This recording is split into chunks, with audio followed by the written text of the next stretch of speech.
have so many tabs open. Sheesh. Oh, I forgot I also need to get my chat on this.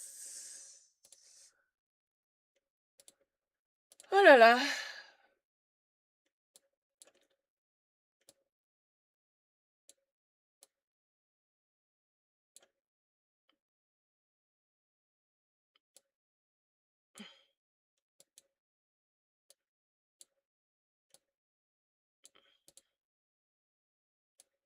All right, my layout is fixed. Well, guys,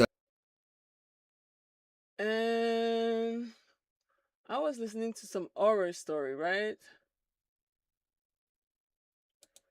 Yes. Let's continue. If it was someone on the property, if it was really a man, you don't want to have to like run all the way to the gate. You're just by No. yourself. No, it's No. horrible. I'd lose my mind. Yeah. Me I'd lose my too. mind. Me too. Amber, I'm glad you made it to the airport and you're okay. Yeah, seriously. Ugh. Do you want to read your next one? Yeah. Okay, this one. Why I don't go into the woods alone. Hi there. My name is Finn. I'm 20 years old and Because I you're love the smart. podcast. Really helps to get through long days. I'm going to get right into it. The story happened when I was 14, growing up in Cork City, Ireland.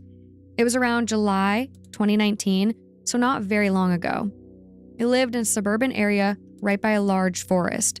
With its natural beauty and its historical value, it was deemed a protected area in 2013.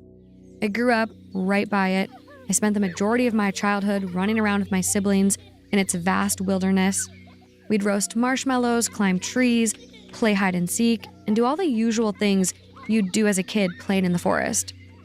On the day of this event, I was in the woods alone walking our dog. Her name was Luna, and she wasn't exactly what one would call a big dog, so she was never threatening anyone. All bark, no bite. I've walked my dog through the woods before, but never really alone. I was always with my brother, but today he was away at a friend's house, and I was left to venture into the woods alone. The way the woods were laid out was like this.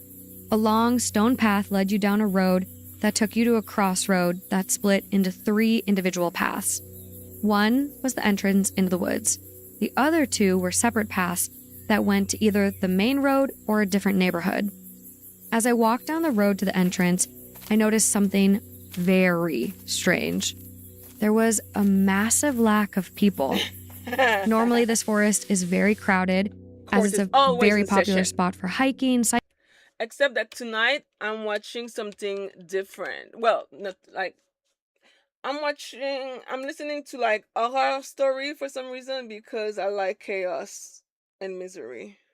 cycling, walking dogs, etc. Also hi. But there was Collectively. absolutely no one here. It wasn't early. It was around 3 p.m., and it was the height of summer. The place should have been crowded, but instead, all I could focus on was the almost disturbing silence of it all. Despite the lack of a usual crowd, I just thought it was a quiet day and kept walking. But then I reached the bottom of the road towards the entrance to the woods, and a man came out from the second path that led to the main road.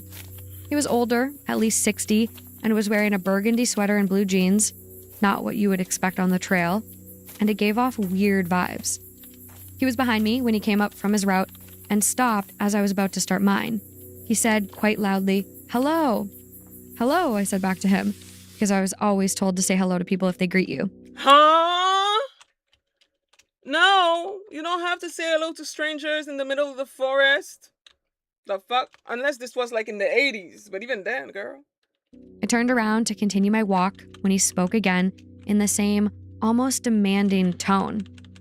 "Are you walking your dog?" I said yes, because why would I lie about it? Thank you. He seemed like a nice guy. I decided to switch it up a little bit today because I love the girls that can rock a dark lip liner and like light lip combo. So I decided to like give it a go today. And also the only reason why y'all seeing my natural hair is because I ain't got no good ponytail left. They're all toe up. But I bought some hair. Y'all might start seeing me with some hair soon. But my natural hair seems to be quite popular though, which is which feels good. I'm not gonna lie. It feels good. Right? That thought immediately changed as I heard the next question come out of his mouth. He just stood there for a minute, staring at me. In a quieter, deeper voice, he said, "Are you alone?" Hey, yo! I got a really bad feeling in my stomach. I knew I could not let this man know I was a minor alone in the desolate woods. Why are you a minor alone in a desolate wood with a dog that cannot protect you?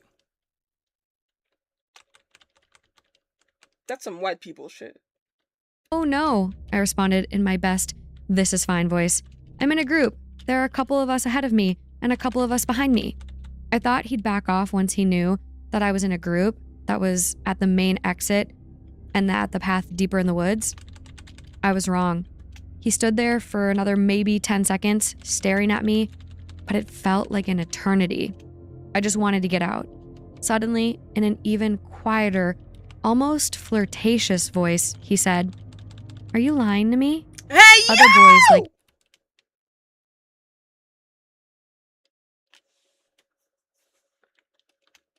police! FBI! What the fuck? Call obsidian? Exactly. Like, what the fuck? "You lied to me before." My heart sank deeper into my chest. No, What ma'am. other boys? This guy was definitely a creep, and I needed to get out of this situation now. Instead of answering, I opened my phone and lied, saying I got a text from the group ahead of me asking where I was. "I have to go. My friends need me," I said shakily. The old man just glared at me and then winks and walks away. I foolishly just kept walking. I just wanted to get away, and I saw that he was walking in the opposite direction. I didn't go very far deep. The woods went from a calm walk to a threatening cage that trapped me with a predator. I turned back and walked back to the road once I thought that enough time had passed and the man was gone. I slowly walked back up to the exit of the woods, and I looked up from my path, and what I saw, I don't think I'll ever forget. What? I saw the same creepy man who talked to me earlier, crouching down, hidden behind a bunch of bushes. And I knew it was him. I recognized the same burgundy sweater. He looked like he was waiting for me. Like he knew I'd walk back up the path, and when I did, there would be no one around to stop him from grabbing me. Oh, shit. These thoughts were confirmed when I turned to my right and I saw taped onto a gate a note that read, quote, "When I first saw you, I couldn't believe my eyes. You are perfect, innocent, and untouched. You are perfect for me because of your innocence. Only I deserve you, and only I will be with you." This was terrifying. And this is why women choose the bear. Bitch can even walk in the forest in peace. The bear still is a better fucking solution. I'm choosing the bear every single time. Every single time. No regret. Men are fucking weird, bro. Without hesitation, I grabbed the note and ran out the third path. I ran and I ran as fast as I could, and from the back of the other path where the man was hiding, I heard, "Hey, get back here now!" I was fast, luckily, and he was old. I've never ran faster in my entire life, and I finally made it out of there, out of those woods, and away from the man who would have done who knows what to me.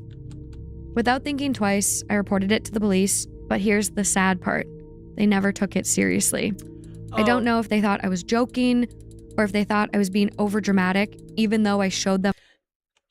There's a recurring pattern with cops where the only cops that are good are usually the one in fiction on TV. Because when it comes to reality, so many times I hear true crime stories where a lot could have been prevented if the cops just did their fucking job. But a lot of time it seems like this job is not required. It's like a job that does not actually require you to do your job. Like, I feel like the whole protect and serve is like only if they feel like it. And that's just weird to me. Like, that's actually weird. Because let's not pretend that you actually have anything better to do. Let's not. Let's just not go there. So, yikes. Hopefully he died of a heart attack shortly after this, and so he was never able to accomplish whatever the fuck he wanted to accomplish that night. Them the note. I think they also didn't take it seriously because, unfortunately, men who are victims of these kinds of things sometimes get ignored. Well, actually, almost all victims of these kinds of things get ignored. I unfortunately But men had to drop a the lot case more. too, as there was no evidence to prove any of the suspects guilty. But there is something I only realized the other day. The woods were a protected area, meaning there might be CCTV recording everything that happened in the woods. But this pervert was smart, and he stopped me and tried to grab me outside the entrance to the woods, where the cameras weren't. He tried to grab me where the road to the entrance was, not the woods itself. Luckily, I never saw this man again. And I've gone back down to the woods with at least 2 people or more. I'm never going down to the woods by myself again. Stay safe, guys. Really. Disgusting. Finn. Disgusting. Thank God. Thank I God mean- you're okay, Finn. Thank God Finn's okay, but that guy's still out there. The little boys before, Yeah. No, oh, other there's- little boys have lied to me. there's other people out there that That guy's have just- not been so lucky. Facts. That guy's just Ugh. hiding in those woods. Where did he say it God. was? In Cork City, Ireland. Cork City, Ireland. Wow. Just if you're in that area, watch out. That is so scary. It's the note too. The note Leaving the is note insane. crazy. Of someone who is, what did you say in the episode we just recorded? Like stop someone who is not participating in reality, which is Yeah. a very kind way to put it. Yeah. But yeah, someone who really Oh, like has a dark mind and well, and like very looking, scary. like I'm pretty sure, like Googling what popped up is like the Glen Garriff Woods Nature Reserve, and if you Mm. look at pictures, like it is remote. These are thick woods. Oh wait, show me. Like a lot of like really heavy trails, very, very naturey. Yeah. And if you're the only one out there, ooh, yeah. I mean, look yeah. at this path. Like there's so, That's dense. and if it's a protected place, like how big is it? How many miles? How many acres? Like, would anyone hear you? Right. An oddly quiet day. Like, Mhm. oh, it's so scary. That is really, really, really scary. And the obviously the heartbreaking part, going to the police and the police thinking you're being dramatic, even though you have this note from this person that you can show and be Yeah. like, this person was trying to get me. And the cops like, are I just- feel like the only way for the police to actually do something is for you to do their job for them. So like they can do the bare minimum and pat themselves in the back saying, oh yeah, we arrested him. Yeah, because I had to do all the investigative work my motherfucking self. Crazy. Just like, well, And the fact he was like just waiting, like lying in wait, just like crouching in the bushes. mhm. No. Yeah, no, he had sinister plans, and wow. Yeah. We do we have a couple of like deep woods episodes, and you just run into people there that you really don't ever want to come into contact with. No. Sometimes, yeah. No, I mean, we had that one story on the episode we did where like someone had been in the woods and like was singing and then like set up like that snare across the trees or something. Yeah, like they were I think to- that story was called like he was making human traps. And it And that's seemed like literally what it was. someone was trying to trap people Oh or my God. watch people get decapitated. You know, after we did that story, there were a bunch of people that reached out to me saying that they either knew people who had run into those wires, because they're just wires my that prime. run, they're almost invisible, Yeah. but they're high enough that if you're on a horse and you hit your head. Yep. Yeah, a bunch of people reached out saying like, I know someone who that happened to.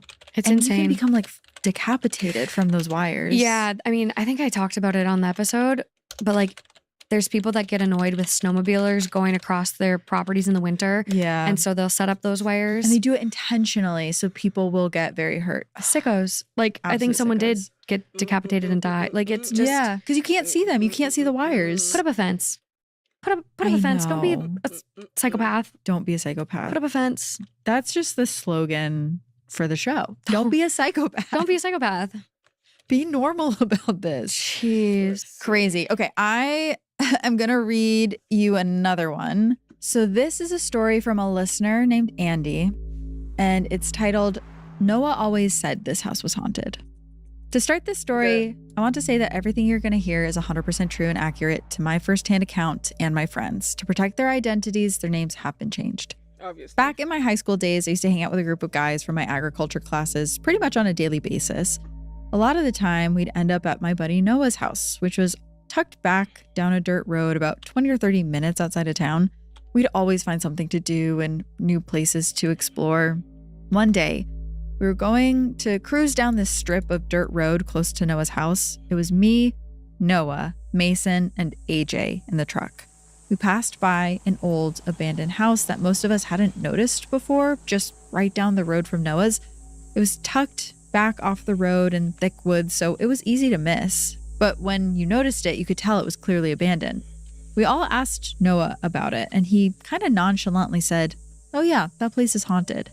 Of course, we were curious about it, so we asked. Oh, white people! I'm sorry. I mean, obviously, if I'm gonna hear fucking horror stuff, it's gonna be a bunch of white people doing the dumbest shit. Oh yeah, this house is haunted in the middle of the forest. We should definitely go see.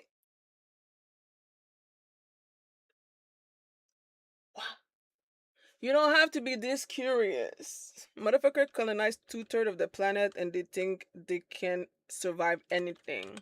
It's crazy. Alright, 34 plat. Asked what makes it haunted. And then he told us this story. So Noah used to go on runs in the mornings before school or late evenings and would frequently take a route that passed this house. He said this happened on one of his evening runs a couple years prior. He was on his run and he passed by the house. On the front porch, there was this old lady in a denim dress standing there with a few cats that she was feeding. As he ran by, she waved and smiled at him, and he waved back. When he got home from his run, he thought about that interaction more, and he realized that he hadn't seen anyone living in that house before. So he asked his dad about it and mentioned everything he saw, and he said that his dad's face went pale. His dad said that many years before, there was a very nice old lady who lived in the house, but she passed away in her bedroom. He confirmed that she did have a lot of cats, and Noah's description of how she looked was accurate. Noah since then changed his running route and refused to spend much time anywhere near the place. Well, obviously, we were all intrigued and we wanted to explore the house. Who doesn't love a good ghost story? After a little convincing, Noah gave in to the idea of going to the house, but he warned us that besides his personal encounter, there is something off about that house. It's certain stuff that black people don't do when shit gets too real. We're not fucking, like, it's just dumb to me. Like, honestly, it's just dumb. Like, and here's the thing, right? Like, I'm adopted, so I was raised by white people, surrounded by white people for a good chunk of my childhood up to, I would say, like, up until I was 18 years old, okay? But I remember there was a shift at some point to this idea that I could survive everything. Cause I've been doing the dumbest shit back when I was younger. Like, I was dumb as hell. I mean, woo, child. You could tell. You could tell I was raised by the Caucasians because I had no fear and no common sense. I was doing the most. But then I grew up. You know what I mean? And I realized, why? Why? Why would I, put myself in danger for fun? What is fun about putting myself in danger? What is fun about doing stupid shit? Like, I had a guardian angel because And thanks God eventually I stopped doing stupid shit. Because so many times terrible things could have happened to me because I was being dumb. I'm just lucky that I'm still here. Cha. He mentioned animals like squirrels and birds seemed to not even go near it. We pulled up to the house and we parked the truck next to an old broken down chicken house in the woods, to the left of it, about 100 yards away. We got out and we started walking towards it. And as we get closer, Noah's warning started to actually make sense. I took note that I didn't hear any birds chirping. I didn't see any animals like you would normally see in the area, and the air seemed still. We got to the house, and for this next part of the story, it's important that you know the layout. So you walk in the front door and you're in the living room. Most of the floor is gone and it's mainly dirt where the floor once was. Immediately to the left as you walk in is a room that we later determined to be her bedroom. Straight back through the living room is the kitchen with a room on both sides of it. Both of these rooms were hard to tell what they used to be as the roof was starting to cave in on them. In the kitchen, we found old trash and a calendar on the wall that was still dated August of 2001. There were a lot of Okay, wait a remnants. minute. I'm too busy buying shit and I am distracted. What?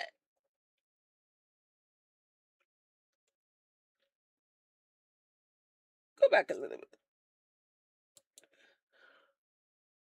Where the floor once was. Immediately to the left, as you obviously, we were all intrigued and we wanted to explore the house. Who doesn't love a good ghost story? Who doesn't like a good ghost story? Me and my ashy hand. I don't like a good ghost story. All right. So this dude wants how much? Yeah, the sugar rush for my sweet tooth. Yeah, the sugar rush for my sweet tooth.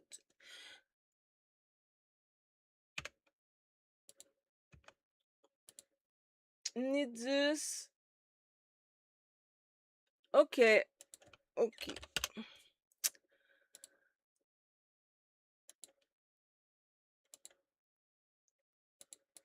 Trente sounds good to me.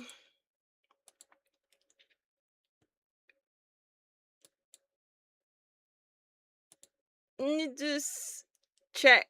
Okay, so now I got my Nidus and my chroma. Damn, it's going fast. I did not think it was gonna be like that.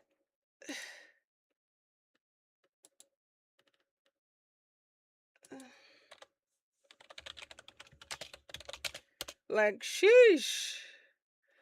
It feels good to have some plat. Alright, so I do 17.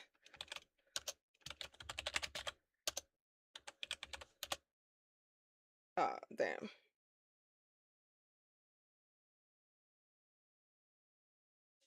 Wait, what was it for? Like, I don't even know. Yeah, Canada Prime.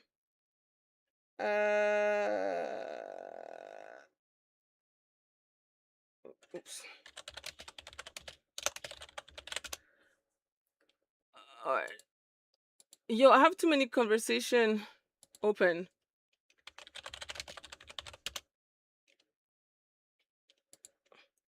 Let me see what you can do. Yeah, the sugar rush for my sweet tooth. Why do I have this song stuck in my head? After a little convincing, Noah gave in to the idea of going to the house, but he warned us that besides his personal encounter, there is something off about that house. He mentioned animals like squirrels and birds seemed to not even go near it. We pulled up to the house and we parked the truck next to an old broken down chicken house in the woods. Now, that's like sign number two that you shouldn't go somewhere when the animals don't even fuck with that place. If the animals are like, nah, I'd rather not, I feel like there's nothing greater than this to prove that you shouldn't go somewhere. The animals don't fuck with it. So why are you?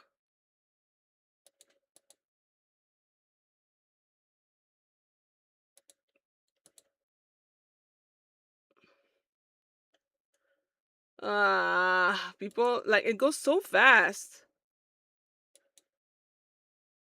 30 niches done. Up and then when already sold. Okay.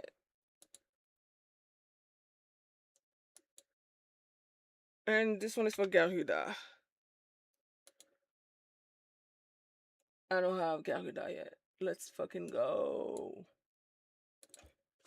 To the left of it, about 100 yards away. We got out and we started walking towards it. And as we get closer, Noah's warning started to actually make sense. I took note that I didn't hear any birds chirping. I didn't see any animals like you would normally see in Like the in a area. forest, And the mind air you. seemed still. We got to the house, and for this next part of the story, it's important that you know the layout. So you walk in the front door and you're in the living room. Most of the floor is gone and it's mainly dirt where the floor once was. Immediately to the left as you walk in is a room that we later determined to be her bedroom. Straight back through the living room is the kitchen with a room on both sides of it. Both of these rooms were hard to tell what they used to be as the roof was starting to cave in on them. In the kitchen, we found old trash and a calendar on the wall that was still dated August of 2001. There were a lot of remnants of someone living there years ago, including an old wood burning stove in the living room. Up until this point, not much had happened besides obviously there not being animals around the house. So we kept exploring, and that's when I entered the bedroom and found a pretty chilling discovery. In the closet in the bedroom were a few dresses still hanging up, and one of them was a denim dress. Okay. I showed my friends and made Noah swear up and down that he had never been in there before to know that the old lady actually owned a denim dress like she was wearing when he saw her. We were starting to get a little creeped out after seeing that and decided to just do a little bit more exploring and then leave. A little side note, nothing came from this, but I thought it would be creepy to add in the story that in the closet there was a big hole that looked like it was cut out of the ceiling and it led up into the attic. After the dress discovery, none of us were brave enough to try to climb up there. We started to I'm wrap things up surprised. and Noah walked outside the front door. This next part, I don't even know how to describe what I saw, but I was standing in the living room and I could see into the bedroom. From that angle, I could also see out of the bedroom window and saw what I thought was Noah walk across the window outside. That direction would have been back towards the truck, so I got the other boys and told them Noah was about to leave us. We got out on the front porch and Noah was sitting there, right on the porch. I said to him, "I thought you were going back to the truck." And he said, "No, I just came out here to wait for y'all." I asked him if he had gone by that window, and he looked at me really confused and said, "No, I just came out here and sat on the porch." My heart dropped. We started to hurry back to the truck. When we got in, I explained to everyone that I saw someone walk across that window outside, and I assumed it was Noah. But looking back on it, I know I only saw I put a nothing on black him. figure Child, move across seriously? the window. I'm 100% certain that it was human-shaped. It was not an animal. I also completely believe Noah that he did not walk across that window because after telling everyone that, he was just as freaked out as I was. Still to this day, I'd say that was the scariest encounter I've had. We haven't been back to that house since, and we still get the chills just thinking about it. I know without a doubt what I saw walk across that window was a ghost, but I can't confirm if it was the ghost of the old lady or something more sinister. Bruh. Yeah, the latter, however you want to say that. Yeah. This reminded me of another story I heard of there's like another ghost story I read where this guy was delivering newspapers. He like every single day would deliver newspapers to this neighborhood. And he delivers to this old lady and he has a conversation with the woman that day. He goes up to her door, delivers the paper, she comes out, they have a little conversation. And then he never sees her again after that. And so he asks about her and it turns out she passed away. But when he realizes the date she passed away, it was before his last conversation with her. Wow. And I remember a couple other people were like, the same thing happened to me too. Like I remember talking to this person and they had already passed away and oof. That's so interesting. I definitely think this was like a dark entity that's like putting on the front of this little old lady to try to like lure him in during his Ooh. run. Yeah. Like, cause to not really like, you thought it was Noah. So like, to me, I'm getting more like masculine energy then. Like I feel like you would have noticed like a little old lady walking by the window again. Yeah, that's true. So it's like it was just a dark figure. Yeah, and It's you like- felt like it was your friend because it was moving like a guy in high school or college. Yeah. So I'm like, okay, maybe it's just like And it was outside. It was a just mimic. inside. exactly. And the fact that there That's- were isn't no that what they birds call chirping, mimic? nothing. I know. It's like a shark in the water. It's like completely still everywhere because there's no other wildlife. Yeah. It's just like that entity, whatever it is just putting out such a negative energy bubble that like nothing wants to come in. And like same with dogs. Like we always talk about dogs can see things. Yeah. Like I feel like all animals are kind of more perceptive to energy. Yes. Like you hear birds will go quiet. It's like almost it's giving bird box, but like birds are known to like see things. Oof. Yeah. So Did I tell you about the scary thing that just happened at the dog park that I bring my dog to? what? No. So I bring Fitz to this dog park that's like right next to this motel. And like it's just this plot that they've turned into a dog park. And one of my friends that I always see there was like, all of the dogs go to this one corner and bark. And like, you know, it's not unusual for dogs to bark at nothing, but it's pretty wild how many of these dogs go to this one area that's like in the back and just stare at nothing and bark. Mhm. So we were talking to the owner of the dog park one day. She was there and she's like, oh yeah, someone was murdered there. Turns out What? where the dog park is used to be a different hotel or motel that they Okay. tore down, and the owners had some sort of Bruh. war with each other. Specifically over the back alleyway, there was like a dispute over who had rights to the alleyway. And that's where the dogs are always gathered. Yeah. And one of them killed the other one like in the alleyway. And then that motel was the one that was torn down and now it's a dog park. But the dogs They sense it. sense it and No, they there's all go something there. crazy. There's something there, 100%. 100%. I also wonder with like the newspaper story, why does it seem ghosts have an easier time presenting themselves to strangers? Like I'm always curious about that, where it's like a lot of people are like, I wish I would see my family member that's still hanging out. But like, yeah. it's always like these strangers or like, you know, some of the stories we read, it's like this person working in the funeral home or, right. you know, this person that moves into this house. who see the full apparition. Mhm. That's a good question. I don't know. And I have a always- conversation. Yeah. Or like she like full on waved at him. Yeah, Or like the woman talking to the guy just delivering the paper. exactly. Like what was their conversation? It was normal enough, I guess, that he didn't think anything of it. No. Ooh, but yeah, I don't know. It's very spooky. I've never seen a full apparition. I'm curious if anyone listening has. Oh my 'Cause that's gosh. like a whole other level of ghostly encounter. That's a lot of energy. That is really intense. Maybe it's like you were saying, Morgan. Maybe there's something more sinister in the house. I know. That's what it's giving. All right. So the next story we have you brought to me. So this is from one of your listeners. This is from one of my listeners. So this listener is actually like a paranormal investigator. I absolutely know this listener is real. I have like their first, last name, their email, their picture, and like A paranormal investigator? We still have those? Yo, wizard, Harry. Paranormal investigator. Well, I'm gonna sound racist or whatever, but I don't really care. That's some white people shit. Unless, like, here's the thing though. I'm down with, like, I'm open-minded to certain shit, like voodoo. I'm not gonna lie, I find voodoo absolutely fascinating. Like, terrifying and fascinating. But from a distance.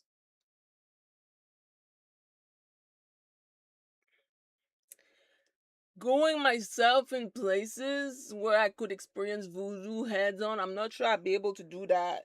Honestly, I feel like they would freak me the fuck out. I like my plausible deniability.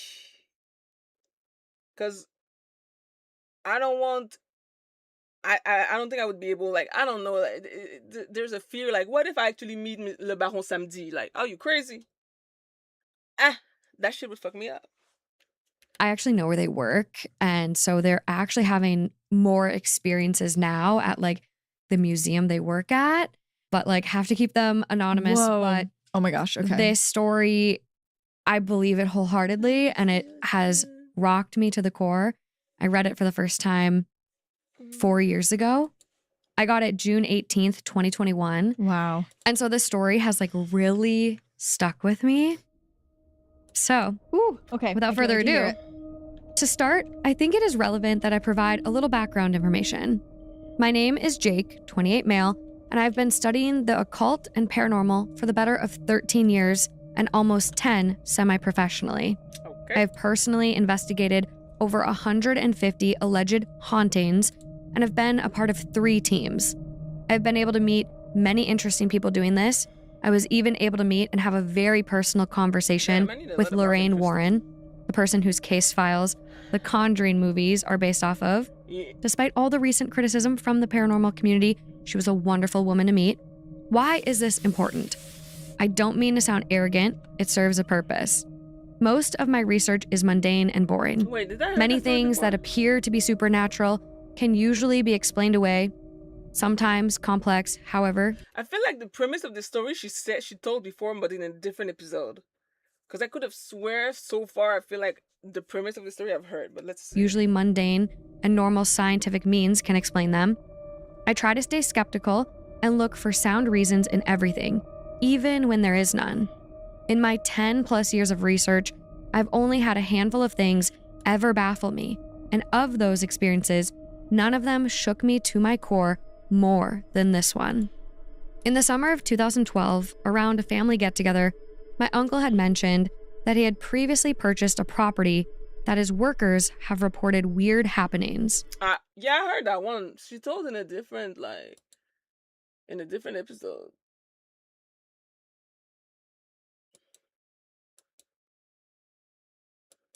Was lifted out of the hole about 2 to 3 inches. Oh. Was long. This wasn't an episode.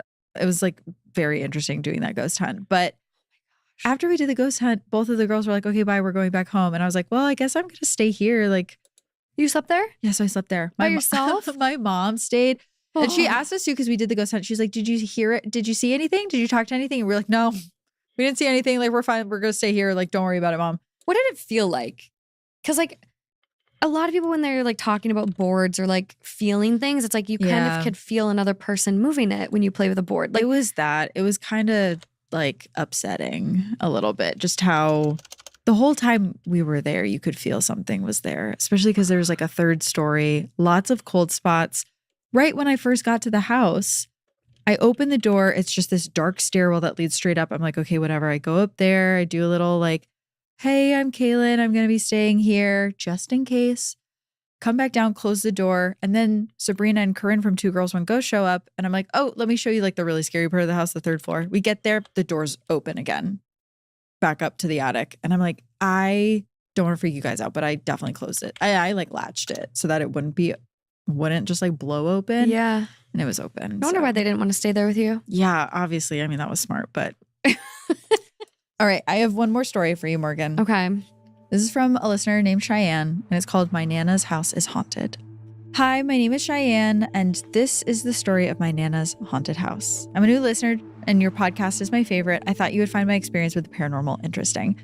To start from the beginning, my grandparents, parents, and myself all moved into a 2-story house in 4 Oaks, North Carolina to take care of my great-grandma who had dementia back in 2013. When we moved in, it was amazing, and we were all together, and it was plenty of space for us and our horses. However, it did not take long at all to start noticing something was off. The house was not an old house. We were only the 2nd family to live in it, and the old owners only moved out because it was under foreclosure. So we moved in and we got to work on the flower beds around the house right away. And that's when we noticed the first weird thing. We kept finding rocks with names on them buried in the ground. So the top story of the house was an afterthought when they were building it. It was added on so that it had access panels throughout the top floor that led to the roof underneath. Me, being nosy, one day I crawled in there and I didn't think I would find anything, but there were these jars with what looked like herbs inside and also paper with stuff written on it. And the jars were sealed with wax. At the time, I didn't have a clue what it could be, so I just crawled back out thinking I didn't really find anything interesting. But before I left, I opened one of those jars and I regret it every day. Fast forward a few months, I'm the only one who notices that weird stuff has been happening around the house. Think cold spots, hair standing up for no reason, feeling like I was being watched. Everything escalated from here, but not all of it was constant, and some of it was daily though. Things like when you were in the bathroom upstairs with the door shut, you could hear the floor creaking right outside the door, and sometimes you could even hear a single heavy breath. It was so prominent, I went to my mom about it, thinking that it was someone peeking through the door, never having it register that maybe this wasn't human. Because mind you, my family is all Jehovah's Witness, and I was also raised Jehovah's Witness, so we don't believe in ghosts. And as a result, I also don't know anything about ghosts. And so of course, my mom thought I was insane. But fast forward, again, almost nightly, when I would lay in bed in the early hours of the morning, I would wake up to the sound of plywood rattling against other wood. Then, finally one night, I saw it. The plywood that closed up the access panel to the attic in my room was lifted out of the hole about 2 to 3 inches, and then it dropped, like something had pulled it up from inside the attic. It scared me so bad I couldn't even scream. There was always such a strong feeling of a presence in that room. I hated sleeping in there. One night, I remember laying in my bed scrolling on my phone, and I felt pressure at the foot of my bed. At the same time, my dog started growling like I had never heard before, and I felt the pressure start to move up the bed like it was crawling on top of me. I could even feel the shifting weight. I screamed and I felt it lift. Again, nobody in the house believed me. Whatever it was seemed to knock it off for a few years after this, and it just went back to the cold spots I would sometimes feel and sometimes feeling a presence in the house. But eventually I moved out when I was 18 years old. But several years later, in my 20s, my life kind of goes sideways and I end up living back at home. I moved back in and boom, immediately, before I was even fully moved back in, it started back even stronger. Sounds upstairs, pressure on my bed, the feeling of constantly being watched. I tried everything to make it stop, like sleeping with all the lights on, calling out God's name loudly. Nothing worked. I decided I was going to paint the walls to try to brighten things upstairs. One day, I was painting the wall in the far left hallway that led to the upstairs living room, and I felt something grab my hair and pull. It yanked my head back hard, and after that, I felt like someone was standing over me. By this time, I knew that there must be something upstairs, so I said out loud, "Hey, I'm sorry I'm back. I'm sorry if me redecorating upsets you, but I'm just trying to make it nice." And then everything went quiet and I was able to finish painting. Some time passed and it was the same old stuff, nothing new. Although this time I was living in the master bedroom upstairs at the opposite end of the hall to the room with the attic, and it was much calmer in that room. I still kept my door closed or I stayed downstairs as much as I could. And around this time, my Nana started asking me almost every morning if I was rearranging furniture upstairs the night before because her room was directly below mine. She said it sounded like I was up all night rearranging my room. I told her no, and I also reminded her that the whole upstairs is carpeted, so it didn't really make sense the amount of dragging that she said she heard. She made it sound like she was hearing big pieces of furniture be dragged across the hardwood floors, but that just wasn't possible. Fast forward again, my then boyfriend and now husband started staying with me upstairs from time to time, and at that point things kicked into overdrive. We started seeing full body apparitions in the hallway at night periodically. I remember one night he woke up out of nowhere and let out a scream so strange, like it took every bit of his strength and courage to make that sound. And it woke me up, and I asked him what was wrong, and he said it was right there watching us. Apparently there was an apparition standing over us on his side of the bed. He said it was tall, skinny, jet black, and it vanished just after he opened his eyes and screamed. The next morning, we both had unexplainable, deep, dark bruises. I also had the same experience of seeing it standing over us, but at the foot of the bed. However, I couldn't scream. I was paralyzed and I opened my mouth, but no sound would come out. This all came accompanied with random whispering that I couldn't understand, waking up with red marks, scratches, and bruises regularly. It wasn't long after this that I finally moved out. I do, however, still visit my Nana, but I don't dare go upstairs. She still says that she hears the moving furniture upstairs at night. Bruh. My grandparents and my aunt still live there to this day, but they haven't experienced anything but the sound of moving furniture. I guess the lesson here is that if you ever find a jar with a wax seal around it, leave it be. Don't open it. Thanks for listening to my biggest life lesson. Oh my God, I've full-blown chills. So one thing I looked up afterwards after reading this story the was jars. What could have been in there? the jars and the rocks in the garden. Yeah. And so what people were saying is that sometimes they'll do that for protection. They'll leave rocks with their names on it in the garden for protection. And so I Interesting. wondered if the jars upstairs were also for protection, like the people who lived in the house before had been experiencing something And then she broke it. and maybe left some protection spells. And then this girl then Cheyenne opened the jar, Yeah. broke it, whatever, and then just kind of allowed something in. I mean, it's almost like making like a salt circle or like whatever people do. Like they put salt across their doorways Yeah. to block spirits from coming in.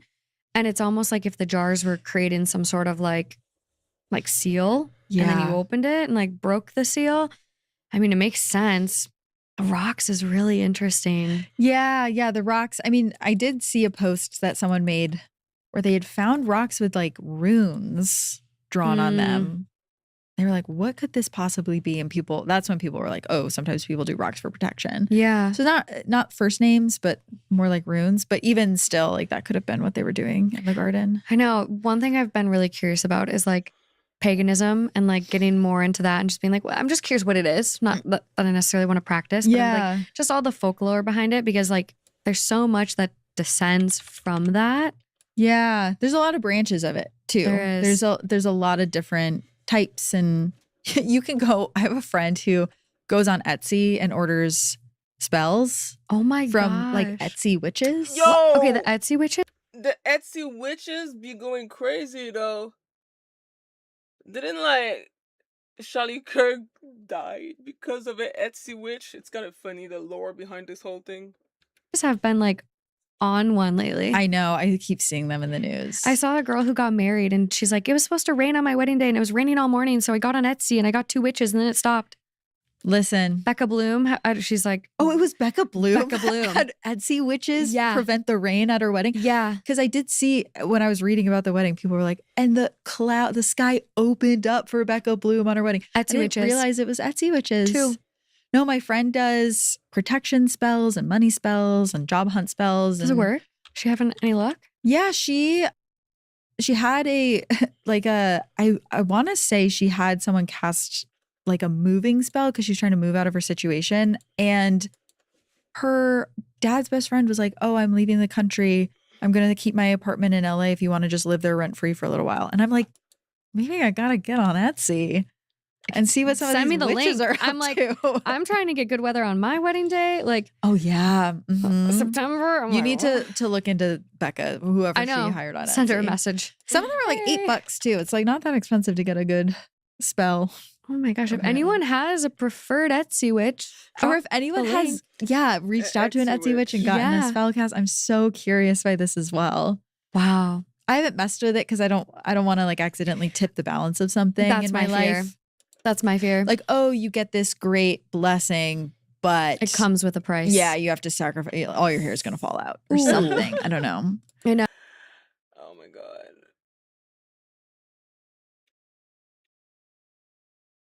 Oh, we got more. Let's see. Today, I want to share with you some real terrifying stories that I heard from you guys, our lovely listeners. We're talking mysterious chanting coming from the backwoods. I feel like every time we hear stories that are like submitted by the listeners, they're not as good as the one from Reddit. Sometimes you be feeling like the ones on Reddit were like written by professional fucking writers or some shit. I mean, it doesn't have to be scary story regardless. I just, for some reason, felt like listening to Sam. I feel like no scary story episode will ever top the one with the guy that used to clean up murder site or places that where people died. That one actually made me like physically uncomfortable.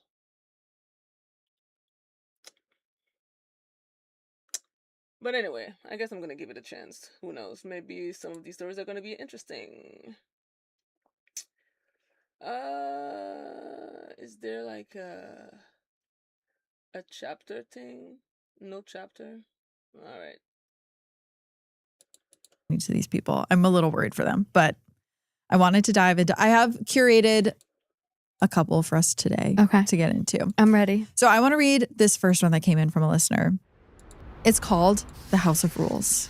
And it goes, "Hey Kaylin, I'm Sneha, writing to you from Kerala, India. Before anything else, I just wanted to say this. I've been binging Heart Starts Pounding since the beginning of 2024, and I genuinely haven't been able to stop." That's very nice. Thank you so much. Aww. Kerala, for context, is India's southernmost state. As of 2025, it's one of the highest literacy rates in the country, roughly 95.3%. But literacy here has never erased belief. In fact, some of the most educated families I know are also the ones that quietly keep old rules.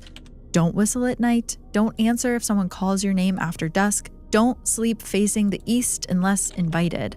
Our folklore isn't loud. It doesn't announce itself. Wait, facing east? How do you know if you're facing east? What happen if you sleep facing east? Is you know what I mean? Like, how do I know if I'm facing east? Ah! Oh, I don't have spaces anymore.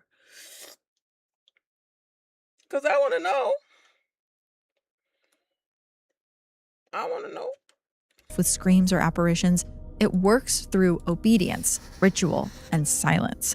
What I'm sharing below is not a commonly told Kerala ghost story. It's something that happened to my great-grandparents in 1904 during British rule, when my paternal grandmother was still a toddler. It was never written down, only spoken about once every few years, usually with the instruction, "Don't repeat this outside the family," but I'm choosing to post it now. This is the house that followed the rules. Ooh, I know, I'm already like goosebumps all over. In 1904, my great-parents lived in a region that was thick with rubber trees, narrow canals, and land that never fully dries.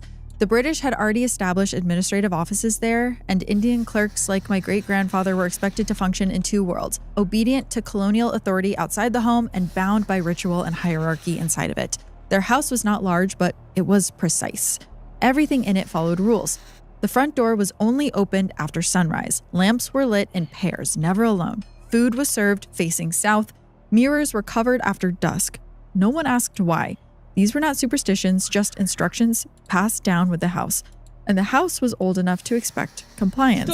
One evening, a British officer arrived unannounced. This was unusual. Officers didn't just visit Indian homes unless there was trouble. He came on horseback, mud splashed up to his boots, and he asked for water. When my great-grandmother brought it, he hesitated before drinking. "This house," he said, "does it belong to you?" And she answered honestly, "No, we belong to it." He laughed, but he was a little uncomfortable. That night, something small changed in the house. The oil lamp in the prayer room flickered and then went out.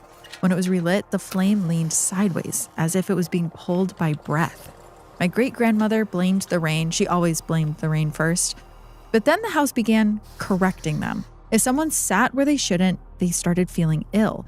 If food was served in the wrong order, it would spoil by morning. When my great-grandfather once slept with his head facing east, something that's strictly forbidden, he woke up unable to move his legs for hours.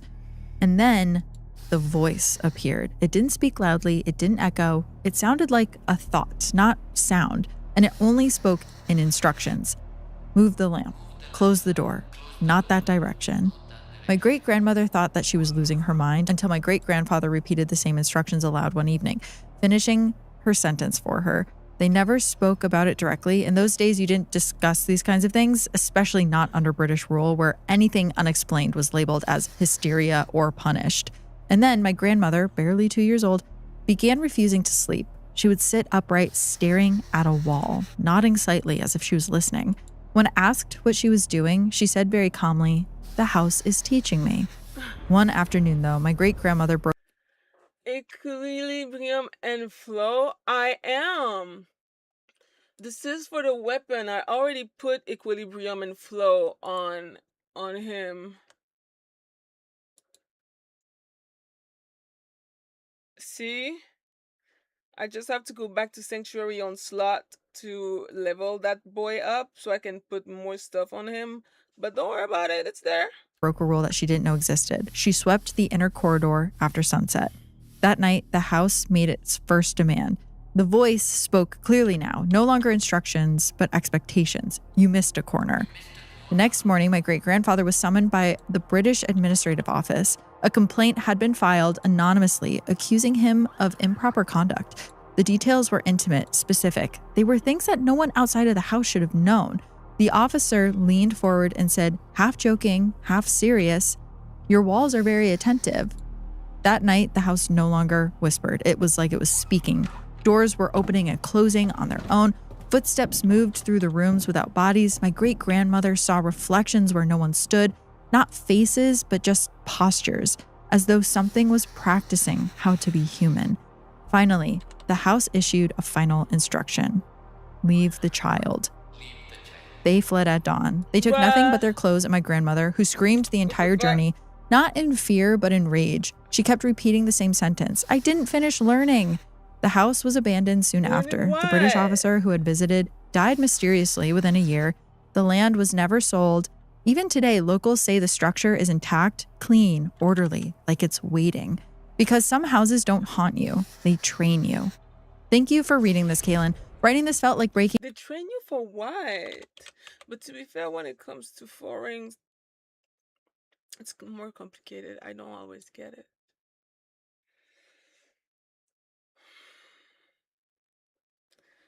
Uh,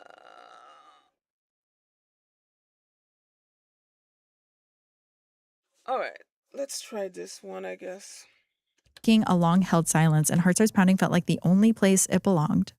I loved that story when I first read it. I love it because it feels like family folklore, but also the idea of a house having rules, I think, is something that a lot of cultures practice. Like there's specific rituals that you have to follow or else you're kind of breaking the order of things.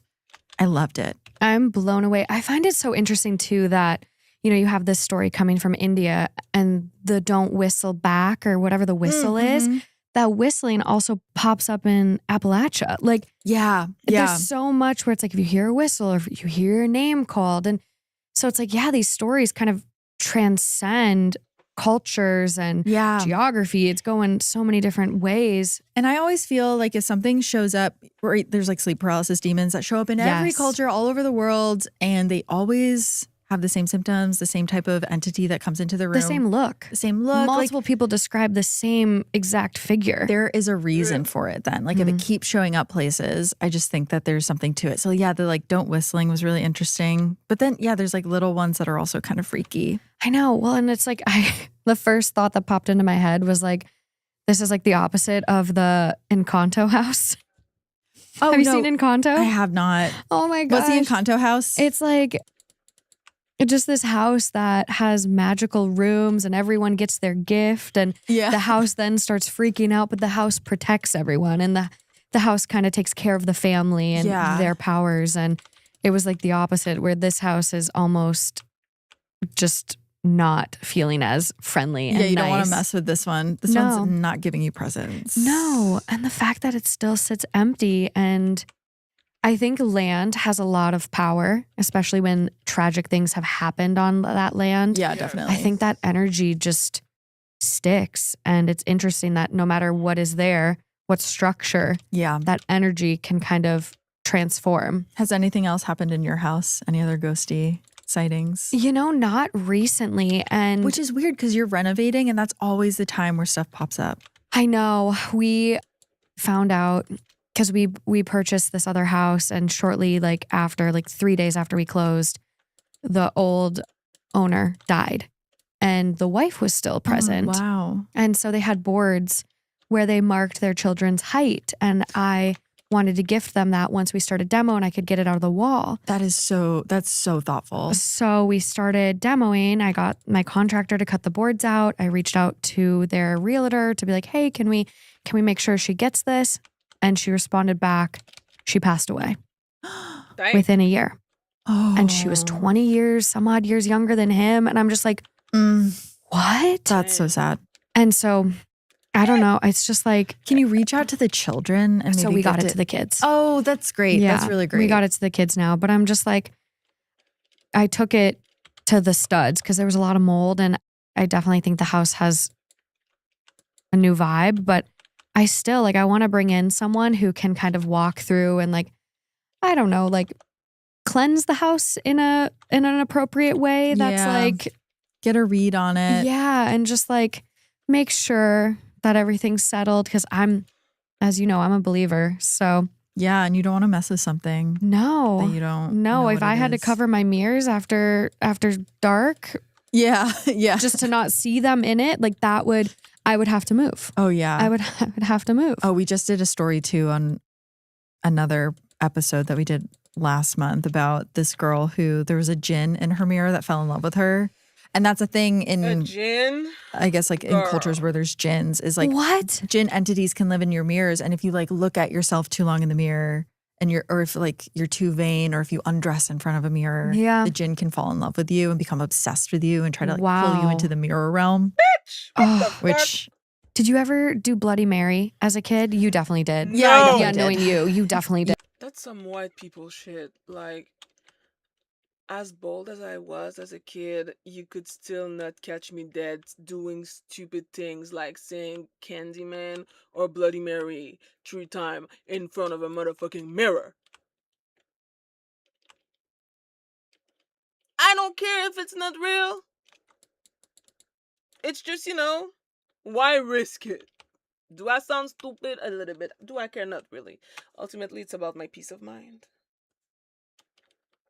yeah, I was always the one at the sleepover like, hey guys, wouldn't it be crazy if we like all did Bloody Mary? But like, Did you ever see anything in the mirror? no, I don't think so. It was one of those things where we'd have sleepovers and like one of my friends would always be like, I saw her. And like, The only you have no dumb idea. shit that I did was Ouija board. But it wasn't to talk to some like, I want to talk to my dad, whatever. I don't remember why we used the Ouija board. Probably to ask some dumb question. Do you think that Trevor loves me? Type shit. But regardless. Ultimately.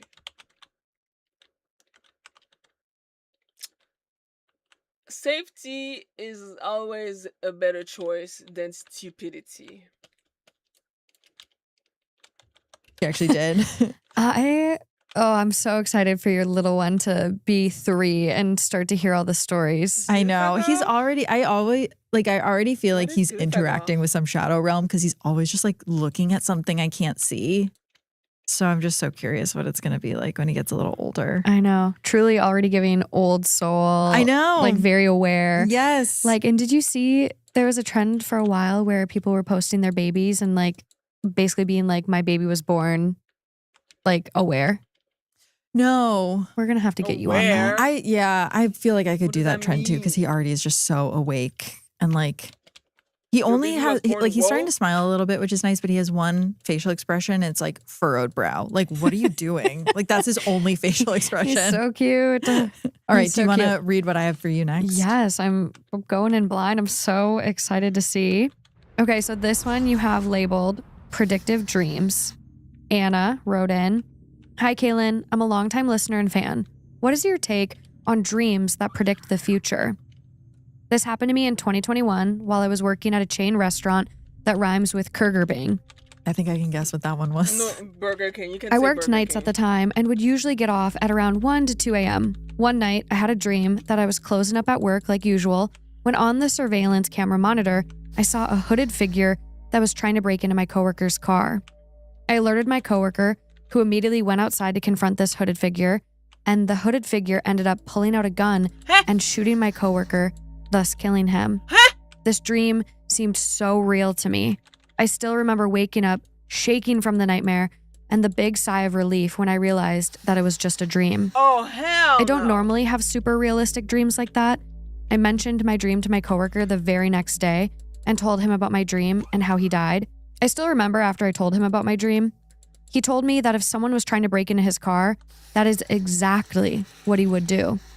He would just go out and confront them. My coworker was a hothead who worked out religiously and was not afraid of confrontation. He was a strong guy. At the time, we brushed it off as a weird dream. 3 days after I had my dream, the exact scenario played out in real life. We were closing up, and on the surveillance camera monitor, my manager mentioned to us that there was a hooded figure next to my coworker's car, and it looked like he was trying to break into it. Listen, Sunbeam, in this economy, we're not gonna fucking job shame. People have rent to pay, and life is expensive. Instead of rushing out to confront the man, like he did in my dream, my coworker set off the alarm of his car to scare the guy off. It worked, and the guy hid behind some of the bushes at the edge of our parking lot. We could see on the camera exactly where he was at. We figured that eventually he would leave the area, and since no crime was technically committed, none of us felt the need to call the police. Cut to 30 to... You still should have called the cops. Even if 90% of the time they don't show up because they don't care. You still at least so that it's documented that you felt like there was somebody dangerous in the fucking parking lot. Like, girl. Come on now. 45 minutes later, and we were done with closing the store. And the guy was still behind the bushes. Exactly. See? We all walked out as a group, and we could see that the man was still hiding behind the bushes, and he was looking at us. Normally, after we were... You guys are dumb. I don't even like the cops, and I still would have called them. Again, not because I think they're useful. Most of the time they're not. But it's about having a documented history that something could have been prevented if let's say you end up calling the right cop. Then it's way better that we're just all gonna go out together unarmed to do what? It doesn't like you're gonna bring your hand to a gunfight? Like what are we doing? I'm very confused by the logic. We're done with our shifts, we like to hang out around the parking lot outside and chat for a bit before we all went our separate ways. We still planned on doing that this night, even though there was a stranger watching us from the bushes. We figured that we had enough strength in numbers and that the guy was harmless because he hadn't really done anything dangerous at the time. My manager, on the other hand, did not like the vibes this guy was giving off. She decided to drive by him to see what he was doing and to get a closer look at him. Right after she slowly drove by the guy, she immediately sped up and drove back to us, going in a circle. She told us that we all had to leave immediately because she saw that the guy had a gun. He was holding it in his hand when she passed by. Bruh. After we heard that, we all immediately ran to our cars like chickens with their heads cut off. And when the man saw this, he started to slowly walk towards us. I swear, Again, we all left skid. Dumb. Everything in this story is stupid. Listen, I know that it was just a dream, but it's just like in what's the name of the movie? Final Destination, right? At first, there's a dream, and you're like, oh, thanks God it was a dream. But then the protagonist starts to see that, oh shit, everything that happened in my dream is actually happening right now. You know what I mean? And that's when they get alarmed, rightfully so, and they try to do something about it. If you have a dream of something extremely bad happening, and you're like, it's just a dream, but then in real life, the exact dream, everything that happened in your dream start happening, personally speaking, I would take it seriously, because I'm like, I feel like, what if? I honestly feel like it's not the end of the world if you're wrong. And it's just a dream, and it's not happening for real. But if it is happening for real and you decided to do nothing about it because you didn't take it seriously, then that's on you. Prevention. It's not my intention, job shame. I'm just saying that Burger King doesn't have good food. Oh. I wouldn't know. I'm not gonna lie. I don't really eat that much Burger King, so yeah. I don't remember what the food tastes. I don't know when's the last time I ate Burger King. Oh my God, Tito, tais-toi. Marks in the parking lot, trying to leave so fast. I could see the man walking towards my car in my rearview mirror when I was pulling out. The next day, my coworker confessed to me that when he saw the man messing with his car, trying to break in, his first instinct was to confront the guy. But he remembered the dream that I had told him, and he stopped himself. He told me that that was the only reason he did not confront the man, was because of my dream. Even though he had brushed it off as a weird dream, something in his gut told him to take it seriously. I mean, it was I happening. haven't had any other dreams like that since then. It still gives me the chills to think about how I had a dream that almost came true 3 days later. But because I told my coworker about my dream, I possibly saved his life. Child. Wow. I mean, a lot of people could have died still in this story. This story is crazy.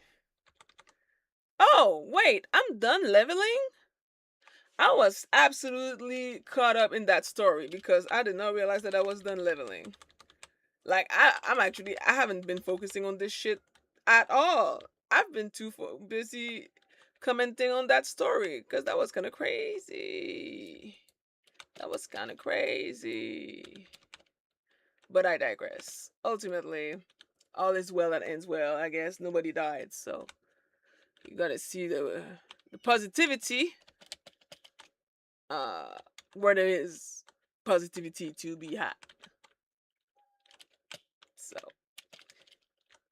yay for them. Open the door. There's a door there? Open what door? Yo, Tito, what are you fucking doing, bro? Stop it. Jesus Christ. Anyway. I believe in predictive dreams, definitely. 100%. 100%. I have had a listener reach out, and I think it was on my dad's show when we did like a spooky episode, and she predicts family members' deaths. She's very tied in. Ooh. And her grandma was tied into the psychic realm and like Wow. family history of it. And she can predict people's deaths. And she gets like a glimmer, but isn't quite sure who it is. She just gets like feelings through her dreams or something like that. Centurion Slut is my home and my prison. I mean, when you got a bunch of shit to level, it definitely becomes a prison. Because, like, leveling is annoying. Ugh. But, you know, you do what you gotta do. I'll be right back because I gotta put my cat in the living room. That motherfucker is actually getting on my nerve. He's getting on my nerve. Ugh.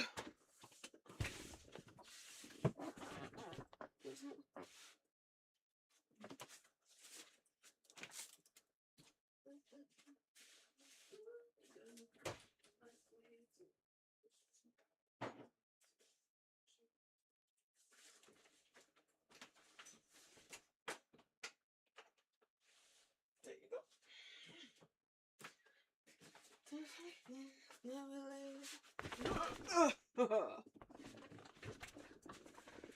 And peace and quiet.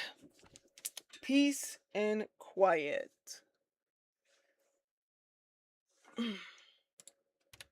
And so then it's kind of like, well, God, who's it going to be? And so it's really, really tough for That's her. so scary. Does she like reach out to the people and tell them, hey, I had this dream about you? No, because I don't think she gets enough, but she knows it's coming.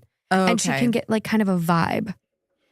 Ooh. Like it's a feminine energy on my husband's side, Oh, but she doesn't know who. So it's she like, just is starts it? getting the feeling. Yeah. Okay. Wow.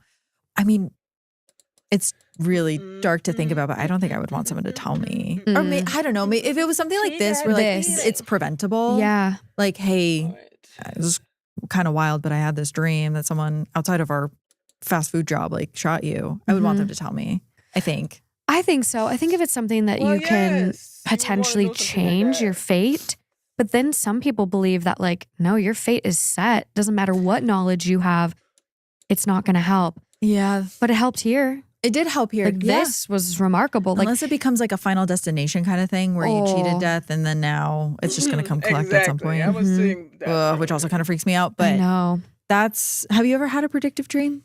No, I've had a lot of visitation dreams from like loved ones after they've passed, but not any predictive dreams that are standing out. I had both at the same time. Did I tell you about this? No. So I had a predictive dream from someone who passed away, who came to me in a dream. I just got the chills. A family member who passed away that told me I was going to have a boy. Oh and it my was God. exactly a year before I did the gender, before I like got the envelope and like read what the gender was. Yeah. It was like a year to the day, which is really freaky. I remember us talking about this because I remember you saying, I've had a dream from someone and they told me what, gender my baby will be. Yeah. And you weren't even pregnant yet. You weren't like, yes. It was so early on and you're like, I guess I'll see if it's true once it happens. And here you are now having what they said. A boy? Yeah, exactly. And then the night before, because I left the envelope in the car and I had the dream a year before and then we were going to just do a little gender reveal in our apartment. And the night before we did that, I had a dream that Matt couldn't wait. So he broke into my car to get the envelope out and opened it. And oh my gosh. confirmed that it was a boy. That's a remarkable dream to have. I know. So special. It was really cool. And for it to be, a visitation dream and a predictive future dream. That's incredible. It was really interesting. Insane. Really, wow. really wild. Yeah, I think people are just tapped into stuff. And I think when you dream, you just can kind of plug into something that we don't have access to when we're awake. I feel like we're more accessible for spirits as well. Yeah. There's something about dreaming. We're not awake. We're not dead. Like it feels like such a limbo state to me. Call me Danny. Hi. I never mark a dream date. A dream date. Yo, honestly, I rarely remember my dream too. But yikes. I don't think I would like to be visited. Would you wait, would you like advice for what arcane you should use for Uriel? I mean, right now I'm using a guide from Overframe. That's usually what I do when I want to know what to put on literally anything, regardless it's a weapon or a frame. I go on Overframe and I check the build that has the most votes and the most comments, and I try to copy it and hope that it's good. But if you do have suggestions, I will gladly take them, Sunbeam. I'm always down for some constructive criticism slash comments slash proposition. Yeah. Where it feels like we're easier to reach. Yes. And that's why I think sleep paralysis, I think it is like something. I know. I think it's a demon. We talk about sleep paralysis so much. I think I just like talking about it. Do you have it? Yeah, I do. I've had it since college and like absolutely. I remember I had this one really scary episode of sleep paralysis where I always got like a really bad vibe from like one of the crawl spaces in our house in Austin when we lived there. Oh, wow. And one night Matt had a cold, so I went and I slept up in the guest bed and I had the truly most harrowing sleep paralysis that I've ever had, where I woke up and Gordy was in my arms, which he wasn't. Like Gordy's in the other room, but I wake up and like Gordy, my stuffed haunted monkey doll, is in my arms and his head slowly turns to me and then his eyes just melt off of his face. And you still kept him. And I kept him because I don't think that was really Gordy. In my heart, I'm like yes, we've had so much ghosty activity with Gordy, but I in my heart I believe he's good. Like look at him. When you actually woke up, was he in your arms? No, he was still in the other room. Okay. But this is the same house where you thought your dog got out of the crate. Yes. And you heard stuff running around upstairs. Yes, but nothing was up there except Gordy, right? After I got Gordy, I put him in the studio and we also got the puppy at the same time. We got young Fitzgerald at the same time, and Fitzgerald is and was a menace. And so we would hear like galloping upstairs and Matt would be like, where's the dog? And so Wait. Sunbeam. Molten Wanted gives ability strain and Arcane goes on to give you ability duration after casting an ability. I don't know if I have those. Let me check. But tell me, is impetus and camisado, aren't these good as well? I just want to know, are these like decent or? Because I don't know if that's the other one. I know I have molt augmented. I don't have arcane concentration. Yeah, I don't have arcane concentration. I think concentration is the also the one that was on Overframe, but I had to switch it up because I don't have it. Um, and I chose this one because I feel like you don't actually. I feel like there's not a lot of opportunity to use um this one because I don't really be using frame that would find uses for this one. But you think that malt augmented would be better? Malt augmented. They are situational. I see. Well, I can definitely use malt augmented.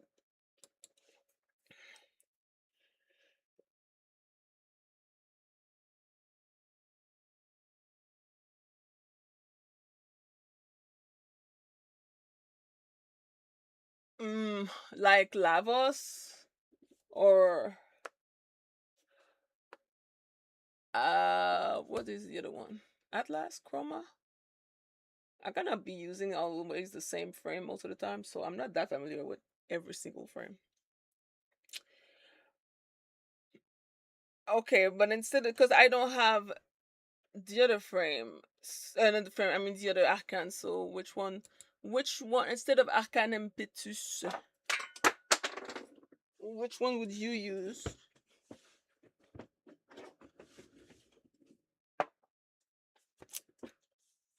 No.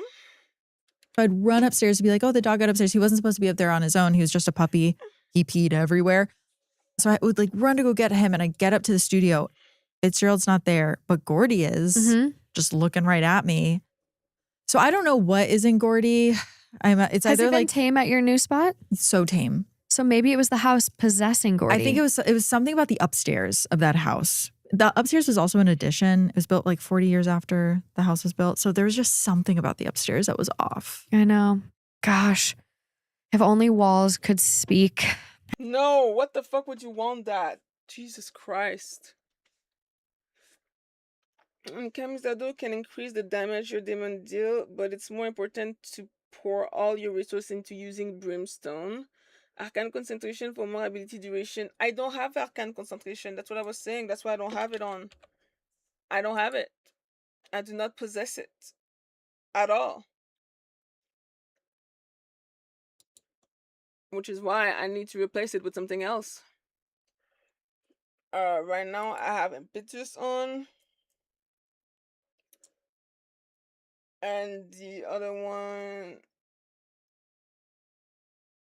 really? Okay, then what about camisado? I feel like arcane camisado is good in this case. Camisado would be better than impetus. Because again, I don't have the arcane concentration, so I gotta put something else.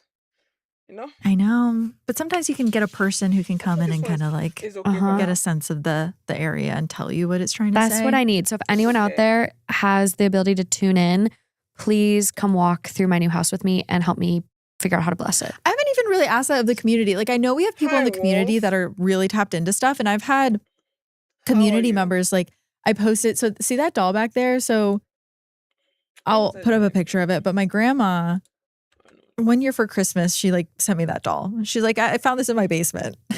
Oh my gosh. So she sent it to me, and I posted a picture of it. And one listener was like, "Dude, I'm getting really, really, really horrible. Like I'm really plugged into this stuff. Like I'm getting a really bad read from that doll." And I was like, Oh, yeah. no. So I kind of keep her over there. We haven't had not in any your house issues, anymore. But I'm so curious. I know not in my house.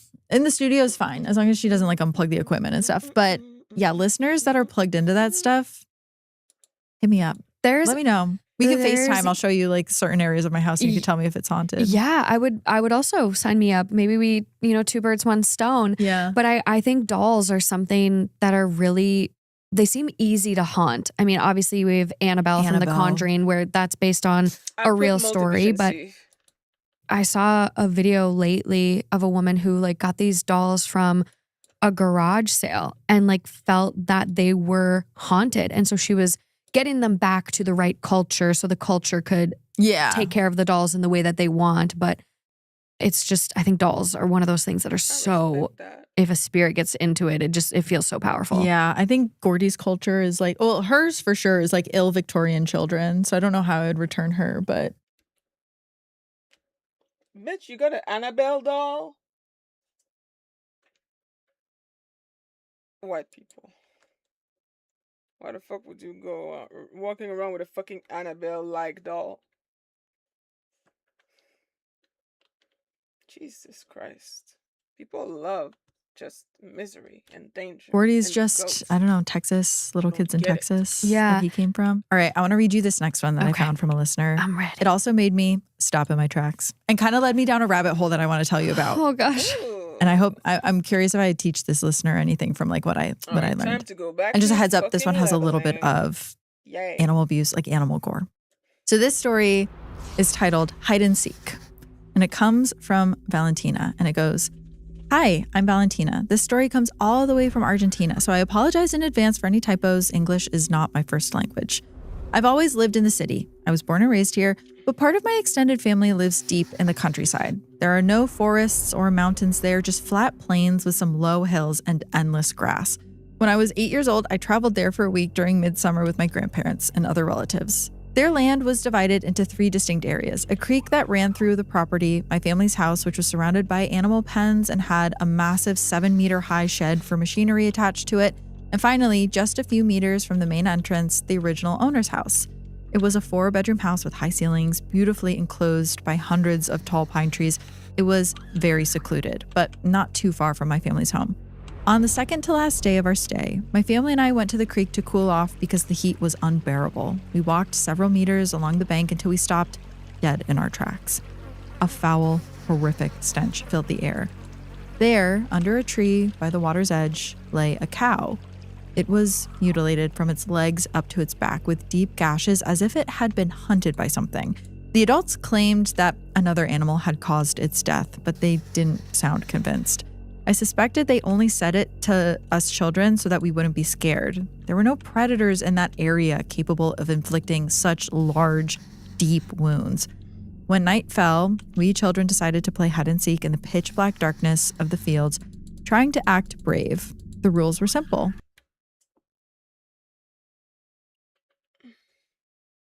Well, Argentinian or white. Bruh. I'm sorry. What the fuck do you mean? To be fair, children are usually like fearless and dumb and have no common sense or self-preservation. I used to be a child and I was all of those things. So I can't really blame them for doing what a lot of kids do, which is to be stupid. It's part of growth. You do stupid shit and then you learn. Even if you might be attacked by a fucking werewolf. Like, what the fuck are we talking about here? Road brings up scary questions. The kind that makes you worried about where the story is heading. Sunbeam, I know. Every time I speak to this motherfucker, I'm like, are you flirting with me? And if you are, do you see how creepy it is? Like, sometimes you be saying stuff, I'm like, dude, please stop. Like, it's very awkward. So I agree with you. One person counted and the others hid. We weren't allowed to go past the fences surrounding the house, and we strictly could not go near the big pine trees of the big house, as it was too easy to get lost or hurt among the trees in the dark. I had the misfortune of losing a round, so I had to count to 100. I didn't realize how dark it was until I finished counting and had to start searching. Moving away from the only porch light was easy at first, but after 15 minutes, I was still missing 2 people. My cousin, who had already been found, started helping me because I was the youngest and I was struggling.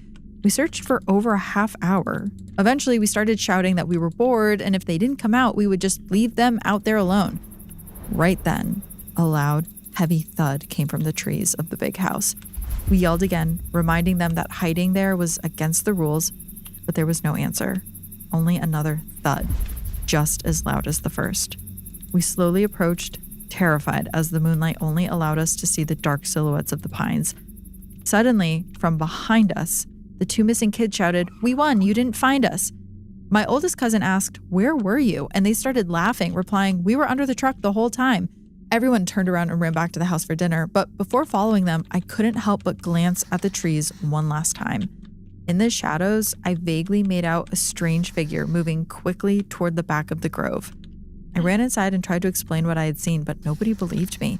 They told me I was just imagining things because I was scared, and they insisted I eat before my food got cold. I didn't bring it up again. After midnight, we all went to bed. I slept in my cousin's room with the other small children. The window faced the wooded area of the big house, about the distance of 5 parked trucks away. I fell asleep quickly from exhaustion, but we were soon jolted awake by the youngest child's frantic crying. He was calling for his mother in desperation, staring fixedly at the window. I sat up terrified and looked in the same direction. There, at the top of one of the trees, sat someone. It looked like a woman, but her body was distorted, too small for the size of her head, with incredibly long white hair. She was just sitting there, staring in our direction. The only thing moving was her hair in the wind. Her face was unreadable from that distance, but she did not look happy.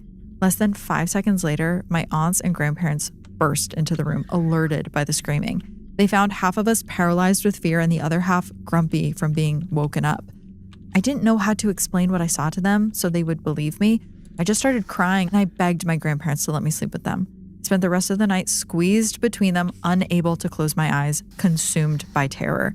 The next morning, no one asked any questions. To the adults, it was just kids being afraid of the dark. We packed our bags and left for home. I haven't returned to that field since. I was 8 then, and I'm 21 now. I can still recall the sensation of knowing that woman was there, even when I couldn't see her. I knew that she was waiting for someone to look at her again. Oh my gosh. Well, shit. I wonder if one day I ever had children, which is, I don't think I will, but in the possibility that I ever decide to have kids, if I, if my kids say, "Mom, I saw, I don't know, a ghost or a monster or I'm like, "Oh, okay, it's okay, babe, we're moving."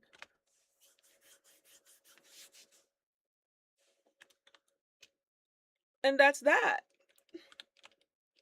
That's pretty much that. I feel like I've seen enough horror movies where the children are trying to tell their parents that there's a fucking weird person walking around the house at night, and the parents are like, "Oh, you're just inventing stuff," and then everybody dies or some shit. Like, I mean, come on now. It's all about safety. They also put into question the trustworthiness of the Lotus.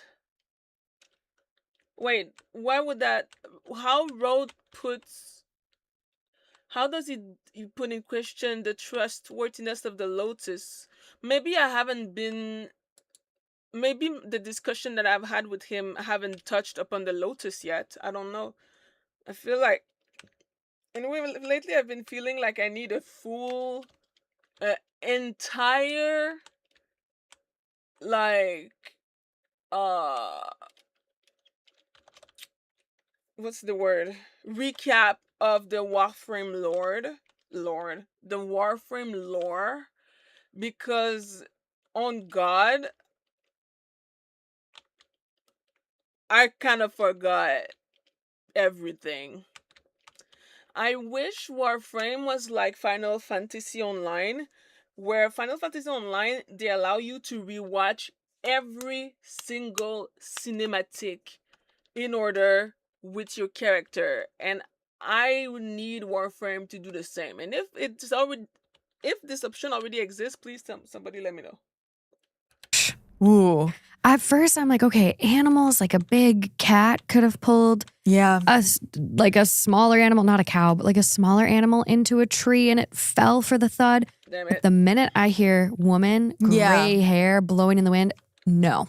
So I looked it up because I had heard about, I just wanted to look up like cow mutilation, Argentina, just kind of like figure out what was going on. What's the lore? And what I found was that Argentina has had an issue with very strange, unexplainable cow mutilations for a very long time. So this was an article that I found. This one is from June 4th of 2025, but it reads, quote, so recent. An Argentine rancher was left scratching his head after one of his cows was mysteriously slain in a manner that bore the hallmarks of the infamous cattle mutilation phenomenon.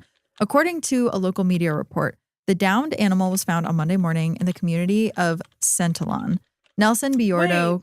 Isn't there like a chupacabra? Or that's the wrong country? Is it the wrong country? It's a chupi. It's a chupacabra. I don't know. I don't know much about chupacabra. I think they're like some sort of werewolf. I should probably read up on that. It's where to read, I think. I don't know about reading. I would be more interested. Like, I know that there's like some videos on YouTube that would probably like help me with that. Like, give me a proper recap of everything. Because I desperately need one. Like, I'd be lost. I would really like a recap. Anyway. Called how he was alerted to the strange situation by a farmhand who stumbled upon the dead cow and marveled to him that it appeared as if something had tried to, quote, rip its face off. When the rancher went out to investigate, he was shaken and mystified by what he saw. And there was a picture included that I saw. I'm not going to show it to people because it's pretty intense, but it doesn't look like anything an animal would do. Okay. But it's like as if someone took the skin all off here. So you can see the teeth.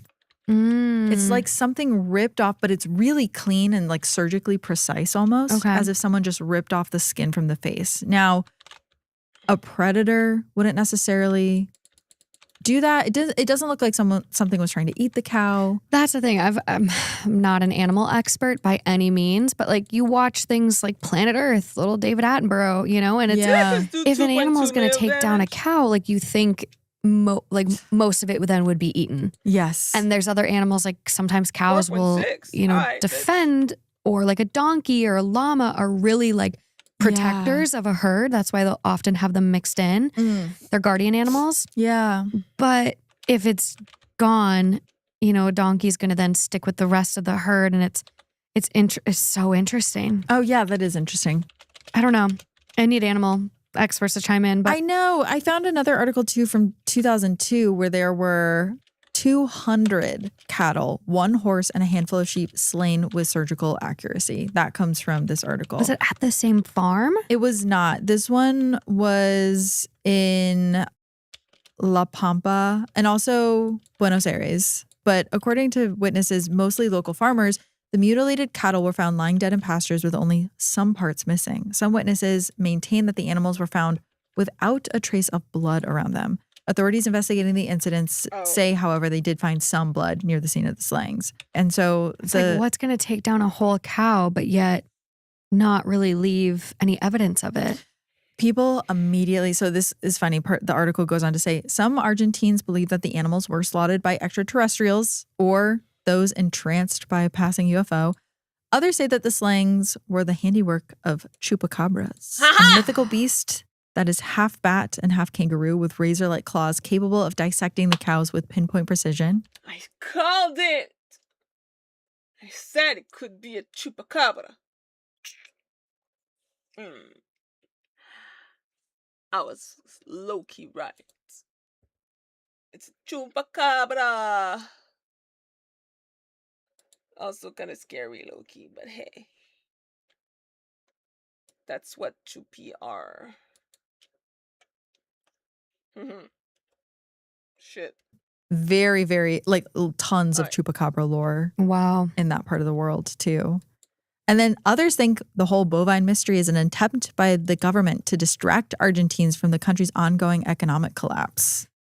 You know, conspiracy theories sometimes. I mean, Sometimes there's a thread of Sometimes truth there's in something there. exactly. That is fascinating. Yeah, so I just thought that was interesting that she also, like, who even knows if that's related to this other thing that she saw in the tree, because that's really scary. But the fact that she also stumbled upon one of these like very mysteriously butchered cows Within such a close problem. time span. Yeah. It does. It feels like it would then be connected. I'm so curious about the cow mutilations, because I know there was also an issue in Wyoming. Maybe, I don't know if we have any experts in this in the audience. Like parts of America too have had these like really mysterious cow mutilation cases where people are like, is it UFOs? Is it aliens? What are they doing? Are they taking Yeah. samples? The only thing that's like kind of pinging for me is marine biologists were discovering sharks, that the sharks were missing like an organ and it was taken out with such precise surgical like technique almost.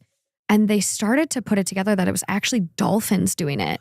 Oh, Dolphins yeah. are organ harvesting sharks. Is there like a black market? We in should the No, probably- ocean? dolphins are actual psychopaths of the sea. They look cute, they act cute, but they are absolute terrorists. Like, when I learned that dolphins are actual bullies, like they love to play, like sharks are absolute terrified of dolphins. Like if a shark run into the dolphin hood, it's over. It's on site. Dolphins, and they do it for fun too. Like it's not even, they don't care. They're psychos. But because they're cute and friendly, we let them. But they're little psychos. Like dolphins, and what is the other one? The Oreo water thing. The orca. Well, I think orca is also a type of dolphin, or in the same family as dolphin. But anyway, orca, dolphin, you don't mess with them motherfuckers. They're gonna fuck you up if you're not a human. They don't really fuck with. They don't care about humans much. But sharks, seals, I think dolphin love to play with pufferfish because this sort of like when you they pop the pufferfish, it releases some sort of gas or whatever, not I don't know, some sort of like toxin in the water that gets them high. So they do it like basically to get high, terrorizing pufferfish. Dolphins, terrorist, absolutely crazy animals. We And Google for- this. We should Google Let me this see if I before can get it on the before fact I check. lead people astray. But I'm pretty sure Dolphins are low key evil though. I didn't realize dolphins and like orcas, like killer whales, they will like mess with little penguins just for sport. Yes. I have a hard time watching killer whale sport. videos. I've seen a lot of Planet Earth lately. Okay, I see. What happened? Question mark. Scientists solve mystery of 15-foot white shark missing its liver. Was it the And dolphin? let's see. DNA evidence probably has was the confirmed that fucking killer dolphin. whales in Australia hunted a white shark for its liver, marking the first recorded case in the region. The carcass discovered in Victoria showed telltale bite wounds with genetic analysis linking the attack to killer whales.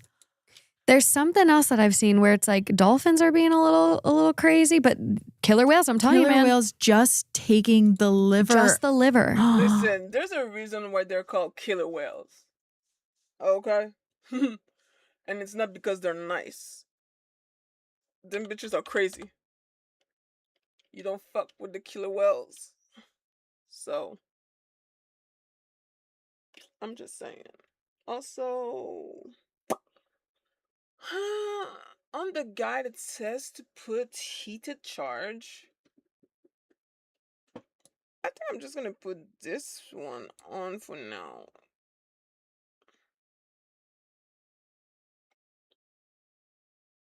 I'm not sure. Oh wait. Oh, oops, it's too. Um, Actually, for now, this one is better. And when I'm done leveling it, I'm gonna... Hopefully this is the last round of leveling that I do on these things. Hopefully.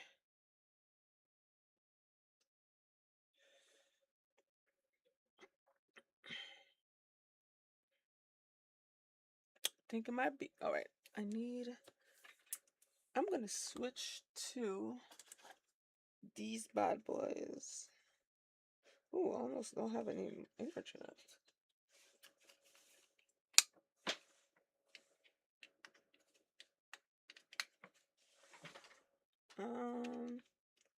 Let me see what you can do. Yeah, the sugar rush for my sweet tooth. I'm gonna switch to this.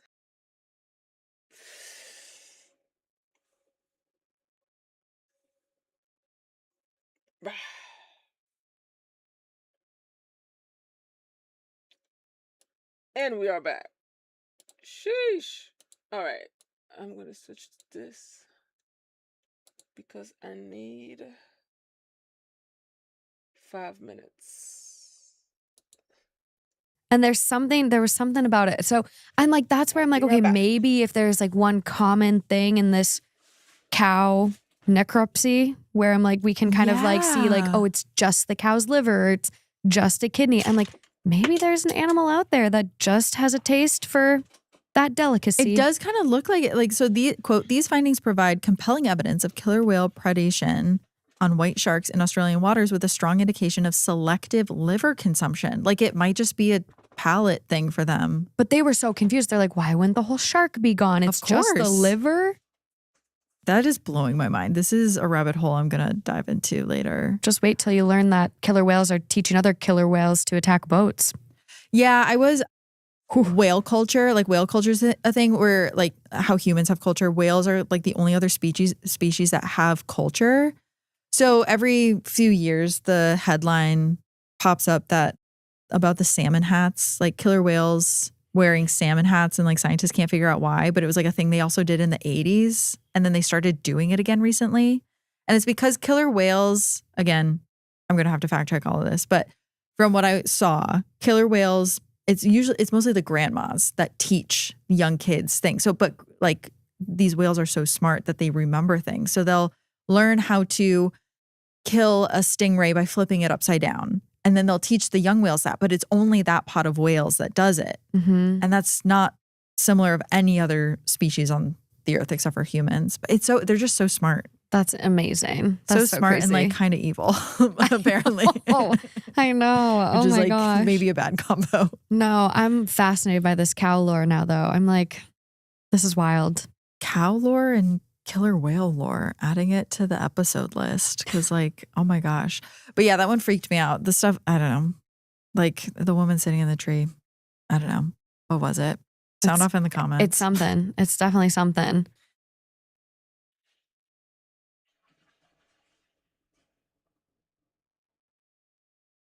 All right. Do you want to read the next one you have? Yes.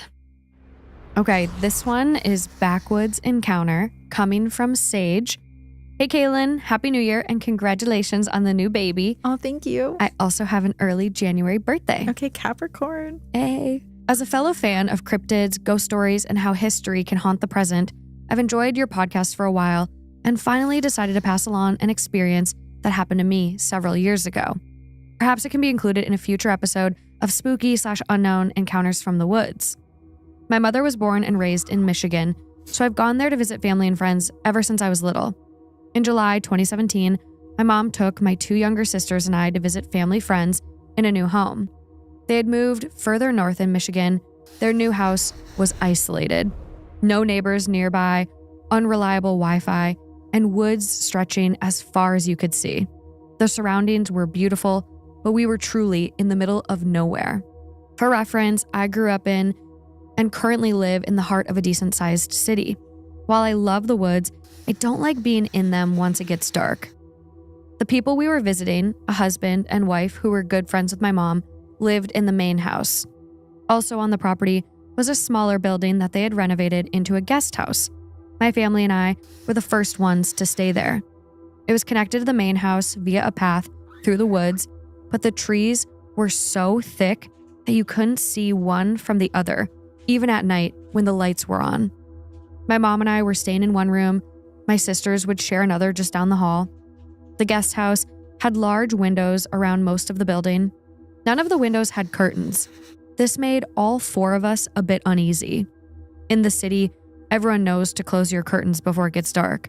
Here, once the lights were on at night, it felt like we were on full display to whatever or whoever might be out in the woods.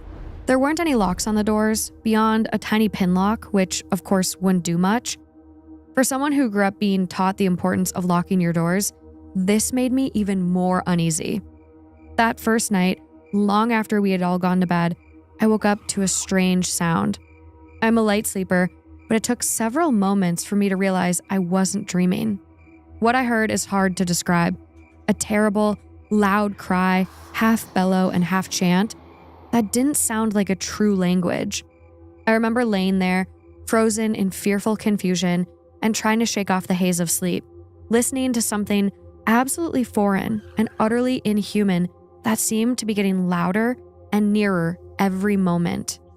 Without warning, beneath the sheets, I felt my mom's hand wrap around mine. She didn't move, and neither did I. But through the darkness, she spoke 4 brief words. I hear it too. Together, we laid there.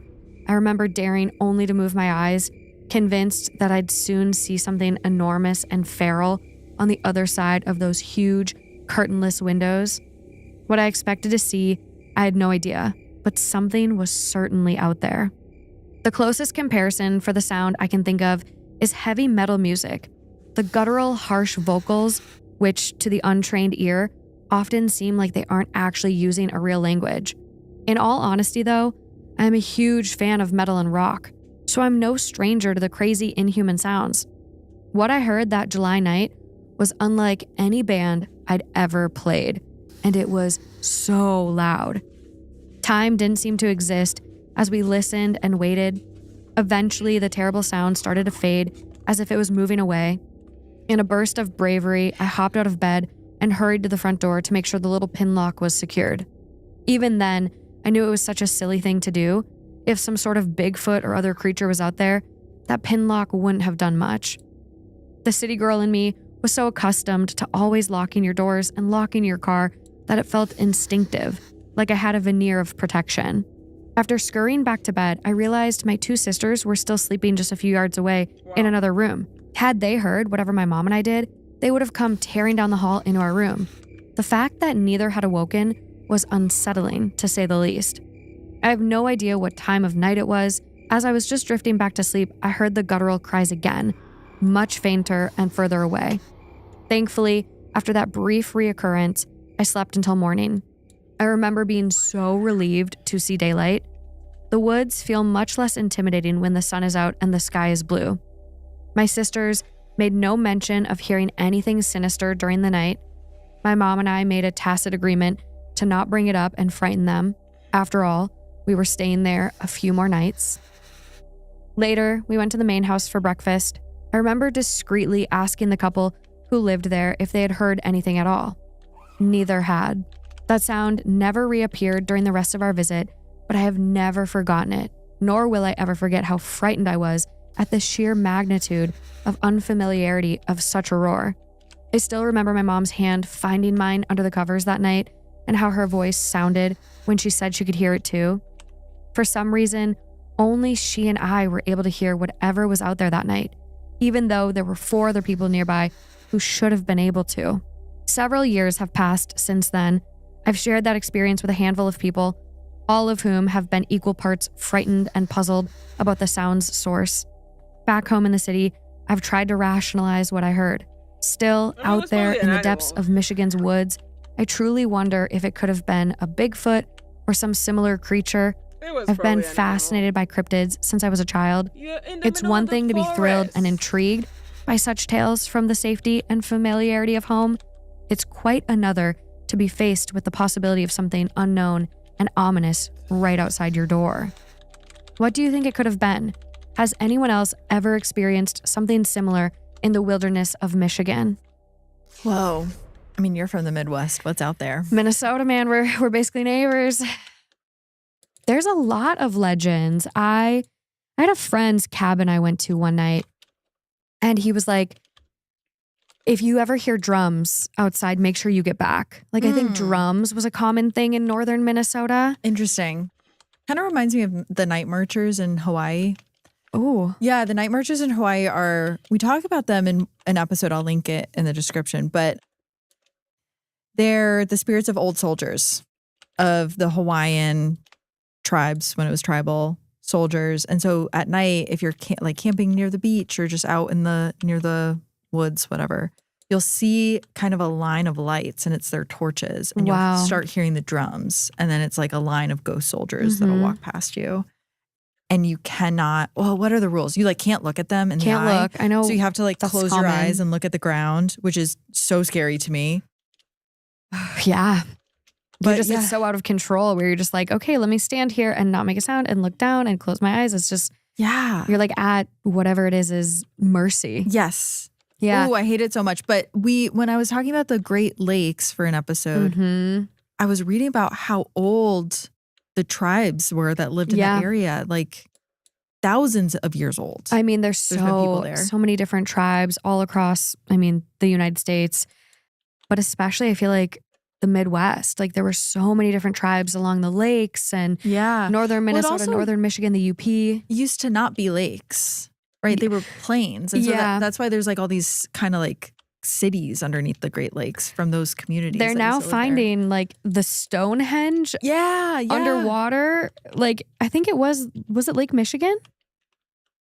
It was somewhere up there. I believe it was Lake Michigan. It's one of the Great Lakes. They're finding canoes that are 10,000 years old that they're now getting out. And there's some amazing indigenous folklore and stories that maybe would explain this sound. The chanting. I'm so curious about. Where it sounds like metal music. I know. That was an interesting detail. And why can only they, mom and our writer, hear it versus the other people? Well, that's the thing with the night marchers too. I think it's family lore, and cause sometimes it's your ancestors too. So only specific people can see them. Wow. So maybe it was something tied to that, but that's really scary too that the mom saw. I know. But no one can you else imagine did. just being there and I think all of us can feel that heart racing, stomach just falls out from underneath you when you're scared, and all of a sudden you're just trying not to move, trying not to breathe too loudly, and a hand reaches for you. And it's I hear it too. Yeah. And it's you know your mom's next to you, but still to just have that that physical touch, just kind of be oh my Have you God. gone out in the woods much? No. Out there? In Minnesota? Minnesota? Spent much time camping or anything? I used to when I was growing up, we'd go portage, where you'd bring all your supplies in a canoe and go stay on an island. And my brother goes up to the Boundary Waters every year whenever they can get it's a lottery to go get a pass to go through. Yeah. I didn't realize how intense it is to be able to do it. So he'll go up there with a group of friends and they, sometimes will take gummies even. I'm that is very brave. But I haven't gone up there a lot. I'm scared of the dark. I really, even walking across my property at night, there's not a lot of light. It's pitch black. And so I tend to avoid experiences like that. Yeah, the property where you had your wedding. I know. I can't even imagine at night. There's I would just picture someone in the trees watching me. You do, and it's just. I think the unknown of this story too, with the windows and the minute you have lights on and it's dark outside, you're in a box that's lit up where anyone can see you. And I think a lot of times in the woods, in the dark at night, there's a lot of things that can see you. And you would never know they're there. I know. I would think about that. That was growing up, we had a room that was all windows and then woods. And the Connecticut woods are really scary. Yep. Nope. There's no, a thank lot you. of spooky stuff going on in Connecticut. But I always just felt like a fish in a barrel. They can see me, but I can't see them because all the lights are on in here. And they're just out there staring at me because I'm a 9-year-old girl. And they're just waiting to come. I always had that fear. Yeah. And just I believe in Bigfoot. So I'm I don't know, maybe it was Bigfoot blasting some sort of sound to the other Bigfoots. I don't mess with it. You know what I read the other day that I was really surprised about? So Bigfoot is mostly associated with the Pacific Northwest, But guess what state has the number 2 most Bigfoot sightings? I was shocked when I learned this. Tennessee. Florida. Oh, the Everglades. The Everglades. Yep. There's a lot. The Everglades, man. Something's going on down there. I could see Louisiana also being one that just like really would ping for like, I mean, it's such a spooky paranormal state. There's Anything so with much lore. swamps. Yeah. Yeah. Yeah. I know. I'm prepping a Everglades episode right now. Actually, that's going to come out in a few weeks.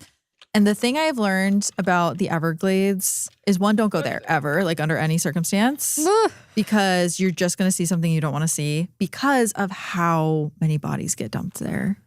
It is that makes sense. and I'm saying this because I trust my audience, but like it is literally the perfect place to dump a body. Alligators, the heat, the elements, humidity. The second a body goes into the Everglades, it's gone. There's like really no hope that you'll ever find it. Wow. It was a total fluke if they find people that have been dumped there. But it's so sad because people in the area know that too. So like they take advantage of it, but really scary. Wow. Everglades stuff. Wow. Really freaks me out. Okay, I have one more for you. Okay. This one, the title is Church Camp Curse. So of course, I had to throw it in here. It comes from Sarah. And it reads, when I was in high school, I was a youth leader at my church where my dad was the youth pastor, and we would have spring and fall retreat for the confirmation students. Oh, I'm having flashbacks. As a Catholic, I'm having flashbacks. One spring retreat, I decided to go up early with my dad and set up because my best friend at the time, Janine, was one of the weekend leaders, and I thought it would be fun to go up early with her. Well, we get there, and the small group of teenagers and myself all get assigned to preparing the cabins for the arrival of the confirmation students. Janine and I decided to get preparing our cabin over with so we could put our bags down. We walked up to our cabin door, and it was locked. That was weird because we were told by one of the center managers that they'd unlocked all the doors of each cabin before we got there. The others got into their cabins all right, while ours was the only one that was locked. Now, the way that these cabins were set up, there were 2 sides. Both sides are the exact same. 5 to 6 bunk beds, a communal style bathroom, and a balcony sleeping level for 1 to 2 chaperones. Both sides have doors to enter from, so there wasn't any walking through the adults area. So remembering that there was another door, I decided to go around, let myself in through that door, go up to the balcony, and then back down to the other side to let Janine in. I first yelled to Janine that the door on the second side was unlocked, but I felt like I was in a bubble. I realized after the fact now, it was weird that Janine couldn't hear me yelling or that I couldn't hear anything around me. Granted, I tend to be soft-spoken, but this felt weird. I didn't think much of it. I just decided to go through the cabin and open the door where she was waiting. But when I opened the door with a playful "boo," Janine was nowhere to be found. I lugged in our bags that still sat by the door, knowing that she was about to try and scare me like she always did. A few seconds later, I heard slow footsteps on the stairs on the other side, and Janine emerged with a serious, annoyed look on her face. As she came down the steps, she asked, "Why didn't you let me in?" I asked her what she meant, and she told me that she tried opening the door again, and it let up, but I kept holding it shut and didn't say anything, nor did I let her open the door, which is why she went through the other side. I immediately felt chills. I told her I had barely gotten to this side until about 15 to 30 seconds before she came through the other side. And when I opened the door, she was the one who wasn't there. She said she was pulling, but someone else was definitely on the other side, keeping the door closed. I told her to stop trying to scare me, and we both did not relent, chalking it up to the other one taking a joke too far.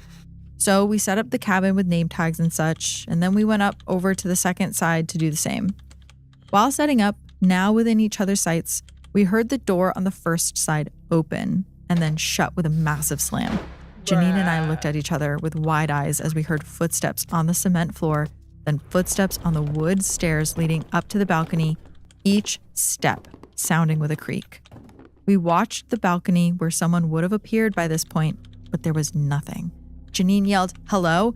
and I felt my heart start pounding as no one answered. We quickly finished the last of our tasks before racing out of the cabin. We checked the other door and it was slightly open. We look inside, no one. Our other friends came out of some of their cabins, so we knew that it wasn't them. Janine and I tried to shake it off and continued doing our other tasks to prepare for the arrival of the confirmation students. That night, we took the students to the cabins and assigned them to each. Everyone got ready for bed and then chose their beds. Janine and I chose the bunk closest to the door and across from the balcony. Janine asked me to take the top bunk, and after a bit of protest, I agreed despite hating the top bunk due to my fear of heights. We turned the lights off and everyone settled in and fell asleep. I fell asleep no problem. But then at 3 a.m. on the dot, I woke up in a cold sweat, fear paralyzing every bone in my body. At this time in my life, I was never usually one to wake up multiple times in the night, and typically I slept very deeply. Damn. Not even loud noises would wake me up. I tried to keep my eyes closed, but they ended up flying open. I looked around in the dark, and my eyes finally landed on a very dark corner in the balcony. My eyes were completely still and focused on this corner. I knew if I tried, I was able to move, and I didn't feel like I couldn't breathe, so I know that this wasn't sleep paralysis, but I felt like I was tied to that position regardless. I felt a level of fear throughout my body that I've never felt before. And as a self-proclaimed scaredy cat, it was a truly unsettling fear that had my very being terrified to the core. Though I couldn't see exactly what was in the balcony corner, I knew one thing. It hated me, and it hated everyone in this cabin. It thought that this was its home and it wanted us out. This went on until about 3:30 in the morning, me stuck, staring, hoping and praying that I actually didn't see whatever it was. Finally, I forced myself to say a Hail Mary, a Lord's Prayer, and a Glory Be, and I felt the heavy feeling lift.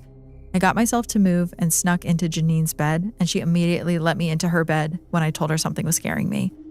The next morning, we were talking about it, and she told me that she also felt something staring at her after I'd gotten into her bed until about 4 in the morning. She said she had vivid, weird dreams about the balcony and whatever was there when she eventually did fall asleep, which a few others sleeping in the cabin said they also had.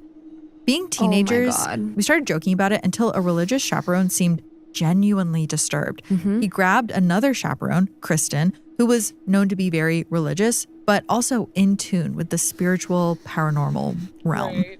Kristen sat us down and had us tell her what was going on, and we started with what happened when we first arrived. After we told her everything, Kristen made us take her to the cabin where she pointed exactly to the spot that I had been stuck staring at for all that time. And she said, "He's right there." Oh my gosh. I felt chills roll down No, my spine girl. as she continued to explain to me that it was convinced we were there intruding on its home, and it targeted me since I was the first one to cross into its living space when I went to initially open the door and crossed through the balcony. Bruh. Kristen decided to do a small exorcism, and she pulled out her Bible. It wasn't quite as dramatic as the movies, but weird things did begin to happen. I felt sick to my stomach as the temperature turned ice cold and whispers filled my head. I saw one of my hair ties fly up from the ground and hover midair. I could feel the spirit's anger as she expelled it from the cabin. Kristen went up to the balcony and cleansed the area with holy water. Steam started to rise from where she blessed. The foundation of the floor started shaking. It was terrifying, and I just remember being so thirsty and tired after this whole ordeal. Then, just like that, it was done. I no longer felt terrified just being inside the cabin, and that night I slept peacefully until the morning prayer bell the next morning. I have never spoken about it with Janine since, and it feels like a distant dream at this point. I used to be a huge skeptic about the paranormal and supernatural stuff, and I wanted none of the ghost stories to be real as I was very easily scared. Now, I'm still a little skeptical, but I've had different paranormal experiences, but thankfully they have all been friendly ones with relatives who have passed away. And that's their story. Oh my gosh. The whole time I'm like, get the holy water out. Get it out. I know.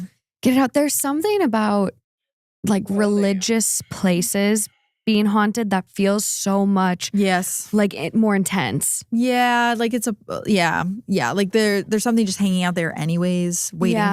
to come in. Yeah. And it's like, what is it about this church camp that would draw this spirit? Matt worked at a camp in Texas that was a Catholic camp Okay. and then became like a non-denominational Christian camp. And they always said that there was weird stuff going on and like really supernatural, scary stuff, but not just like, oh, there's a ghost of like the old man that used to work here. Like something demonic I mean, at the camp. yeah. Like, did he see anything, or what were the rumors there? I have to get the specifics from him. Ugh, I should have talked to him about it before, but I'll get the specifics from him. Phone a friend, I'll love phone a appearance. friend. Wait, maybe he'll come in. Matt, I have a question. real quick. He's scared. That camp you worked at in Texas that was Catholic, that was like haunted. What was the deal with it? I'm popping out for your celeb shot. Wait, come sit. Crazy. Tell me about the dragon one again. The dragon one. So there were like these adult football dragon? coaches in Texas who were there for a retreat. And so one of them was like in the shower. It's like, we had like showers away from the cabins like at night. So one of them's away. He says he sees this like dragon like sort of spirit figure thing. So he literally runs screaming like out of like through the woods, like with a towel. A dragon. That feels kind of like demonic, spooky. Yeah. Oof. Very demonic, spooky. Weird things would happen. Like we had a ropes course wall, and nobody was climbing it. There was like stuff sitting at the top, and like someone was sitting like below it. And there's like somehow like this heavy thing falls off the top and like hits someone on the head and like knocks them unconscious. We had one like kid who everyone thought was like possessed who like tried to drown this like girl in the river. Huh? Did they try to do an exorcism? Because was it still a religious camp? It was still, it was weird. So like depending on the week you were there. So like some weeks it was religious and some weeks it was not. Some weeks it was Catholic, some weeks it was Protestant. So it was quite funny. Were the Catholic weeks more haunted? I would be curious to do a case study. Catholic weeks were maybe less haunted. I don't know. Maybe because priests were there. So the demons were in hiding. I don't know. Fair. There was weird. Yeah, there was a kid who like scratched everyone. And then like whenever the name Jesus was said, he would like freak out. Oh, so actually was maybe possessed. Yeah. If you ever seen like The Passion of the Christ and there's those weird kids who are possessed like at the end, it was like the only time I've ever seen anything like that where there's like nothing in the eyes. It's just like black. Yeah. Ooh, when they would do like a salvation night and then like across the river. I haven't seen The Passion of Christ, but apparently it's because I'm not religious, so it's not really my type of shit. But apparently, even if you're not religious, it is interesting. So I don't know, fam. We live in the middle of nowhere, hill country in Texas, actually very near where all the floods were. A big fan of anything God related. But alas.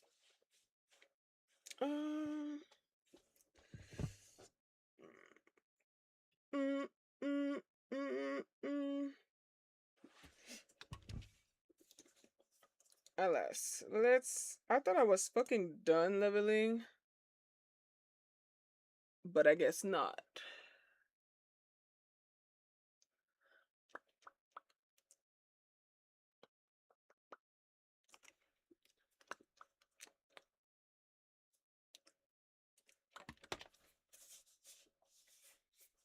Run, motherfucker, run.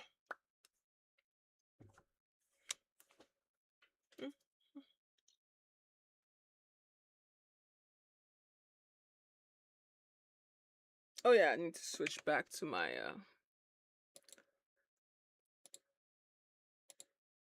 this. Leveling is annoying and repetitive.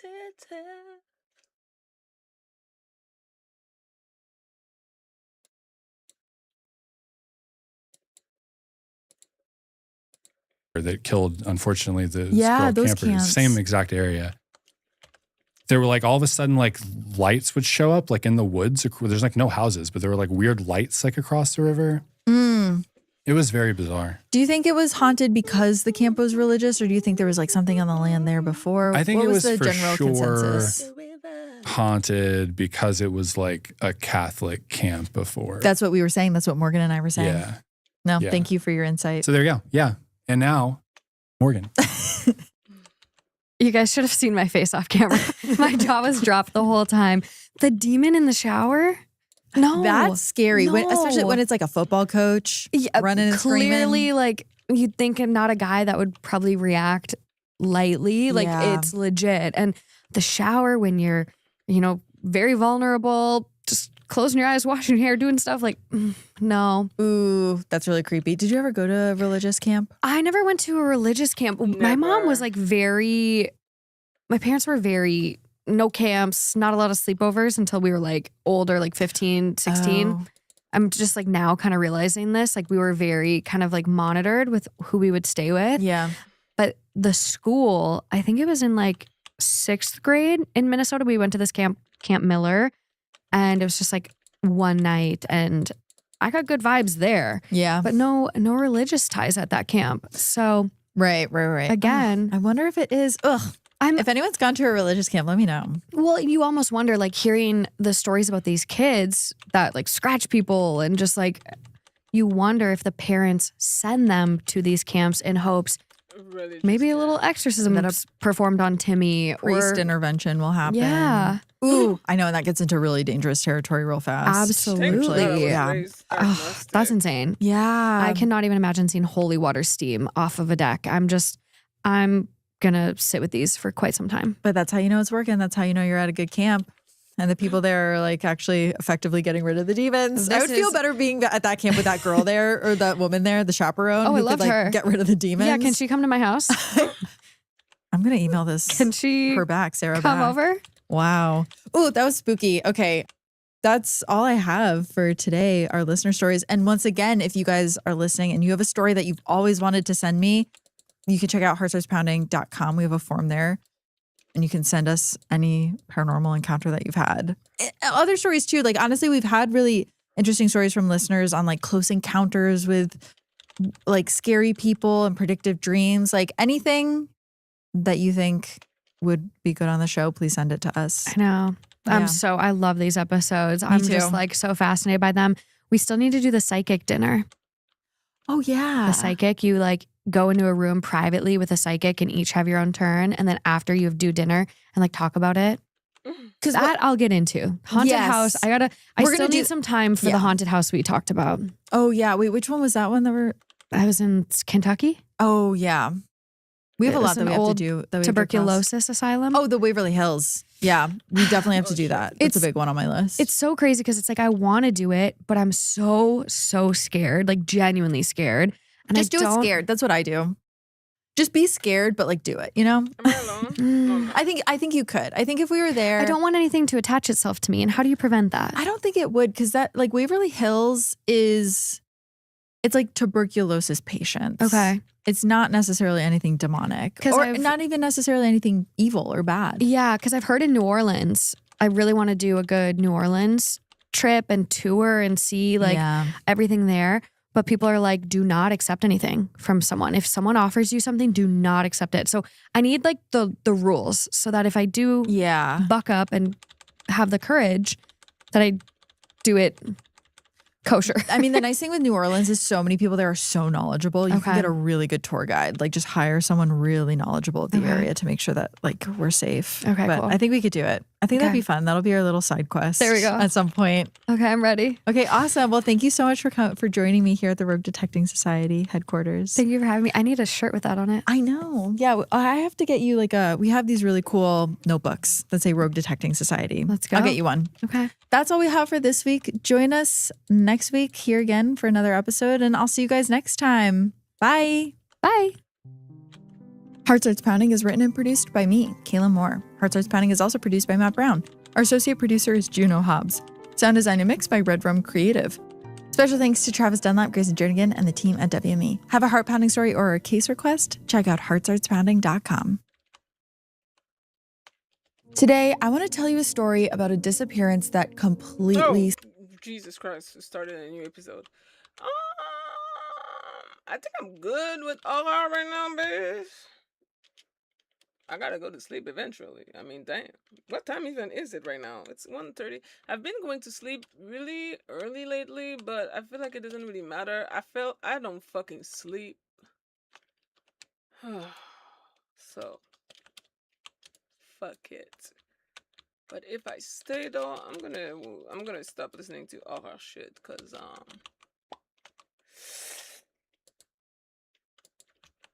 I'm spooked. I am spooked. Bum, bum, bum, bum, bum, da, da, da, da, da.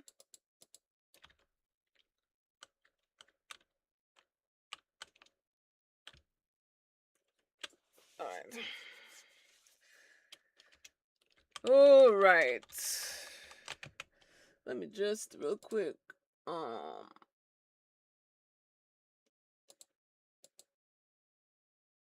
boo, boo, boo, boo, boo, boo, boo.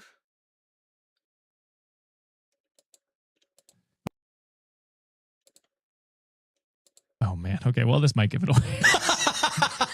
So Yeah. this is Let me found on. guess. I Not was- how I was girls gonna- work, huh? Yeah. I it was is. gonna say, like, as soon as you're like, it's a screenshot from Twitter or it's a screenshot from is. Facebook, we're gonna be like, all right, well, we don't need to know what subreddit it's from. We know it's gonna be a fucking load of shit. Yeah, it's a screenshot from Twitter.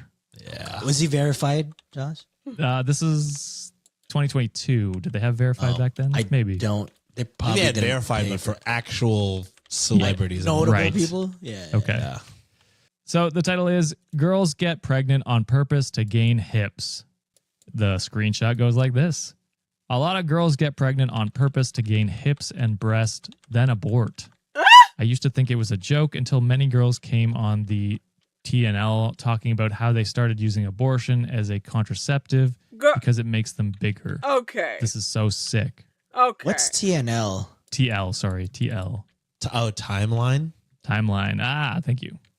I don't. Doesn't I get gotta I say don't this is believe cap. this. It's This the is, dumbest sounds shit. like classic confusion by Russian bots. Like, In my opinion. Yeah. I mean, I don't know. Right. I've never heard of this in my fucking life. same. Well, it's also just like this is so clearly like just the Stupid. anti-abortion, Yes. you know, Yeah, it's talking propaganda. This It's reminds me of propaganda. some fucking stupid ass conservative streamer reading like a headline where it's like, Mamdani forcing all New York youth to use Arabic numerals. Oh, I know. who Oh you're my talking god, this is happening so That is fast. so funny. And everyone's like, "Dude, the numbers that you use are the Arabic numbers, you Arabic fucking numerals. stupid piece of shit." But also, he's not in charge of the school. No. So He's stupid. forcing everybody to use Arabic numbers. Don't get me Man. started about the Department of Education right now. They Oh fucking my piss me the hell off. But, you know, it could have been possible that he did see someone in his timeline do that, but then now he equates every woman that does that. It's a classic case But of like, I I seen guarantee it you, one John- time, but it's real. No, I guarantee you, it was someone else who has this thought process who made up a story about it and then posted it online, and then a bunch of dumbasses were like, "Oh, this is 100% true. That's this is possibly terrible." it. I was just like, "No, you're just giving into clickbaity shit online. Mm-hmm. Shut the fuck up." Why And are the people answer so to that dumb? is no. They Yes, don't They fuck. don't fuck. And they won't fuck. All right, this next one is from OP Project NP. And the title is Found on Social Media. What would you like? So this is a chat message, and Okay. it starts with a missed audio call. And someone says, and then that person like obviously missed audio call, and then they say, "Would you like a nice, great gift?" And the OP responds, "Is the gift a penis?" To which this person says, "What would you like? What would you like? What would you like? What would you like?" And OP responds, "Not a penis picture." And that person responds, "Okay." And that's it. Oh, well, better than most people. I mean, at least bar they is listen. in hell. I thought the penis pic was coming regardless. It imagine doesn't Alex just matter throwing- what you say. Jackal. It's a jackal. Can you imagine Alex just throws a penis picture in here for me to check out? Like, I mean, cool. surely it'd be blurred, but oh my god! I mean, How's this guy obviously, fucked? obviously not. But I guess good I on will him say for there's a not chance. actually sending it. Because the bar is in hell. There's a chance. Maybe this is a tactic for him. It's just like, you know what? I will respect her decision to not wanting to see my penis. Maybe she'll like me more because of that. What would you like? Yeah. What would you like? What would you like? Please. I really want you to say penis, but I'll respect you if you say no. But I'm okay with it if you don't say yes. You know what? He's a good guy. I'm just kidding. No. Not I willing to think go we're that going far. too hard on this guy, actually. Speaking of hard, you want to? What do you want? What do you want to What do see? you want? What do you want? Speaking of hard, speaking of hard, speaking of hard, speaking of hard. Would you like a nice, great gift? Hood or no hood? Which one? Oh, God. Raw and unedited. Raw and uncut. Raw and uncut is what I'll say. Holy shit. The final one here. Does that guy fuck? No. No. It's it's really weird. He can be saved. I don't know. Sometimes He at least people- listens to consent. True. Sometimes the most undeserved be fucking like crazy, which is That wild. is true. Last one here, posted by user Zach4949. And this is titled Basics. Single Moms Are Not Leftovers, That's All. So it's a picture of a half-eaten hamburger with fries and ketchup drizzled on top of the fries, Oh, disgusting. which is insane. I agree. Ketchup on the side. All the way. And the caption above it says, "This is Oh, what you it's feed a X's. single Why is mother this on a motherfucker first thing date. lit? Your leftovers, because that's all Hey! she has to offer you. Bitch. Leftovers." Jesus Christ. The title really made me think this was going the opposite way. I agree. They're saying that they say like, you know what? They're not leftovers. They're meant to be more than that. Right. That's what I Yeah. thought it was going to be too. I was on board. I was like, finally, the guy who fucks. Wrong. Nope. Wrong. Nope. His name He was does not. Zach. This guy sucks. Jesus Christ. Also, he's a sociopath for putting the ketchup on the fries. That is craziness. Yeah, on the fucking side, people. Come on. Yeah. Not at all, Mom, people. my mom does that, and I look at her. Shut I'm the just fuck like, up, you Sean. my mom puts ketchup like on her fries, and I look at her. I'm like, you disgust me. I can't believe you're my mother. Which is Oh, crazy damn. though, because like an animal style fry, I'll drizzle the sauce all over it. But ketchup is crazy. Ketchup, I think, is disgusting. I just find putting any condiment like drizzled on the fries makes the fries soggy. And I don't like that. Yeah, but animal style fries, it just Animal feels style right fries do to be put hitting them it, in but I've there. never Or like had that. bulgogi fries, like the kimchi, With the sriracha, Poutine. the spicy mayo, poutine. Poutine. A nice poutine with gravy Canada on it. represent. Some cheese curds. Do you get the That shit gravy on the is- side? No. That's to be fair, that's a different thing though, I think. Yeah. Like a Belgian style fries with all the fixings? That shit sounds hella good. Oh, I don't know what that is. Oh, brother. It's a new level of white. I Yeah. haven't got there. Belgian style fries. I've But had anyway. their waffles. This guy deserves to be in hell, by the way. The level of white is great. Move on. Let's not dwell on it. Let's not dwell. Oopsies. But yeah, this guy's a piece of shit. Deserves to be in hell. Oh, maybe you need to be left over on the side of the road or some shit. I don't fucking know. In a video game. Cyberpunk No, style. he can be left out on the road. Yeah. What is this white sauce on the Belgian fries? Don't ask questions. It's like a I'll say like creamy sauce. I don't know Oh, how it's creamy, all right. it's creamy. The Venka. It's a whole nother level of white, Sean, if you know what I mean. Never heard of that in my life. All right, that is it for this episode, Wikimaniacs. Let us know what you think down in the comments below. Give us a like, rating, and subscribe on Apple Podcasts. Up button jeans, boots with the fur. All right.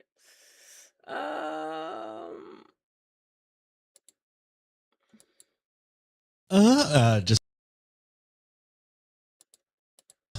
Am I overreacting? My husband didn't wake anybody up for breakfast. Probably not. I imagine he made like this big pancake breakfast. Didn't tell you or the kids. And just said, yeah, figure it out yourself. That kind of sucks.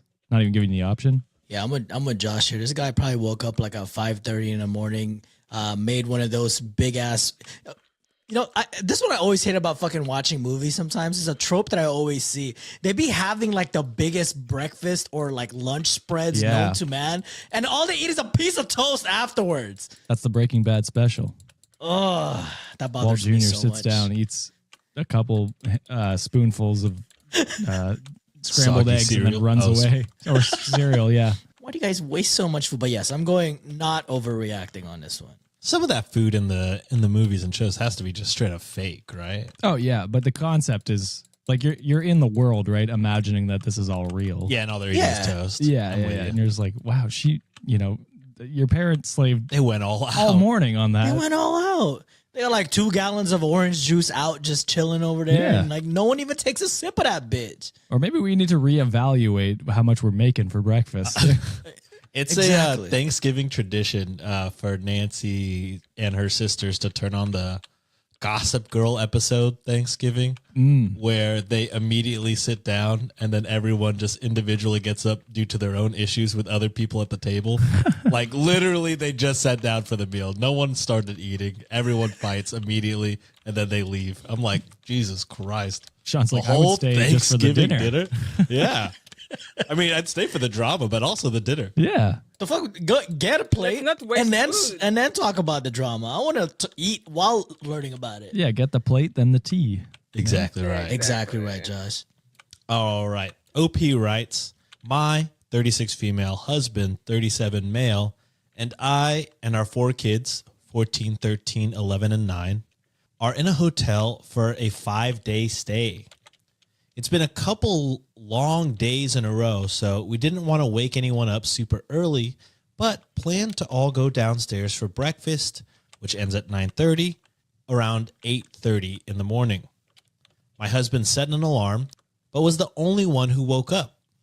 And instead of waking everybody up, he instead went down to breakfast alone.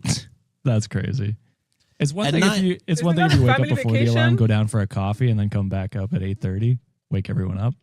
But to just go down and not take anyone with you, that sucks. A little wild. I agree. At 9:30, he woke everyone up by saying, "You guys missed breakfast." Oh, Christ. Jesus Christ. We're fighting. Oh, I asked him, why didn't he wake anyone up? And he said, it's not his fault everyone else slept through the alarm. I'm dumb as fuck. Our daughter, 11, said she woke up at 8 a.m., I but don't know what he I was fucking still took. asleep. I'm having a hard time believing I she would have was not slept through the focused. 8:15 alarm. I don't know exactly how it happened, but I'm supremely irritated. When I suggested we order a breakfast, he got pissed off because he said there's free breakfast and we all neglected to get up for it. What he brought left over was 2 muffins, some grapes, and orange juice. So they at least had a snack to eat, but he didn't even bring up more muffins. Now he's playing it off as a joke and is treating me like I'm overreacting and that I am responsible for the whole thing. Huh? No. Hell no, not overreacting. How? I agree. Oh, I'm just okay, look. less It would be excitable. it would be a different story where let's say he did wake up like at 8:15, 8:30, and he went like, hey, let's go to breakfast already. And everyone was like, I don't really feel like it. Yeah. And then you went down. That's a whole completely different story. But the fact that this motherfucker went down, got up, waited until 9:30 and said, snooze you lose, motherfuckers. Yes, yes. That Here's is- 2 muffins and some Here's grapes. 2 Yeah. muffins is diabolical work. And on top of that as well, it's like, okay, why aren't you going to wake up your whole family up? Now, your whole family is going to be extremely hungry when they wake up in the morning. And 2, that's an additional financial strain on you guys because now you have to feed 6 people having to pay for extra breakfast when it was being offered for free. Exactly. The biggest thing there is like before, like In the night this before, economy? like the plan was to wake up at 8:30. We all had this plan. He set the Yeah. alarm. If you're the alarm guy, you're the guy that wakes everyone up. Literally. If you don't want to be the alarm He guy, had make one someone else be job. the alarm guy. You know what I mean?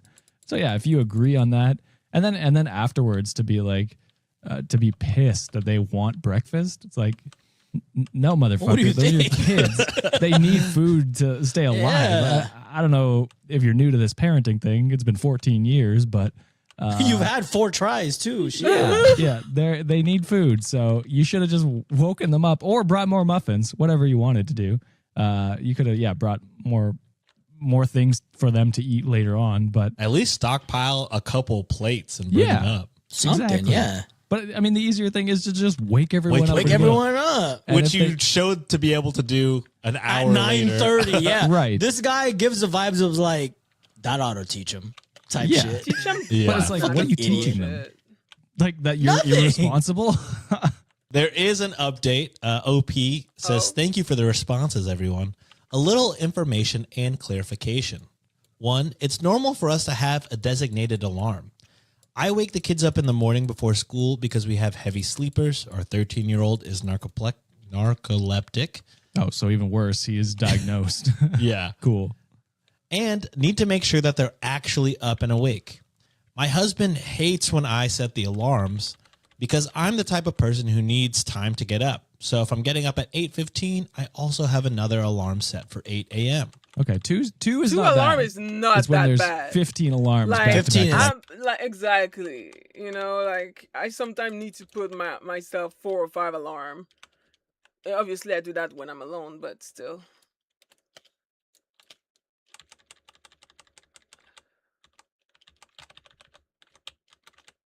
Anyway, back to back to back. And I'm Oh like, my- Jesus Christ. What is I got wrong with 3 you? and I hit snooze, so they're all going off crazy. She has like 30 different alarms, and each Oh one of my them has a different ringtone. I'm just like, motherfucker. That's crazy. It irritates him to no end to hear my alarm go off multiple times. So whenever we're waking up together, he's the one that sets the alarms and then wakes me up. So it can be a pain in the ass to wake all of us up, but for him to not even try is new. I'd be way less pissed off if my daughter had gone down with him. She was awake as recently as 15 minutes before he got up. If he had tried to wake anybody up, she would have had gone, and at least he'd have some kind of plausible deniability. Not super important, but we're away from home for doctor's appointments and for an event for our daughter. It's been a pretty stressful couple of days, but everyone has been feeling it, not just him. Oh, you know what makes it better? No breakfast. That makes you way less stressed. And hungry. Yeah. Hangry people, no. Don't Like, want to be around. don't want to be like, I've experienced people who gets like angry like that when they don't have their caffeine. I'm like that when I don't have my food. Yeah. We both work full time Hey, and have let's both been dealing with goody. work stuff on the trip. I used to work from home, but switched careers to work at our kids' school for work/life balance reasons. He was in a really bad mood here we go. This one's funny. He was in a really bad mood last night because his fantasy football team isn't doing well. Jesus. I wish I could be charitable, but I man. can't.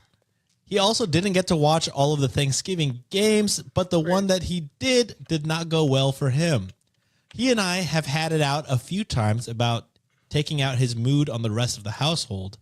He gets better for a short period of time and then gets back on his bullshit. It's only been a few weeks this time, and it's incredibly discouraging. As our kids get older, I find myself having to undo behaviors that he's modeled for the kids. Our 14-year-old specifically has picked up some of it, and I am constantly in damage control mode. None of this sounds great. I know. Yep. Thanks. And it's hard to say all of this and then follow it up by saying he's a great guy. dad. What a kick-ass Kick-ass partner. guy, dude. Holy This guy's shit. fucking awesome. Love it. The vast majority of the time, he is a great dad, though, which is why I'm coming to Reddit for this situation and not any of the other ones. He coaches their sports teams, is involved in whatever he can be, and is getting better at sharing the load of the house and kids now that I'm working out of the house. I'm just tired of being the butt end of his jokes and having to explain why his moods and attitude are unhealthy. I'm at the point sometimes where I think that he's easier to co-parent with in the same house. At least with me there, the kids have a parent who can call out the behavior and can tell the kids that they don't deserve to walk on eggshells whenever he's in a bad mood, as opposed to leaving and them just having to deal with it half of the time. We're going to be having another conversation about this, and he's going to tell me that he's been stressed out at work and that he'll be better. The rest of the trip will be fine, likely, but good God, am I getting tired. Woman, you sound like you're already checked out of this fucking marriage. If it doesn't change, leave. You're already... Women who are in a relationship with the father of their children and yet they still feel like they're single parents. But he's a great guy. Shut the fuck up. Leave. Oh my god. Ew, Yeah. why is it up to you? Why is it your responsibility to for him to temper his own goddamn emotions? He's Yeah. a grown ass man. Fucking tell him to figure that shit out, or else, his whole world's gonna come crashing down on him. You think fantasy football is the worst of your problems? Hell the fuck no. I mean, as someone whose mental health is tied to a shitty fucking franchise, and also my fantasy football team sucks this year, ain't no way I'm gonna take that shit out on my partner, my guy. Like, this fool's stupid as hell. Yeah, it's pretty childish to take that kind of stuff out on anyone other than yourself because you made the fantasy team. Yeah, let alone your entire family. Yes. 4 kids That's and wife. crazy. I'm gonna do the classic Reddit thing where I extrapolate based on little information. He might have a gambling addiction potentially, based on like how he reacted to the money being like used for breakfast, how he reacts to fantasy and games losing teams and stuff like that. We can't pay for breakfast for the kids. I have a fucking parlay I need to bet on. This is crazy. That is the extrapolated extreme. It's obviously, it could be the underlying. I have no idea, but I think he needs to go see a therapist for his mood swings and get that shit figured out because there's no way not he's a great healthy. dad if you have to unteach the behavior that he's teaching your 14 and 13-year-old, then he's not a great dad. That's not a good thing for your kids to learn. And get him therapy or threaten to leave or that he gets therapy because like this is a lot on you to be able to manage your family and him and his temper. It's crazy. And hearing that he is just now kind of starting to pick up some of the slack of the mental load at home. Yeah, it's some of been your 14 kids are years. like 14 some years, bro. Like, and he is just now starting. Where the fuck was he at throughout this whole time? She might have been referencing when she went back to work though, which I don't. Yeah, because I think she's saying she took care of most of it when she worked from home. Yeah. But I fear that's not a great excuse. She No, should no, have no, been- It's I not an agree. yeah. I agree. I'm with both of y'all. That she Yeah. should not have been carrying that load just because her office is inside the It's house. at home. Right. You're right. yeah. He That should might have also been part of the work-life balance of why she quit. probably, yeah. So yeah, I agree with you, John. I just wanted to clarify that. I think Yeah. I think it's Well, I insane still- either way. I still think he's an asshole. So Oh like, yeah. Yeah, I forgot to say this. I forgot this is a part of Friday episodes. Reddit said not the asshole. Oh. Yeah, should have led with that one. Surprising.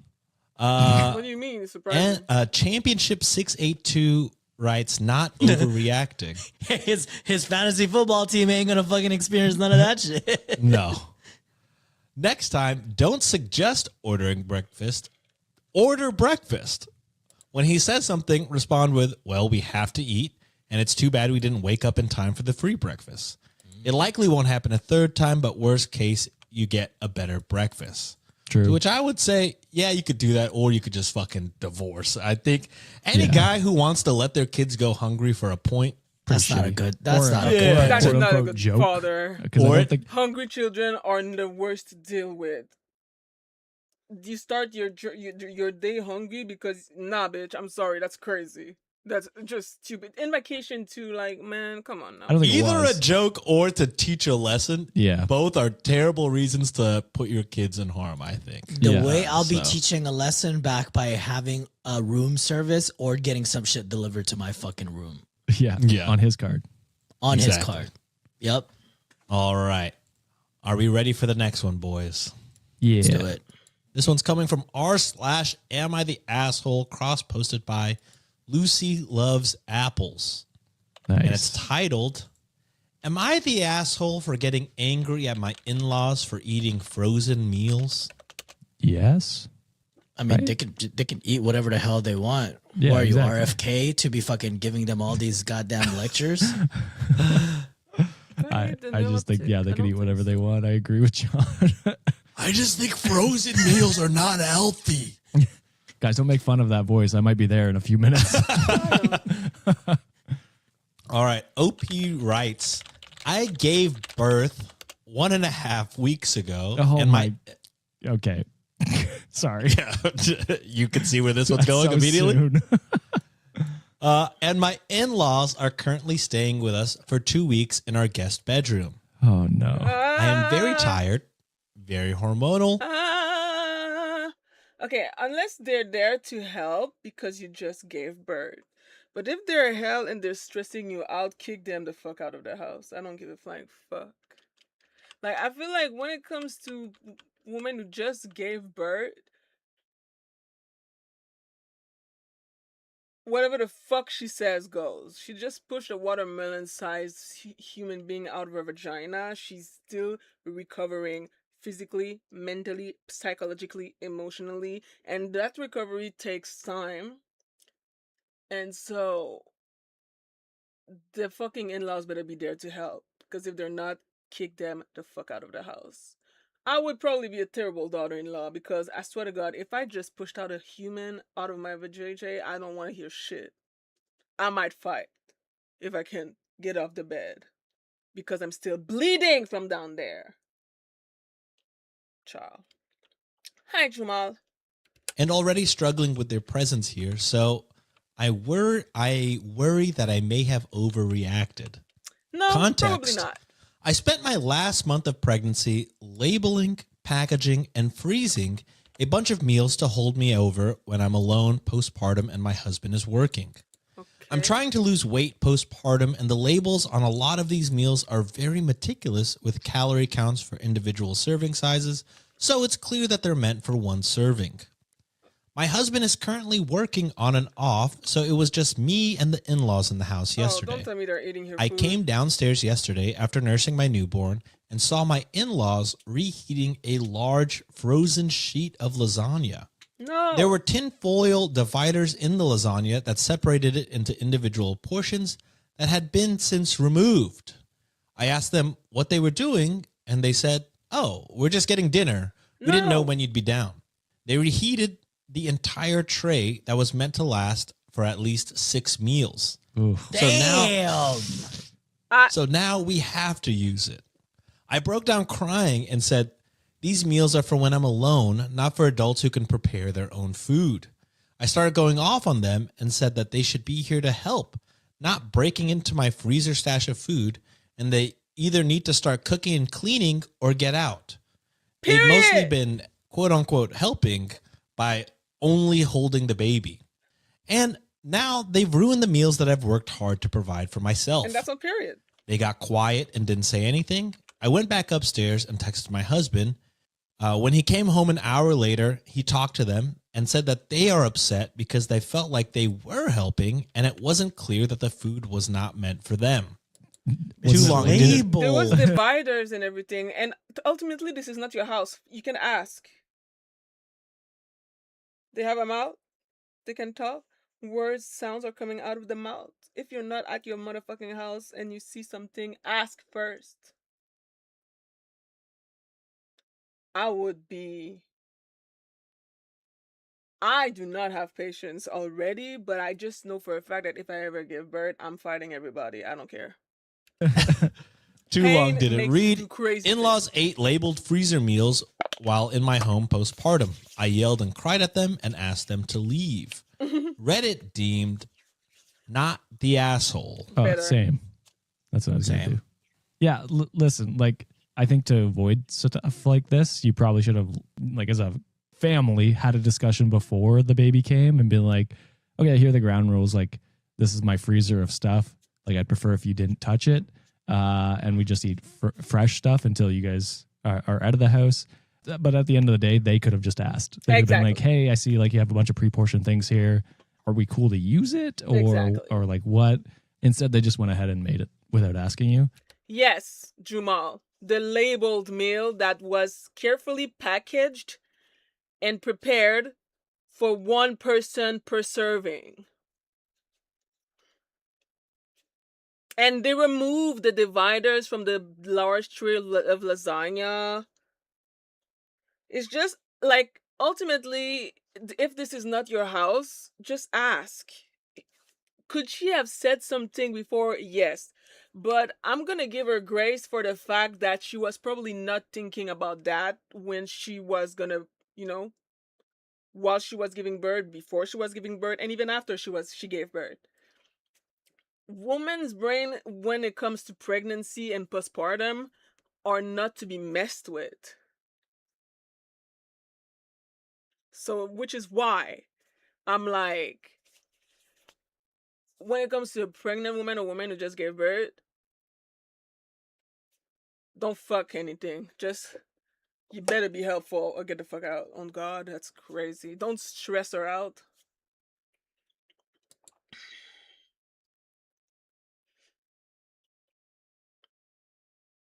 Well, that's like exactly because they're in-laws. So I feel like because they're in-laws, they probably thought that it wouldn't be a big deal, but that's called boundaries. And I feel like a lot of in-laws don't really know you know, I feel like a lot of family don't seem to know what the fuck boundary is or mean, and it's annoying. Also, I don't know what the fuck. It's already on rank. Like, all of those are bad. Can I put this one? Yes! I'm gonna use this one for now. Alright, solution. So I think it's crazy that they're upset at you for being like, hey, yeah, I put a lot of work into those meals. Yeah. I want to have them later on. And then, yeah, for your husband not to back you up is wild. That's kind of Husband crazy never back up as your fucking well. Like, wife. to me, if Stories. I ask one, if I see something that's clearly labeled, that's kind of a telltale indication. Like, oh shit, that's probably Yeah. I mean, the first step, of course, you should ask first, Yes. first and foremost. The label is kind of like a stop sign, like a stop sign saying like, oh shit, this might be someone's. I shouldn't touch this. Third part, like I agree with what Josh is saying, but I feel like the crux of the responsibility for relaying that information to the parents is, of course, got to be the husband. Like, Yeah, hey, that's she's what I kind of was upstairs recovering. It's only been a week and a half. Yeah, week and a half.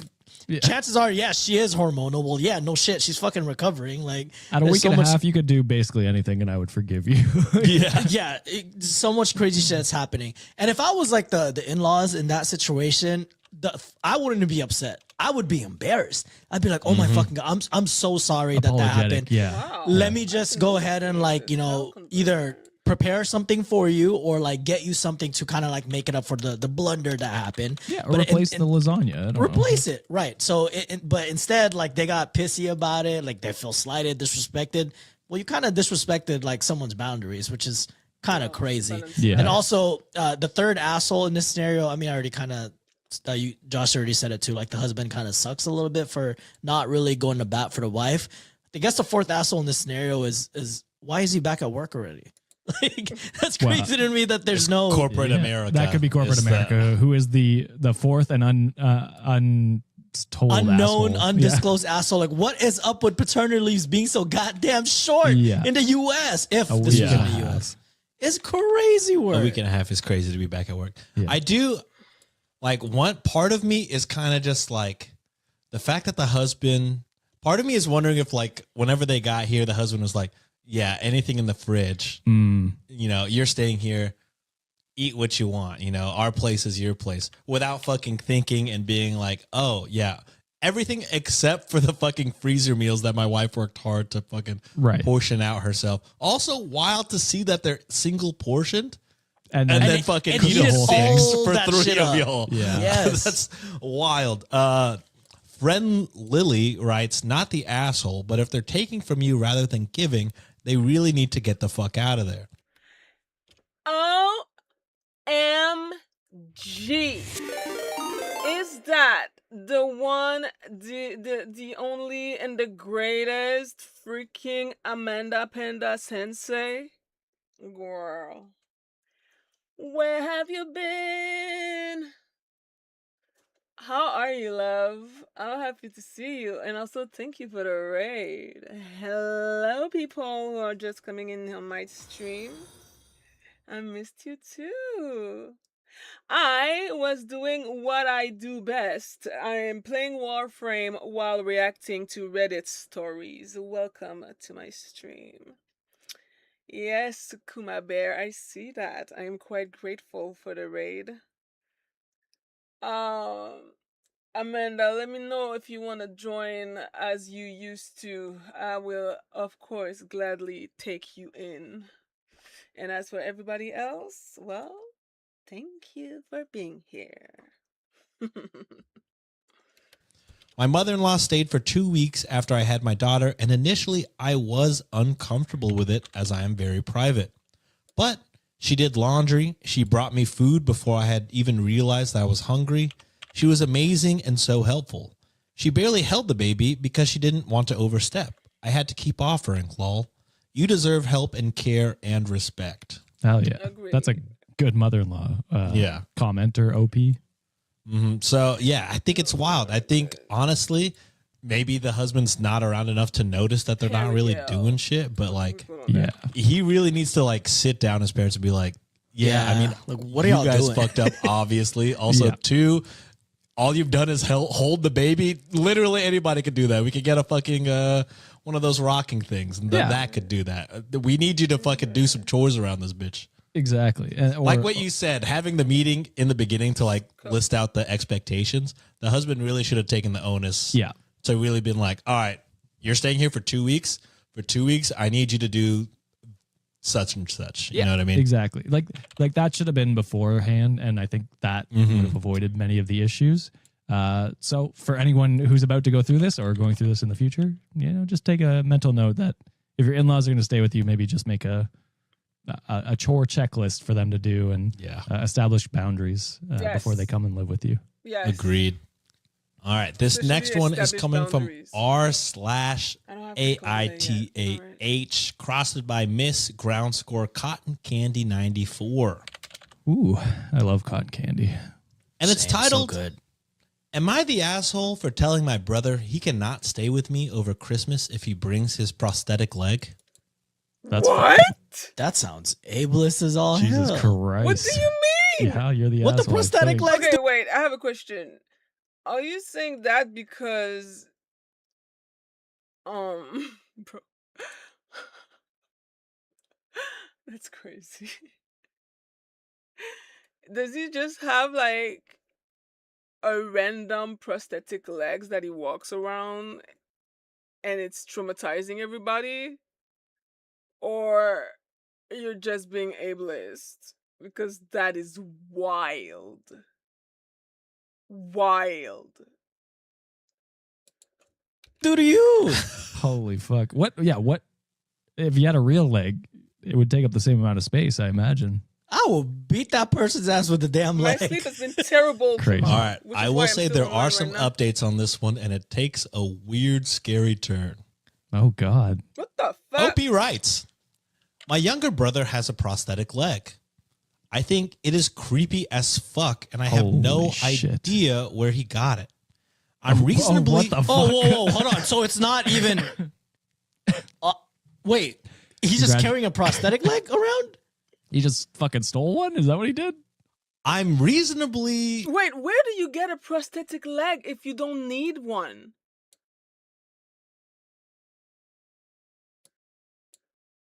How can you even get a prosthetic leg if you don't need one? Bitch, what the fuck?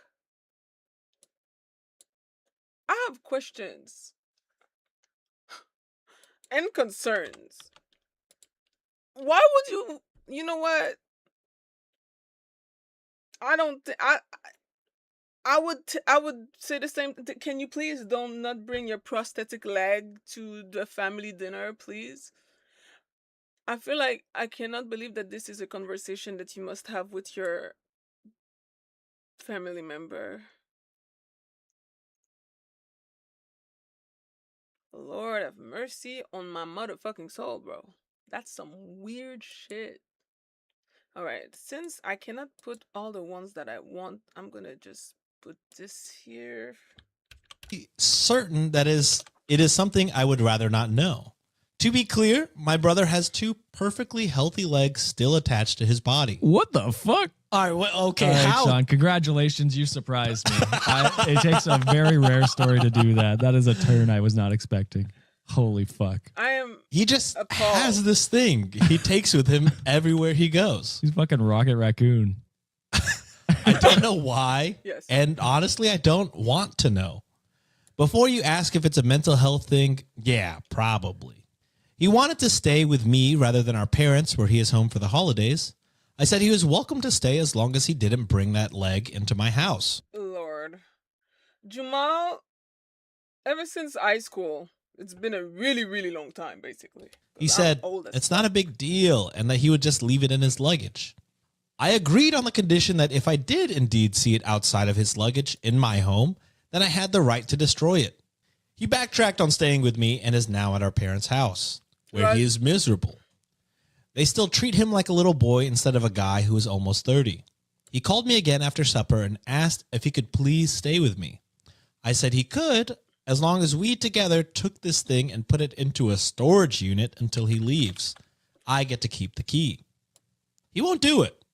He says that I'm being a bitch for not letting him stay with me. I think he needs to get therapy or medication or both, or a girlfriend, boyfriend, dog, cat, hamster, something, just not a goddamn prosthetic leg. Not the asshole. What That's the a very normal fuck? thing, I think. Especially since you don't know where the leg came from. That's super fucked up of him just to be like, Like, what if he stole the leg? Where did he get the leg? How do you get a prosthetic leg if you don't need a prosthetic leg? Can we talk about that? Like, sir, what the fuck is wrong with you? 30 is not old, it feels old. You turned 25 in June? You're getting there. I have this leg from somewhere and I need to bring it around with me. It's like, where did you get that? You know what I mean? I'd maybe be calling the cops. Yeah, I'd probably go a little bit further. I don't. Well, it sounded like when he was saying like, oh, it's probably a mental health thing type reason. I would have a sit down conversation instead of just being like, hey, nah, you fucking weirdo, don't do that shit. Like, I feel like that'd make them more defensive. Be like, hey, can you tell me a reason why you like carrying that stuff around? Like, Or where I just you want got it. or where you got it. I just want to understand the reason why you have that and you want to carry that stuff around. And then from there, you know, whatever you hear, maybe you can just lay it on him thick. Just be like, hey, I really feel like you should seek a professional like help because this is not something healthy that you should be doing. Yeah, I think your demand, instead of being like, I don't want to see it, be like, no, I want to know where it came from. That's my demand for you to stay here. Yeah. I want to know where it came That's from, where why you I'm have at. it, and why you feel the need to carry it around with you. And then if you Yeah. answer those 3 questions, we can start talking about you staying with me instead of your parents. Bruh. Yeah. So user Danu Horace, essentially, not going to read the whole comment. It's just going to essentially is just saying like, I'm a prosthetist. And what does the prosthetic? What story are we listening to today? Welcome back. Oh, girl. Okay, so you did not hear the last story? Ma'am. I'm listening to some weird shit. Because the question for this story, the title of this story was, am I the asshole if I refuse to invite my brother to, like, during Christmas or during holidays if he bring his prosthetic legs? Which is like, girl, yes, that's ableist. Like, you don't do that. That's fucking mean. Come to find out, the brother doesn't need a prosthetic leg. He has 2 perfectly healthy legs. He just has a prosthetic legs for fun that he carries around.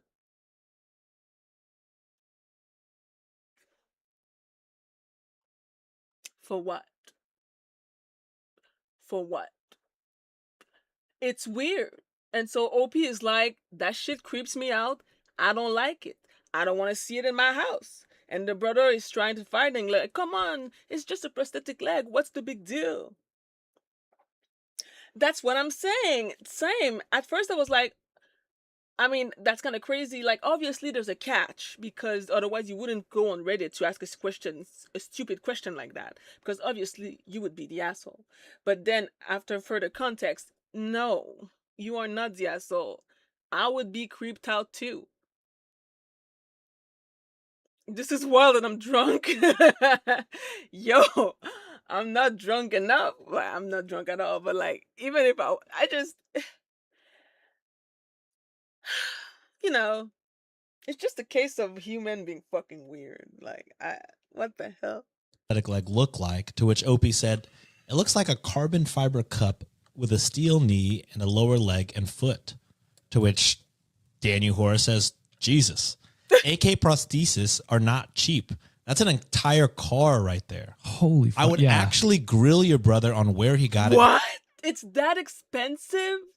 And he's just walking around?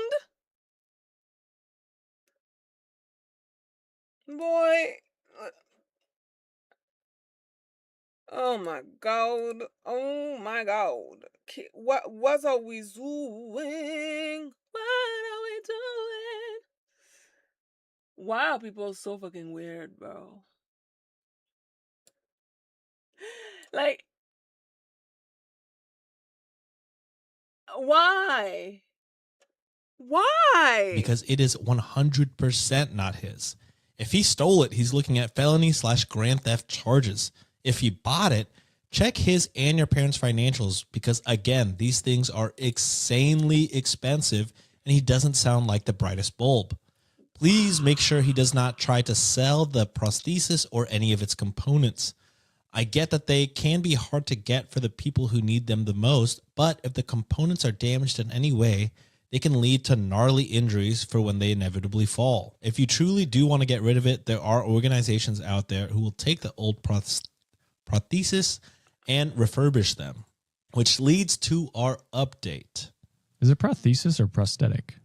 They were going kind of back in the prosthesis. Okay. I mean, they're the medical experts, so they probably Yeah, they're know the better, professional. but Yeah, I want to I just just take their wanted word. to know. If Yeah. someone in the comments could let me know. Damn, that shit is crazy. A car, bro. A Yeah. car. I didn't even think about the price of it. Like, because is I it I've defective? never Otherwise, looked why at is it. someone? Yeah, you Obviously. just don't Well, know the that's the ranges thing. of that thing. Right. That's why. But yeah, that He's makes basi- sense that it's he like shouldn't have probably it at all. $30,000. Where? Like, I would not even know where to get a prosthetic leg. Like, so, did he stole it? He must have stolen it from somebody. There's somebody out there who lost a prosthetic leg because this dumbass wanted to do God knows what. Boy, if you don't,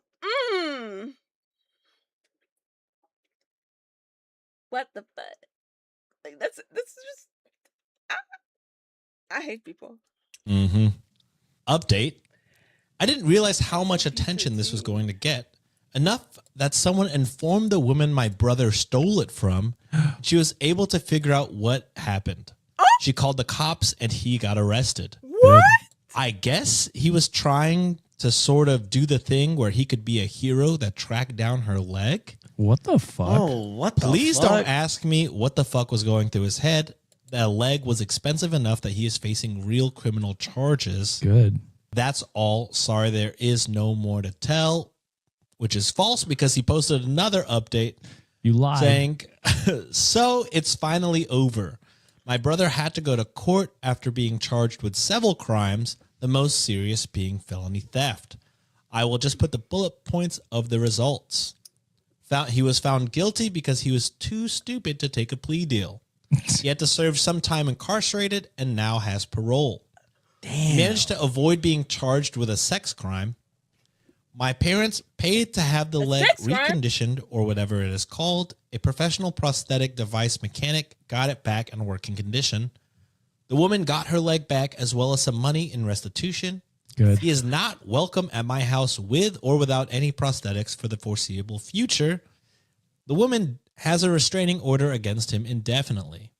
That's all there is to tell. Hope this answers everyone's questions. Thanks for still caring about this weird experience in my life. It does not. I'm still confused as fuck.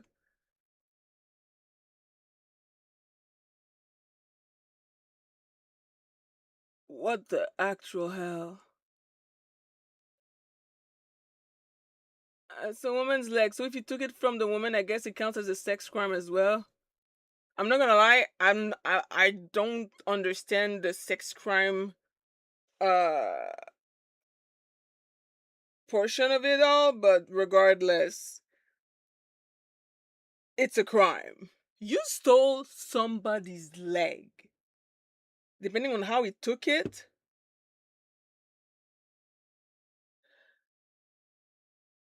Yeah, how did he took it? Brother, what the yo, and he I feel like there's so much shit to unpack in this story. Like, I'm sorry, what? Cause no. How did he took the leg? How did he get into position of this leg? This woman, how long has he? What the hell, man? Like, why are people the way they are? This is just so creepy. Oh Lord, I'm appalled. Pawn was coming to gold, and it went in a mention. I'm sorry. Wait. You said someone told him to do leg lift, and he misunderstood. Okay, okay, okay. I have acknowledged your joke. Eh. But this is just weird. Like, the brother is weird, and the fact that he was able to get away with this for so long is crazy. I'm really happy that Reddit is how this woman got justice. Cause cause I can even imagine. And now in the back of my head, I will always wonder, how did he get into possession of this fucking leg? You know what I mean? Like, how did he get this leg in the first place? Just how? Fucking weirdo. I'm glad she got her leg back too. The fuck? That's wild. And like in the original post when OP was like, yeah, my parents still treat him like a child even though he's 30. It's like, well, maybe there's good reason, you know? Fuck. That's crazy. Look, not a parent. But if I had children and they were like stupid as fuck like this and they did some heinous, stole someone's prosthetic leg and fucking damn near avoided like a sex, I'm like, bitch, you're paying for that shit yourself. Yeah, You got me yes, fucked up. the You're going fuck? like, go ahead, learn your damn lesson. Like, I would not teach you to do anything stupid like this. Where'd you learn this shit from? Exactly. Yeah, well, probably, Yeah, I wouldn't be paying for shit. I'm right there with you. Probably learned it from manosphere bullshit online. There's, Like, well, then have them pay for your shit because I'm not doing it. Yeah. no child of mine. Like, I'm sorry, I did not suffer through 9 months of pregnancy and then suffer through giving birth to your dumbass for you to steal somebody's leg, bitch. Are you crazy?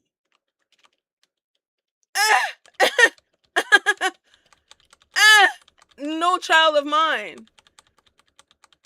I'm taking you off my wheel. I don't know you. Who raised you? What the actual fuck? It cost $10,000, takes me everywhere, and now it's been stolen. Your car? No, my leg, bruh. Yeah, somebody did mention like in one of the comments that he's basically walking around with a fucking car, like the equivalent of like a car in terms of monetary value. Jesus Andrew Christ. Tate. God, fuck. You get to pay for all the men's therapy. You fucked up. I really wish I had never heard of that guy. Reddit deems not the asshole. So, Yeah, I mean, right there with us. I think that was obvious. Oh my Yeah. god, Crazy if it was the other way around, but Reddit deem? No, I'm just kidding. dude! No, Let your like, brother that- live. yeah. No, deadass. Like at the beginning, we're like, dude, this is super ableist. Like, why it doesn't matter if they have a fucking prosthetic leg, but they're just carrying that shit around, bro. It's Yeah. crazy work. Well, to try and get, to be a hero to this woman. It's like, dude, what the fuck? Get a Leave her fucking alone. grip. It's crazy you got away with the sex crime. Yeah, it definitely feels like a weird sex crime. Yeah. They should have been charged. I mean, they already I don't know done what to ruined say, their whole but- life anyways. It's gonna be so difficult to find any employment with a Actually, don't know. I don't know felony what to say. theft on their Yeah. record. I think he ultimately needs psychological Oh, help. for sure. Oh, it for Yeah. sure needs psychological help because I cannot fathom what would make anybody do this. Like, psychologically, I don't know where your mind was when you decided that stealing somebody's leg was gonna be what you wanted to do. Mm-mm. I'm going to work into my lesson. Don't steal people's legs so I can pick up for any slacking parents. Like, I don't think, I don't even know if we can blame the parents on this. I feel like, because, like, yes, sometimes parents do fucked up their kid, but the other sibling seems to be relatively normal, you know? The other sibling was like, listen, I'm not gonna fucking let you come to my house with your fucking leg. Okay? That shit is weird. I don't even know how you got it. It creeps me out. Like, that other sibling seems to be normal, having the normal reaction to a weird ass brother who's having fun with somebody. Oh, whatever, bro. Ultimately, this to me, like, I'm sorry, but this to me is just as stupid as the girl who was using pasta water to disinfect her fucking nipple piercing. Okay? Like, I will never forget this story. I'm sorry. So, yeah. If it was a leg, that would be a horse of a different color. Yeah, obviously. Obviously. Like, that's why I said, like, the first reaction of everybody normal is, girl, you cannot tell your brother that he can't bring his prosthetic leg because that's me. I'm so wasted. I'm trying so hard to focus. My stomach hurt. Dude, go to sleep. Jamal, go to sleep, habibi. It's okay. And listen, Amanda Penda, like, you know this story traumatized me, okay? You know the effect that story had on my mind. I was flabbergasted, and to this day, I am in awe. And, like, I feel like I sometimes feel like I can't really talk too much about it because I'm really scared that I'm gonna start sounding ableist. You know what I mean? But it traumatized me. And I hope that's what they push for next, like the parents, because he needs it badly. This next one is coming from r/am I overreacting, cross-posted by Sean's ground score peanut mid-score allergy. Jesus Christ. Yeah. This is a cult. That's a new one for me. That's crazy. This Peanut cult. Penis. Sean's penis. No. Peanut. Penis. Oh, Peanuts Lord. and penis. No, just the peanut. All right. This one's titled, and this one's gross and bad. Am I overreacting over my husband watching adult videos with kids in our backseat?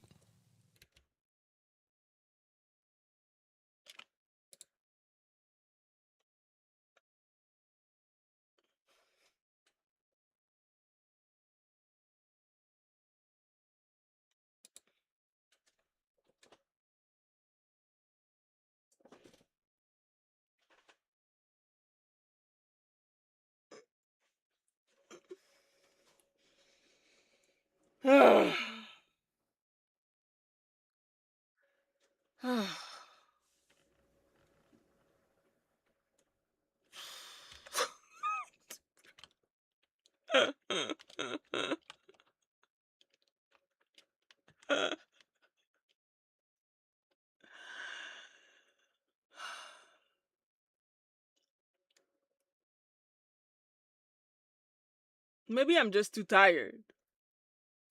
Maybe I'm just too tired. But no. I Garda Prime System. I think that's what I wanted. Bro, uh, I don't even know what to say, so I'm just No. Why is it not ex-husband? That's gross. Why is he not in jail? I don't love that. Oh No. God. The medicine And, didn't dull me enough. No twist in this one. This is unfortunately Unfortunately, exactly no twist. how it's Twist his neck. Yeah, In a video honestly, game. Hang him in a No, video no, game. spicy Josh. You could do it in real life now. All right, OP writes, our family went into town for Black Friday shopping, with one parent going into the store to get the one thing we needed, not for a long trip. Later on in the day, I had to call customer service from my husband's phone because something in our order was out of stock. The only reason I was even in his history was because I was searching for the 2 scooters we were deciding between for a Christmas gift and trying to figure out which one was still in stock while I was on hold. What I saw made me run to the bathroom and almost vomit. He watched around 30 porn videos in the car with our 3 children in the back seat while I was in the store earlier. What the fuck? I was gone for 20 minutes. And the whole time I was there, he was just watching that shit in front of our kids. Our 2 youngest are too young to know what's going on, but we do have a 6-year-old boy. I pulled him aside when I saw it and I asked him if he saw anything weird, and he said he had no idea what I was talking about, so that made me feel better. Good. I confronted my husband, and he had this deer in the headlights look and tried to play his usual playing innocent attitude until I told him to cut the shit and tell me what he did today that I would not be okay with. He said, "Oh, I just watched some porn earlier. I thought you didn't care about that anymore." To which I replied, I don't care if you do it in the bedroom. I don't care if you do it alone. I don't care if you do it in your office. I don't care if you do it away from children. In the car? Are you a porn at? Like, I'm sorry. What do you mean? You're in the car. Your kids are behind you. What would compel you to watch porn at this moment?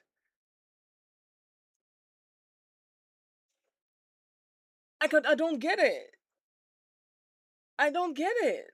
That makes no fucking sense. What is wrong with you? where and when. And finally, he admitted he did it while I was shopping. I said, in front of the children? You don't see anything wrong with that? He said, what? I was bored. I didn't jerk off or anything. What the fuck? What the fuck? Go watch highlights of sports or something. Bro, What? TikTok exists. There's so many, literally anything else. Anything Learn else? a Go read a language. cookbook. I Yeah. don't fucking know. Buy a new your book. your children are present in a backseat and you're gooning to that shit. Oh. Oh my god. You should have custody taken away. That's crazy. He didn't see anything wrong with it. I could tell he knew he did something wrong, but he just didn't want to admit it. Then he said, okay, I just won't do it again. I was just bored and horny all day. Motherfucker, you shouldn't have done it at all. No. You don't get to just dismiss it. You don't get to just act like it's not a big deal, you fucking pervert.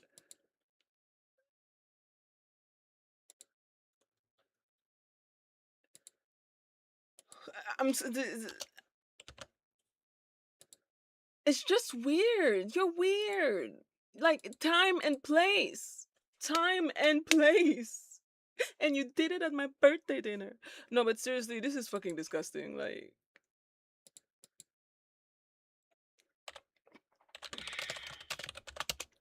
anyway, bro, I'm just disgusted right now. No, don't apologize. I'm literally yelling, and we're in the middle of the night. Like, don't apologize. Like, see, I'm very glad that I did not put my alcohol back in my fridge, because that I need to drink at least one sip right now, because that's fucking disgusting. I just don't understand the logic. On God, you're a grown man. Your childrens are in the back seat. For 30 minutes, you were watching porn. And the other thing that annoys me is, like, you were just watching. Do you know what I mean? Like, were you also touching yourself, or you were just watching? Because I don't see the point of just watching. It's just, there's a lot in this situation that's just that doesn't make sense. Oh, again, is too many. Also, no apology Yeah. is fucking insane. Oh my God. I'm freaking disgusted. Is it just me, or is this extremely concerning and disgusting behavior? Yes. I've been telling him that Yes. he is a porn addict for over a year now since I found out about things he had hidden from me. He's adamant that he doesn't have a problem. I think that Oh, motherfucker, you have a problem. I called it. Is he a porn addict? Yes. Yes. Absolutely. There is no logical reason for you to be watching porn in front of your children in a car. You are a porn addict. You have problem. You need therapy. You're disgusting. Now, obviously, porn addiction is a real thing. It's an actual problem, just like alcoholism and shit. So, it has to be taken into consideration. It's basically a mental illness. But the first step is to recognize that you have an addiction. And he hasn't reached that step yet. And for me, if I was a mother, that would be ground for separation until you get your shit together. And if you still refuse to understand the fucking, like, your situation, then we might have to do divorce. Because if you do that in front of the kids, like, it's just, there's no, like, limit to how fucking dumb you are. He has a problem. Yes. Yes, it's written in the fucking sky. Yo, this it's just, there's so much shit that just disgusts me. Like, I'm glad that the son said that he didn't see anything. I'm low-key wondering if he didn't tell the son, yo, if your mom asks you anything, just say you didn't see anything. You know what I mean? It's just, there's a lot about this that's just like, you're a weirdo, and I would be questioning, like, everything about him. Sorry. If that was my husband. Disgusting. this situation says otherwise. He watched it with kids present. How is that not a fucking problem? Jesus. I'm And that's coming sorry from for John. yelling. No, It's thank you for guys, yelling. God damn it. Thank you for yelling because I can't. I appreciate it. So am I overreacting? No. Also, edit to add, which is sad. Oh, I have God. sad. I'm going to read this part, but if one more man comments defending this behavior because clearly I'm not pleasing him enough or insinuating that I will send you back to your maker. Expeditiously. I'm not surprised that the incels found this post and decided to shame the woman because, of course, accountability and men. What is that? Oh, well, have you thought about... No, he has a fucking porn addiction. There's no amount of sex that she... Like, the thing with porn addiction is that actual intercourse with a person is not enough for them because it's not giving them the same dopamine that the porn gives them. It's a fucking mental illness for a fucking reason.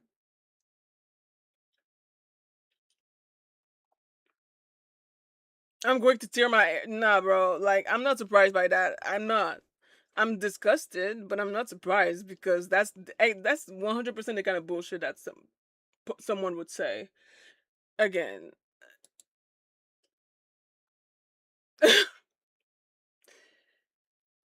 There is zero reason to be surprised on God.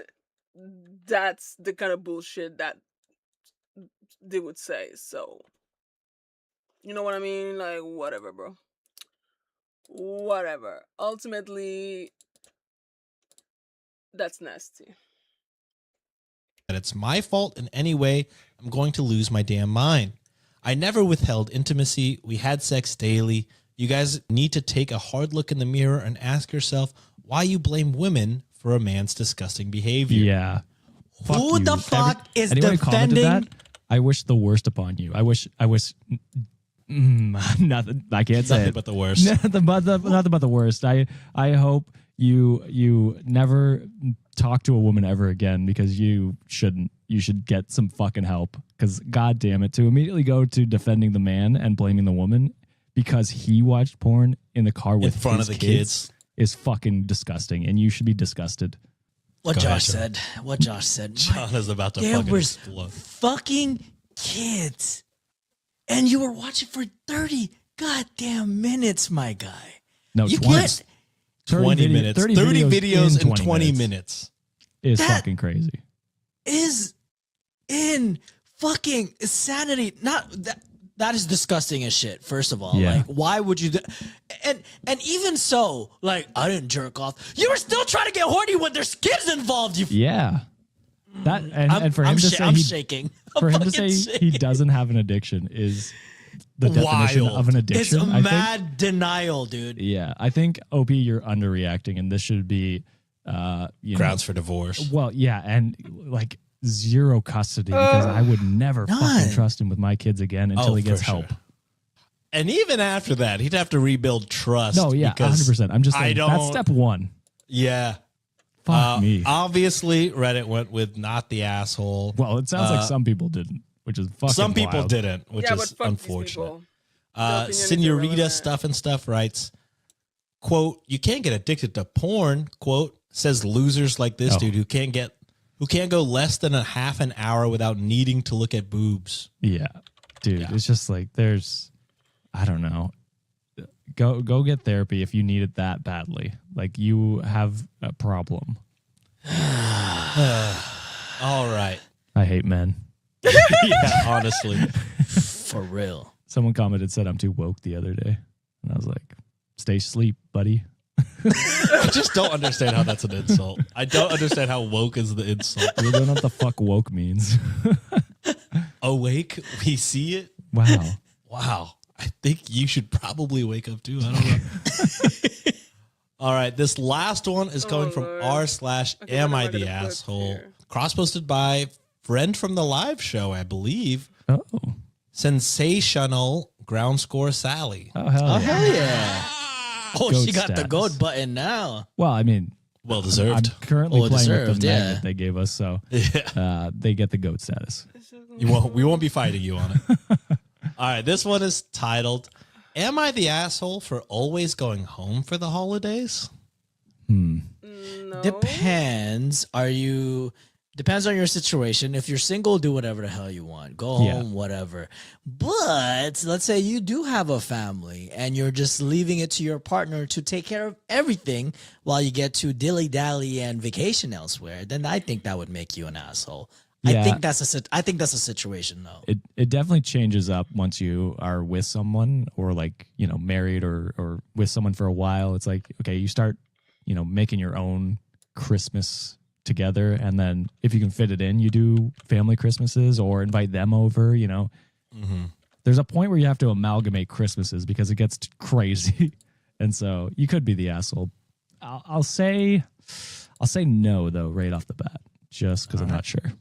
Well, Sean said there's only one good one, so Oh, that's true. That's true. That's- But Yeah. it could be bad Right. the other way. maybe. We've never considered that. That's Maybe. true. Yeah. But it's not. All right. OP writes.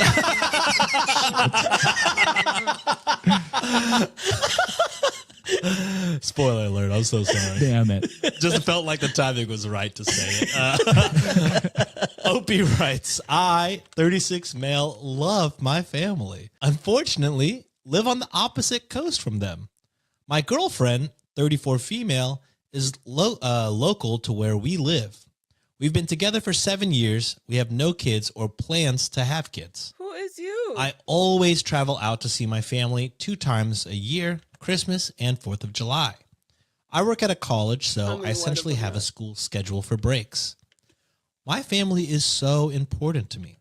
I take the whole 2 weeks I have at Christmas to stay at the family house. Christmas is special for us. We go all out.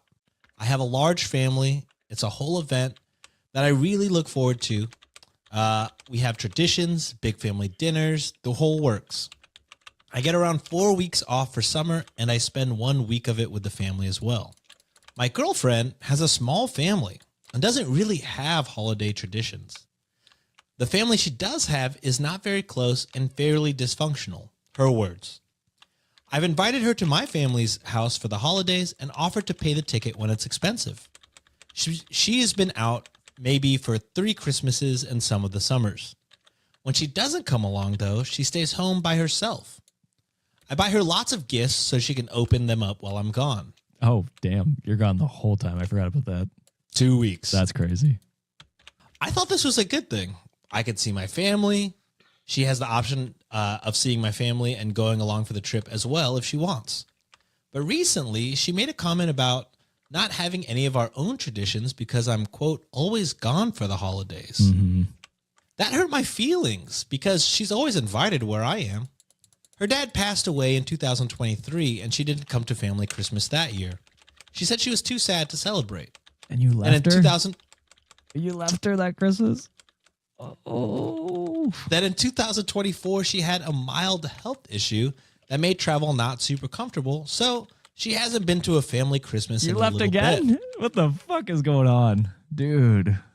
She is going this year, though. So am I the asshole for always going to visit my family for the holiday?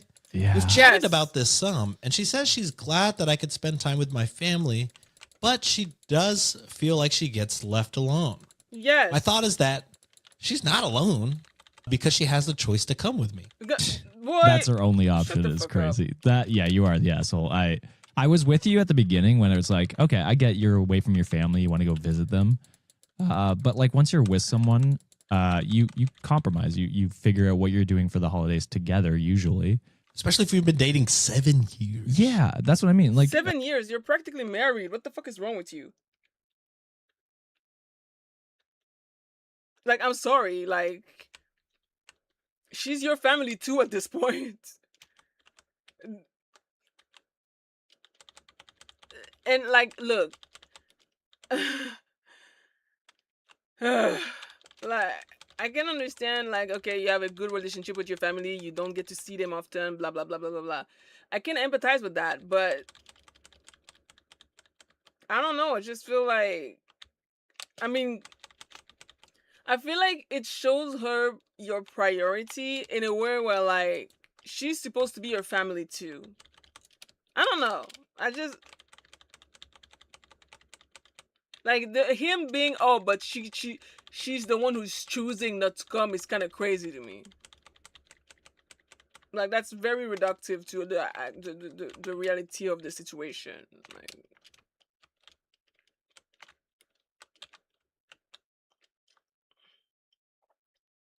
it's very all or nothing. I don't know, bro. He sounds a bit like an asshole to me. Where is he? Where the fuck is he? Kill it! I get like, listen, I get you wanting to go see your family. How about a week? And then you have a week to spend with her and do Christmas with her and, you know, make your own traditions. And especially the years where she lost her dad and then had health complications and you just abandoned her. That was when I confirmed asshole. I was more on the fence in the middle, like when it's just yeah, you know what? Like, I get wanting to see your family. They're far away. I have that issue as well. But we compromise. We make plans to fit Christmases around our holidays as well as enjoy it together. And I think that's what she wants. But then, like, leaving her in her darkest moments is just like, what are you doing? No wonder she doesn't want to celebrate Christmas, because that's some dark times she's probably had alone without you. Yeah, I was also fence sitting here for a little bit too, because I get it. I'm the same boat. Like, all my family, we're like, me and Julia are like the only ones here in Dallas. So like, I don't really have any family. So whenever she gets to go out, like, I'll say like, hey, do your thing. When my dad passed away and she's like, hey, I'm gonna like, can you like go on a trip here with me and my family? I'm like, I can't. Like, I'm not mentally or emotionally there. But I was like, but I'm gonna push you to go because I want you to keep living your life. Like, I'm gonna be fine. Like, I at least got that. I gave her the green light to just be like, hey, go ahead. Like, don't, like, I'm gonna be good. Don't worry about me. In this situation, like, the first kind of thing what Josh was saying, like, hey, he was offering a bunch of compromises, a bunch of like things, but I feel like the girlfriend communicated that, like, hey, you know, there were times when I did feel abandoned, like, when one of my parents passed away, or when like I was having health complications, like, shit, like you fucking basically left me here by myself. I think you should have had a conversation with your girlfriend, said like, all right, maybe let's what are some things that we can do together to like create traditions together, or you can maybe invite your family, say like, hey, you know, usually I'm the one that has to go here. Is there a way, like, maybe this time this year, can some of y'all like meet up over here? So that way, you know, because it's always me going there, you know, flip it once in a while type shit. So, yeah, I was going to go, no one sucks here at first, but I think I'm going to go full blown asshole just for those 2 occasions. Yeah, because it's like the Like if I lost my, I would not want a big to do with someone else's family. It's not like her saying you go ahead. It's him trying to make it so you could. Yeah. No, it's just I feel like he doesn't really have consideration. Like basically he's quite selfish in his way of thinking. Like it's a very selfish way of thinking.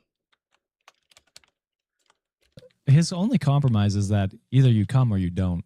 That's kind of his compromise. And it's just like, no, that's not how compromise works. It's like, hey, maybe I go for 2 weeks or 1 week out of the 2 weeks and come back home. And then we or can at least do our own like, thing. all right, your dad died. Obviously, I'm not going to go there for Christmas. Yeah. Or I'll I do a plan weekend for spring or something. break or some shit. Yeah, you know? exactly. Yeah. It's crazy to just leave her if she doesn't want to come. And that's your quote unquote compromise. Yeah. Reddit went, you're the asshole. Yeah. To I which can see it. Dino Snuggle wrote, you're the asshole. You mean to tell me that you left your long-term girlfriend alone for 2 weeks around Christmas, both on the year her father died and on a year where she was having health issues? Bruh. My man, no amount of gifts can make up for being so callous. I forgot. If you intend to keep her as your partner, you need to learn the art of compromise and either stay home with her sometimes or shorten your trip. Yeah. 2 weeks is an absolutely unreasonable ask.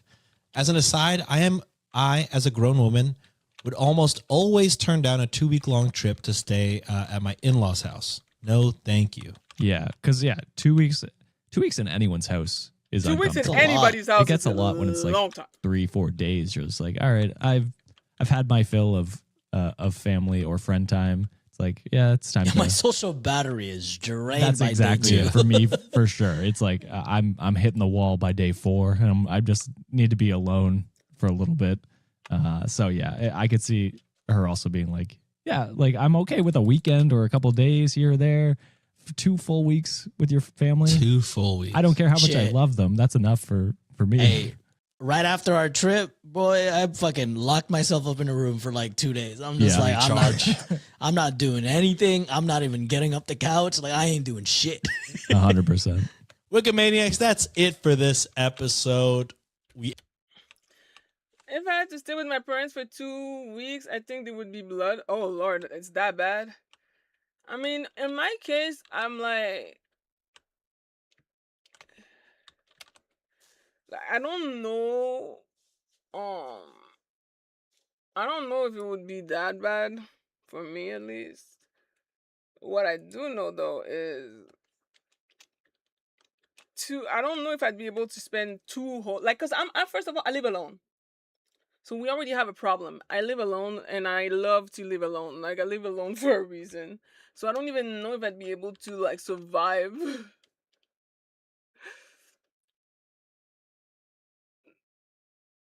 Yeah. Sorry about not saying anything before sending a request, and thanks for the help. GK757, it's okay. It was a pleasure. I'm glad I could help. But yeah, no, like yeah, I don't know. Like if we're talking, let's say we're saying like, oh, we're spending 2 weeks in vacation, like, you know, I don't know, in Cuba with the in-laws. At least I'm in Cuba with my boo in my own room, and we have the option of spending some time with the in-laws. Well, you know what I mean? Like that's different. But like staying with the in-laws for 2 weeks, no, absolutely fucking not. Like that's a little bit too too close for me. Like I need space. Boundaries, motherfuckers.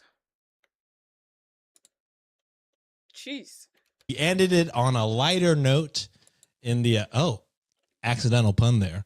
A lighter note on the Patreon. So if you're feeling down, join the Patreon at patreon.com/cultivate podcast network. Okay, yeah.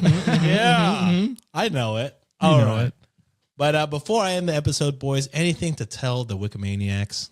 Well, if you want those bonus stories end to end on a lighter note today, go to patreon.com/cultivate podcast network. You get 15% off your first month or your first year if you sign up today. So go check that out.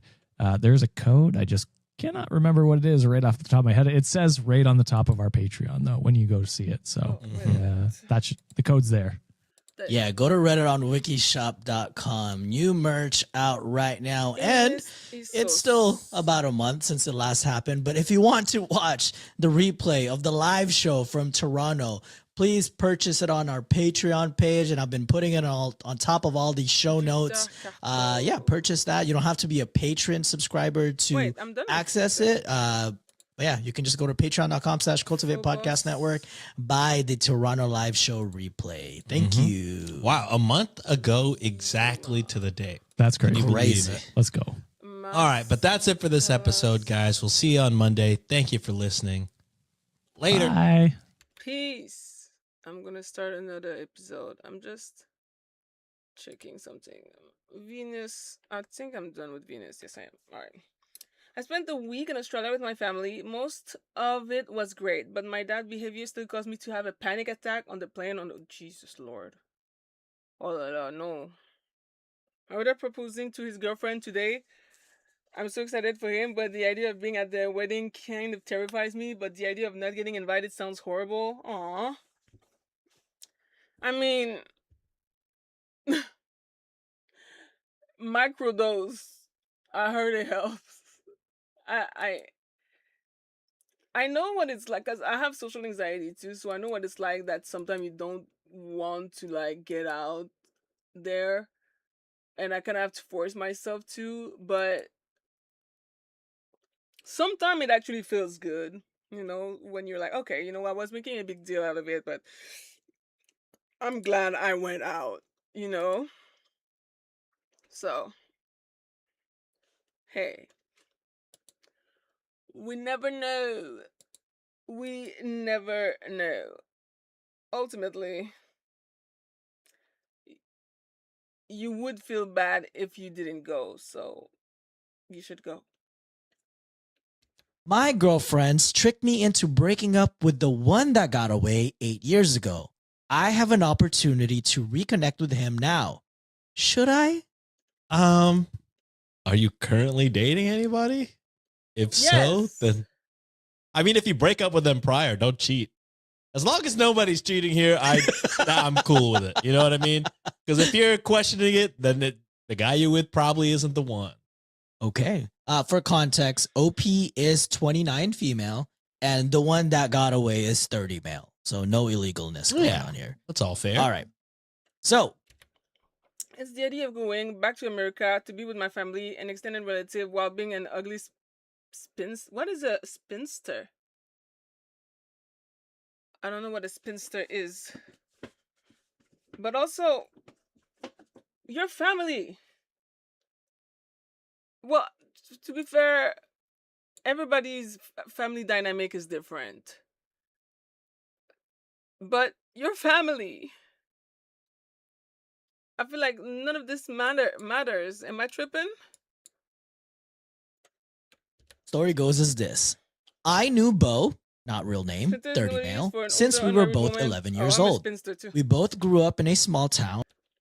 Millennial women are a lot of us are spinsters, so. And our families were neighbors and became very close friends. We were the next door neighbor best friends that started dating in our junior year of high school. He took me to prom, to homecoming dance, and we both picked a college that was in the state that had majors we were both interested in. Him, I, and our families, friends, our preacher, everyone expected us to get married when we went off to college. The college we went to was 3 hours from our town, and it was closer to our major city in our state. And it was a bit of a culture shock for the two of us. Bo had issues at first making new friends, but I sort of jived with the gals in class. My new friends didn't think much of Bo. They kept telling me I could do better than Bo. They thought Bo was slow-witted, and they put, he's not, he's just shy with new people. They thought he was too religious, and they put, he never was, in their faces. He asked only once if they could recommend a church in the area. They said Bo would just pull me back down to our small town, anchor me with children, and we'd both be stuck as hicks. Damn. Thanks. I don't know if I'd be friends with them after. For real, I mean, for saying I that don't know. shit. I'm the type of person that's like, yeah, I'll shit all over my hometown or my home state or whatever. But unless you fucking deal with the shit I have to deal with, you can't talk shit too. So, yeah, I think I'd be pissed. Those are kind of weird friends because ultimately, like, part of me understands like what they're saying, but I also feel like it's fucking toxic, and also none of their business. It reached a boiling point on my 21st birthday. Two of my girlfriends came to me claiming they saw Bo cheating on me. They were stone-faced. They kept to their stories. Wait! Oh my god! I think I heard this story before.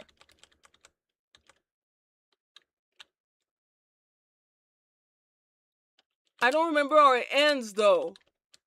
But yeah, they lied. They lied on this man, and because, oh, this story is disgusting. Foolishly believed them. I confronted Bo and started screaming at him. Bo didn't apologize. He didn't beg and plead. Instead, he got cold and mad. He said that he never trusted my friends, that they were playing me, and he thought I was better than this. I didn't believe him, and I let him walk away. He promised that if I took their word without even looking at them critically, that we were over. And he kept his word. From that day, he wouldn't even look at me. He wouldn't talk to me. He wouldn't acknowledge I existed. And for the rest of college, he never dated anyone. He just worked, went to class, and graduated early. My friends, they set me up on a ton of dates. I had a bit of a wild college ride, something I am a bit ashamed of now, honestly. Once I graduated, I tried to get established in life, but my college friends, they kept just wanting to hang out, chill, or party. It honestly got tiring, and I couldn't believe I had the energy to do this for nearly 4 years while getting an education. It was when I was 23 that one of the girls called me a stick in the mud and said something along the lines of, I can't believe we went through the effort of breaking you up with Bo if you were just going to become a wallflower. Couldn't believe it. She went into detail about how easy it was, and I felt disgusted. I didn't give Bo another thought after the breakup. I thought he was a cheater, and I told my family, who told his family, and strained his relationship with his mom for many years. Man, no proof, I think, is a little wild to be like, go nuclear like that. But yeah. But after that point, I couldn't stop thinking about him. I told my family the truth about what happened with Bo. This apparently helped repair the relationship Bo had with his mother. Aw. Apparently, Bo... Like, this is fucking heartbreaking that Bo had nobody on his corner. Bo was alone.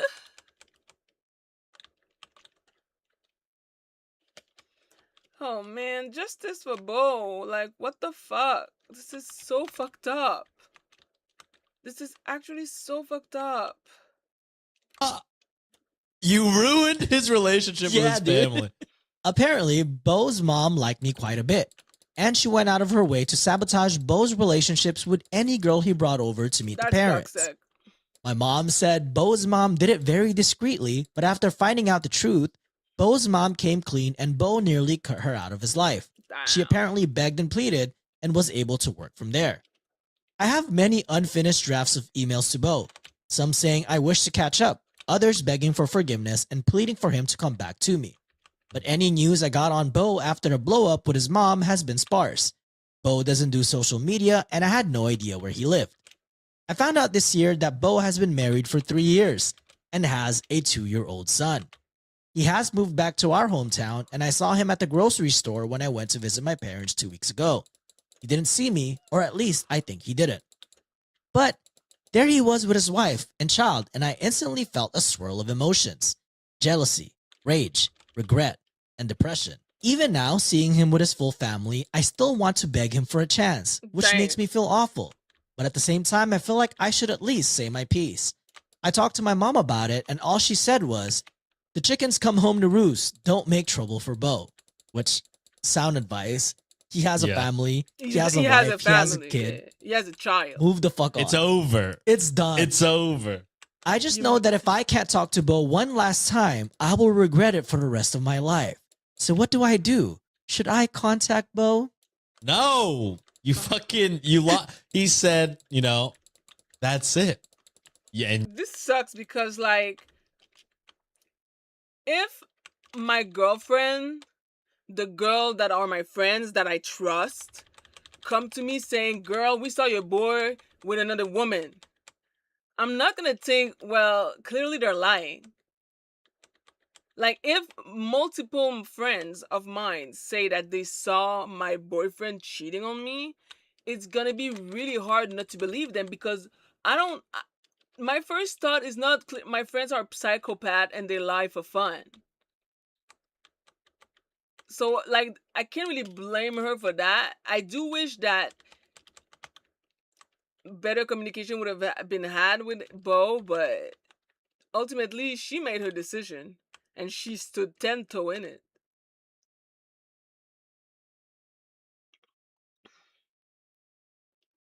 Yeah, like, I can understand wanting to clear things out. Like, I get that part. But it just sucks. Like, those are not your friends. Like, what kind of friends do that? Like, that's crazy. you made your choice. So I mean that's it.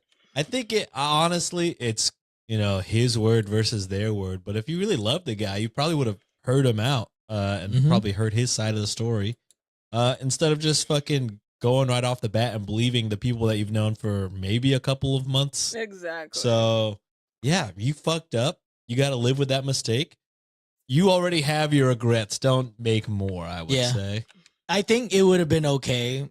I still think it wouldn't have been okay because you kind of made your bed. If, let's say, Bo was single at the time, If I Bo think- was single, you could try. But Yes. yeah. And if he chooses to be like, "Nah, fuck you," yeah, then you that's gotta that's live with valid. that. Yeah, That's you got to live with that. valid. But But he's not single. No. He's very much not single. no, and your mom is like, "Bro, don't do this shit. Don't do it." Yeah, you already fucking ruined his life, ruined his relationship with his mom. Yeah. You're the Ruining his last relationship with person his mom he'd is like to be with. crazy, though. Well, Sean, I hate to break it to you. There is an edit. Edit to add. I emailed Bo last night. Oh, Lord. I'll put the content here. And they Terrible. put, "Hi, Bo. It's me, Amy. I know it's been years since we talked, and I wanted to apologize for how we broke up." How did she get his email? Maybe it's been the same email since they, Maybe the mom. I don't know. Wild shot in the dark. maybe. Oh, they put, "Hi, Bo. It's me, Amy. I know it's been years since we talked, and I wanted to apologize for how we broke up. I also want to apologize for how it spread back to our families. I know now that Tracy and Stephanie were hell-bent on breaking us up any way they could, and I can't begin to apologize for the hurt it has caused you. I'll be back in town in a few weeks and was wondering if we could have coffee and catch up. I want to know what's been going on with you in your life." The morning, I got a reply from Bo. And Bo said, It better be shut the fuck up. "Amy, I want you to know that I have forgiven you years ago. I hope you are doing well, but I would have to say no to coffee or catching up. My wife and I have a strict rule that neither of us hang out with exes. I hope you understand." I tried emailing him to say he could for sure bring his wife with him, but he's not replied since. I guess you were right. There was no chance to reconnect. Well, I mean, you shot your shot no matter how stupid it was to do so. And it sounds like you're accepting defeat, Exactly. which is good. Hopefully you move on. I hope she Yeah, can move I don't on. know. You fucked up. I mean, I already said all I said about, how I feel about what you did. It's just crazy to fucking, I just to go that wild and like yell before and get into the fight before have any shred of evidence. Just your two newest friends being like, "Yeah, I saw it." Those two friends who have already insulted your relationship and your Mhm. hometown. I'd be no. Yeah. So I did kind of tease a little bit earlier that there's a potential other perspective on this. So a lot of people on the comment section were Oh. just like, hey, I just read something that's similar to your situation. I wonder if this is Bo. So let's read it. And this one was also in r/relationship advice. This one was posted by ThrowRA Joe Tastic. The title for this one is My Younger Sister Wants Me to Give an Old Ex Closure. I'm married and don't see how this will do any good. Why is my sister insistent on this? Ugh.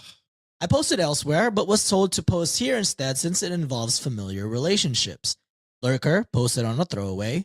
When I was young, I had a girlfriend that was my best friend long before we dated. We had a breakup midway through college where she said some vile things to me. It was hard, but I made a choice to walk away. I became the butt end of the joke after the breakup. And honestly, the mocking and teasing I got from other students in college was enough that I fast-tracked my way to a degree. Last This is story. definitely Bo. Much to the detriment to my health. Seeing how she moved on quickly made me question our childhood friendship too, so there was that. It took a few years and I moved on with my life. Got married just a few years ago and I have a son. About a month ago, my ex emailed me with an apology over the breakup and asking if we could catch up. I thanked her for the apology, but said that I think meeting up is not a good idea. Since then, she's been emailing me every few days. The way her post made it seem like, It's a one and done shit. yeah, I did my big one. It's over. I did my best. He said no, and I accept. No. God damn it. Both our families are friends, and my younger sister has been pressuring me to give my ex a face-to-face for closure. No one else in my family is so insistent. My sister, when we were younger, looked up to my ex as an older sister, but last I heard, it's been years since they talked. One thing is for sure, I don't want to talk to my ex, but I also want to keep my relationship with my sister. How do you suggest I navigate my relationship with my sister? Hey, you can be her friend if you want. I don't owe her anything, Yep. actually. You know, we had our talk, we had our thing. She apologized. I said I forgave her a long time ago. If that's not closure, I don't know what is. You know what I mean? What else could you want from me? I'm saying it's over. I'm saying I'm married. I'm saying I have a kid. What else do you want? What else could I do to close this up to make it clear to you that it's over? So, yeah. So, Wow. quite a bit of edits to add as well as like some updates. A lot of Redditors pointed out the original post, the one that we read previously to OP. So OP addressed that in the comment sections, or well, the update that they provided. So they put edit to add. My wife saw every email as they came in. Nothing was hidden from her. I blocked my ex this morning, and my wife is a little bummed out because she was enjoying reading my ex's emails and how strange they were. I shared the thread with my sister. No response yet. I fucking love the wife being like, I wonder if she was like, it's kind of hot knowing how bad everybody wants your ass, and they can't have it. it's like, Only I get it. it's only for me. Yeah. And someone found a thread on Reddit that has a lot of details similar to my ex. I'm 50-50 if it's her, but it reads way too unhinged to the woman I once knew. Plus, some details are off, but some Redditors think it was for plausible deniability. The poster messaged me, and it might be her. I can't imagine that she's this unhinged. So, they posted that story that we just read, and then they added a second edit just a day later. So I guess I'll answer common questions as well as an update. But before we go to update, juicy. anything do you want to add, brother? I feel like, the original story was, not great. I don't know if I would have considered that unhinged. She sounds way more unhinged in Bo's post, where it's Well, of course, she's not going to every make week. herself look bad in a post. Yeah, that's true. All right. So, contacts are frequently asked questions about the characters in the story. So the first one is about their sister, like OP sister. They put, my sister read the thread and read the other post that I'm still 50-50 being the ex. And they put, it feels too unhinged, which is what makes me not sure, plus some of the details. First off, my sister said she has cut my ex off. She thought that a final conversation was good etiquette with old friends, even if they chose to not be friends.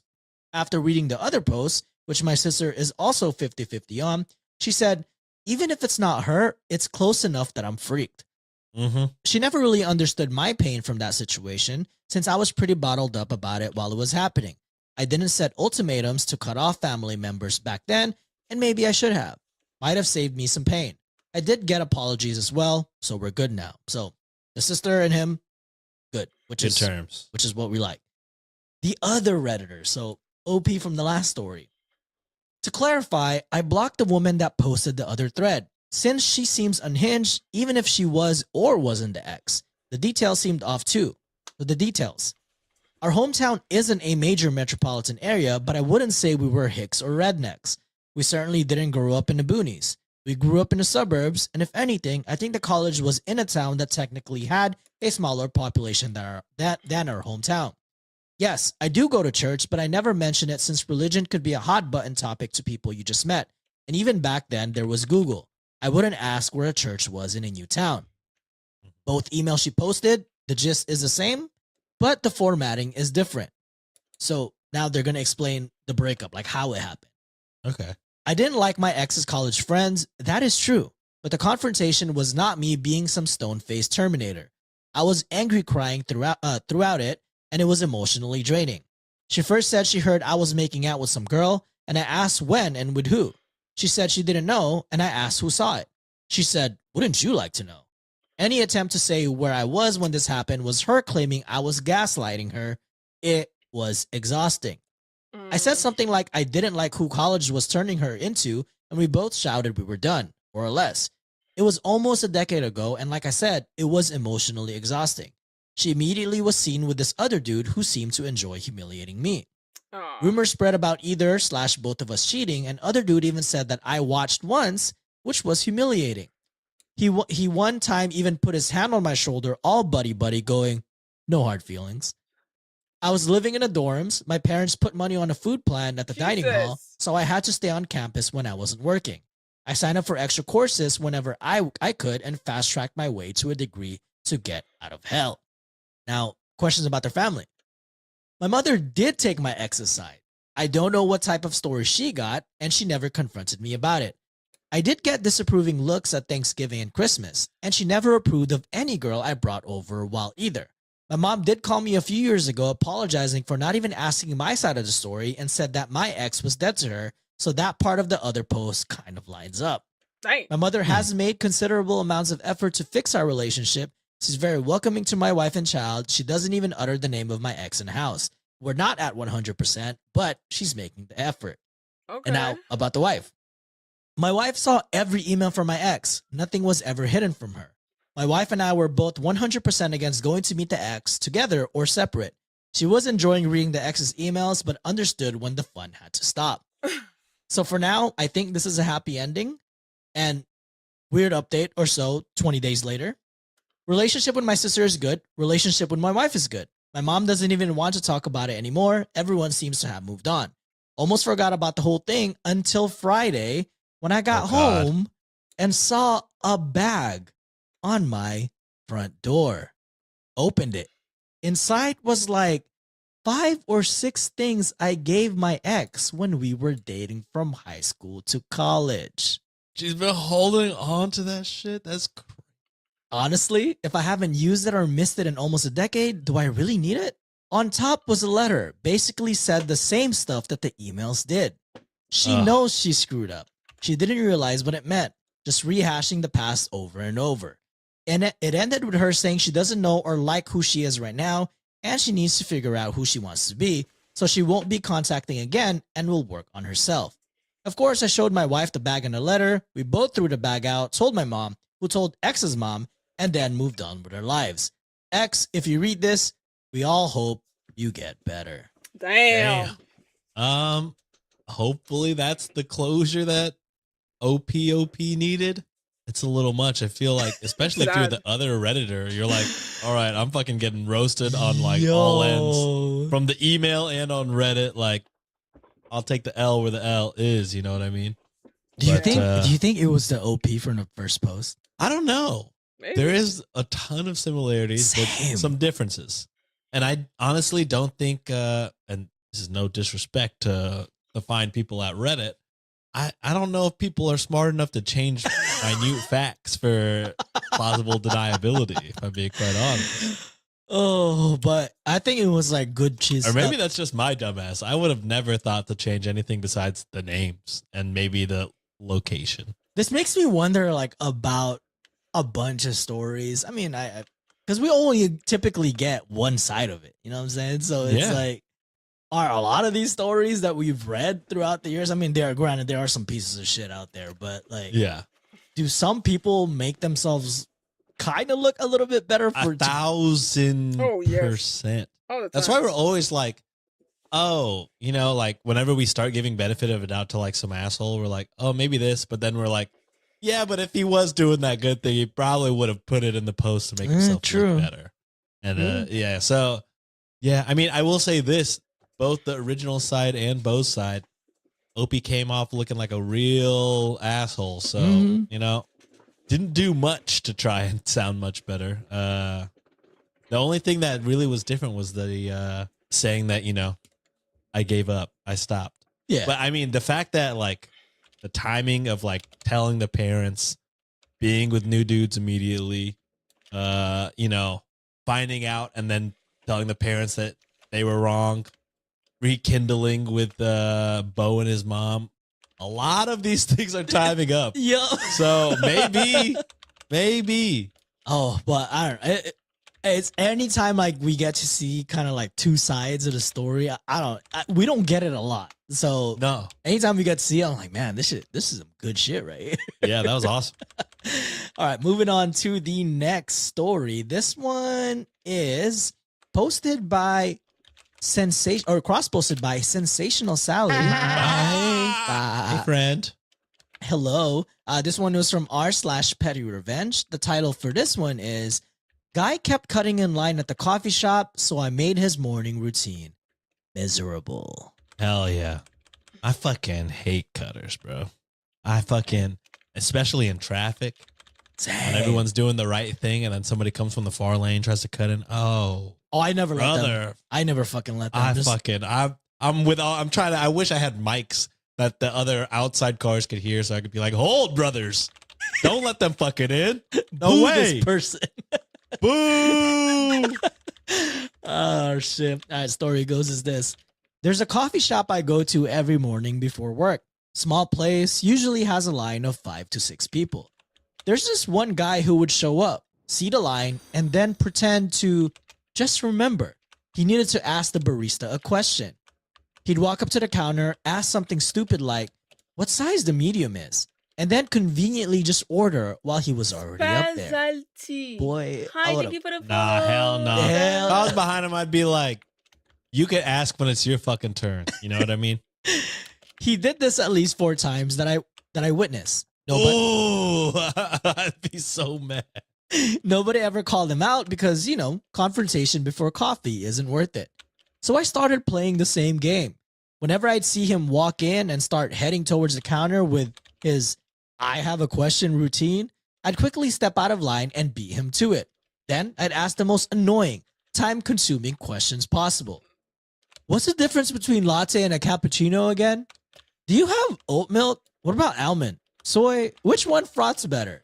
Can you explain your whole pastry selection? Oh, Lord. And then I'd say, oh, actually, let me get back in line and think about it and go back to my spot. He'd be stuck standing there looking like an idiot.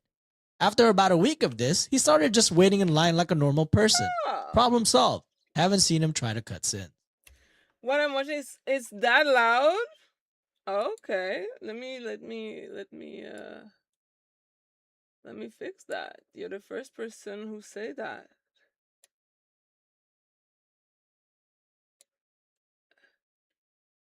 Nice. I was going to say better? you're holding up the whole line, but you held it up just enough to where he couldn't get up there to ask a stupid ass question. That's what everyone on Reddit saying is just like, dude, you're kind of an asshole for doing essentially Is the it same better thing now? he was doing. But you went back to your spot in line. Yes, that was your saving grace. That was the turn. Yeah. You stayed just long enough for him to be like, well, I can't go and ask for a Yes. question now. I'm in line. So I think, you were right on the edge of ruining a lot of people's day, but you went back in line. You let nature go as it does. Biff Belt Sander commented, I'm glad you were able to petty revenge them, but seems like it's on the staff to enforce waiting in line for the respect of all patrons. To which OP commented, I agree, but most baristas aren't trying to deal with confrontation over $5 coffee either. They're just trying to get through their shift without drama. Easier to let someone slide than start an argument at 7 a.m. when there's already a line of cranky people waiting for caffeine. Yeah, and then the rush for baristas never ends. So it's like they don't have time to deal with that. No, They got time to take whoever's up there, their order, and then make the coffee. Exactly. And why is it on their onus to fucking take care of that? Just be a decent person, respect the rule of what a line is, and just don't be an asshole. No, your time is not more valuable than other people's time. That's a dick. Only time I've seen line cutting that I'm okay with is when somebody is like, "Hey, let me take your spot in line. I'm gonna pay for your." How's the Warframe grind I've going? seen that work, and I'm like, nah. Tonight was literally just me leveling stuff. So there was not that much grinding going on tonight in terms of anything. I mean, leveling is grinding, but tonight was literally just mostly me leveling. It's time consuming and annoying, but it is what it is. Oh boy. Yeah, that makes sense. That's fine. But besides that, if you're just cutting people out of spite and not paying for other people's shit, fuck you. That's a good deal. If go ahead, you come along, buddy. You're paying for my shit. I take that offer, to be honest. That's what I'm saying. I'm like, Yeah. not a bad deal. I got time. Yeah. I can wait the one extra drink that it took. Yeah. For you to get your shit. If my shit is free. Oh, that's Let me gonna get 5. I was actually ordering for the office. Thanks. Yeah. Be getting shit for my friends. Oh shit. All right, moving on to the next story. This one was cross posted by Loverboy Girl from r/relationship advice. The title for this one is I got yelled at by my boyfriend over eating grilled cheese sandwiches. What steps do we take after this? Huh? What do you mean you got yelled at by your boyfriend should be yelling at you for eating food? The fuck? What do you mean, what step? If your boyfriend is yelling at you because you're eating food, then that's not your boyfriend anymore. That's your ex. Because I wish a motherfucker would. You're gonna be upgrading stuff only? Yeah.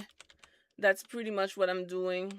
I'm leveling, and then I put a forma, and I'm leveling, and then I put a forma, and then I'm leveling, and then I put a forma, and then I'm leveling, and then I put another forma, and it's just forma, level, repeat. Which is why, I mean, the good thing is, I don't know, I feel like I'm almost done leveling this set for Vahuna Prime. But I have so much of the things that I need to grind for anyway. Basically, you never run out of stuff to do in this motherfucking game. Because even when I'm done leveling Vohuna and her weapon to the level that I want her to be, then I'm gonna have to do other shit if I don't go to sleep. So that's why I listen to podcasts, I listen to podcasts because it makes things easier. It's easier to level. Because if I only listen to the game sound, it gets I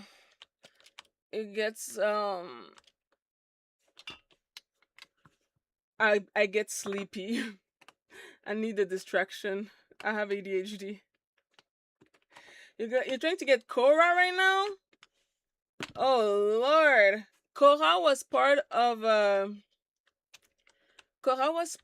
of last week Duviri circuit. So that's how I got the crazy thing with Korra is that I spent a lot of time in seriously here. I forgot the name of that place. I spent a lot of time here and never once the Korra blueprint dropped. So I feel like the drop rate of the blueprint is 0.00000000001% because I spend way too much time here for the blueprint to have never dropped once. Like, it's actually crazy. So I had to spend a few hours in the Duviri experience to get the fucking blueprint. Mind you, the blueprint is the last thing that you get when you have to do the Duviri circuit. So it was a bit of a pain in the ass.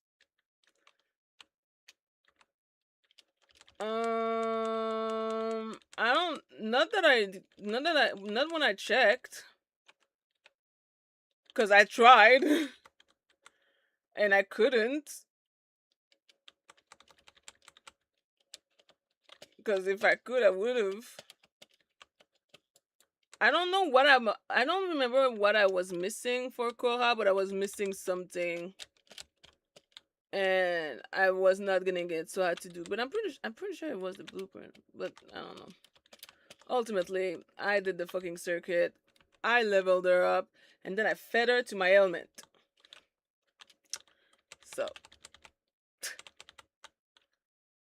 that's that. Can we be friends? I need someone to grind Warframe with.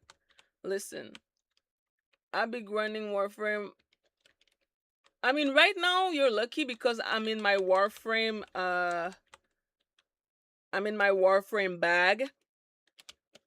Cause I be playing Warframe for like a while, and then I stop playing. I can stop playing the game for like months, and then I start playing again, and then I stop playing for months, and then I start playing again. So right now you're lucky because I'm playing.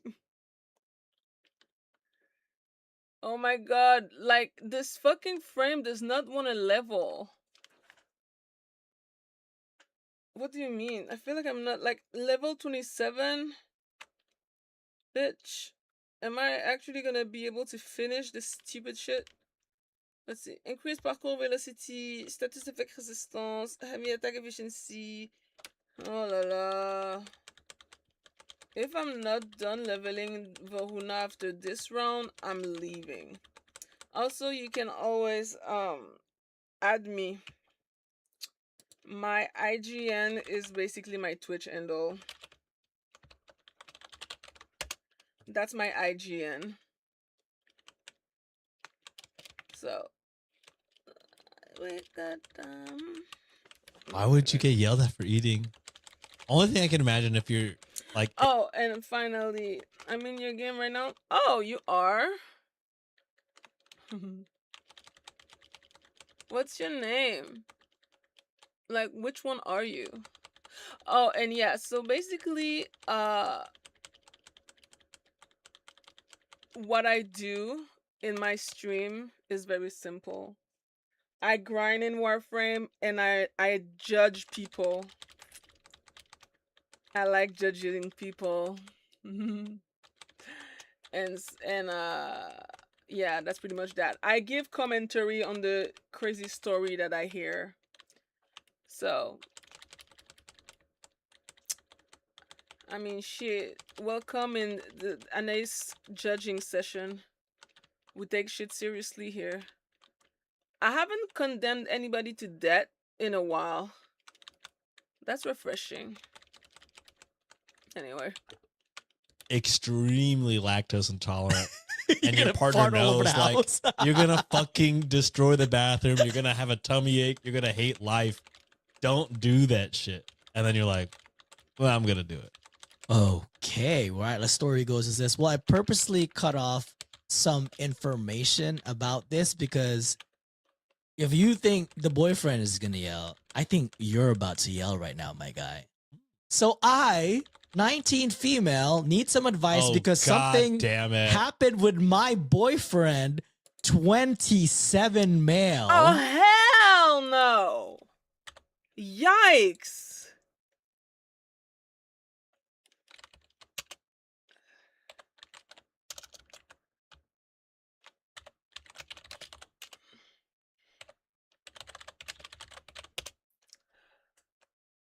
Jail.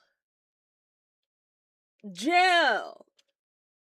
Yikes. You have nothing in common. 27 and 19?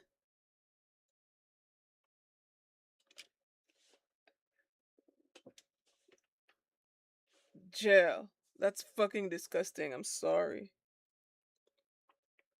What the fuck do you have in common with a 19? There's still the word teen in the name. Teen! Oh, disgusting. Disgusting. Actually crazy.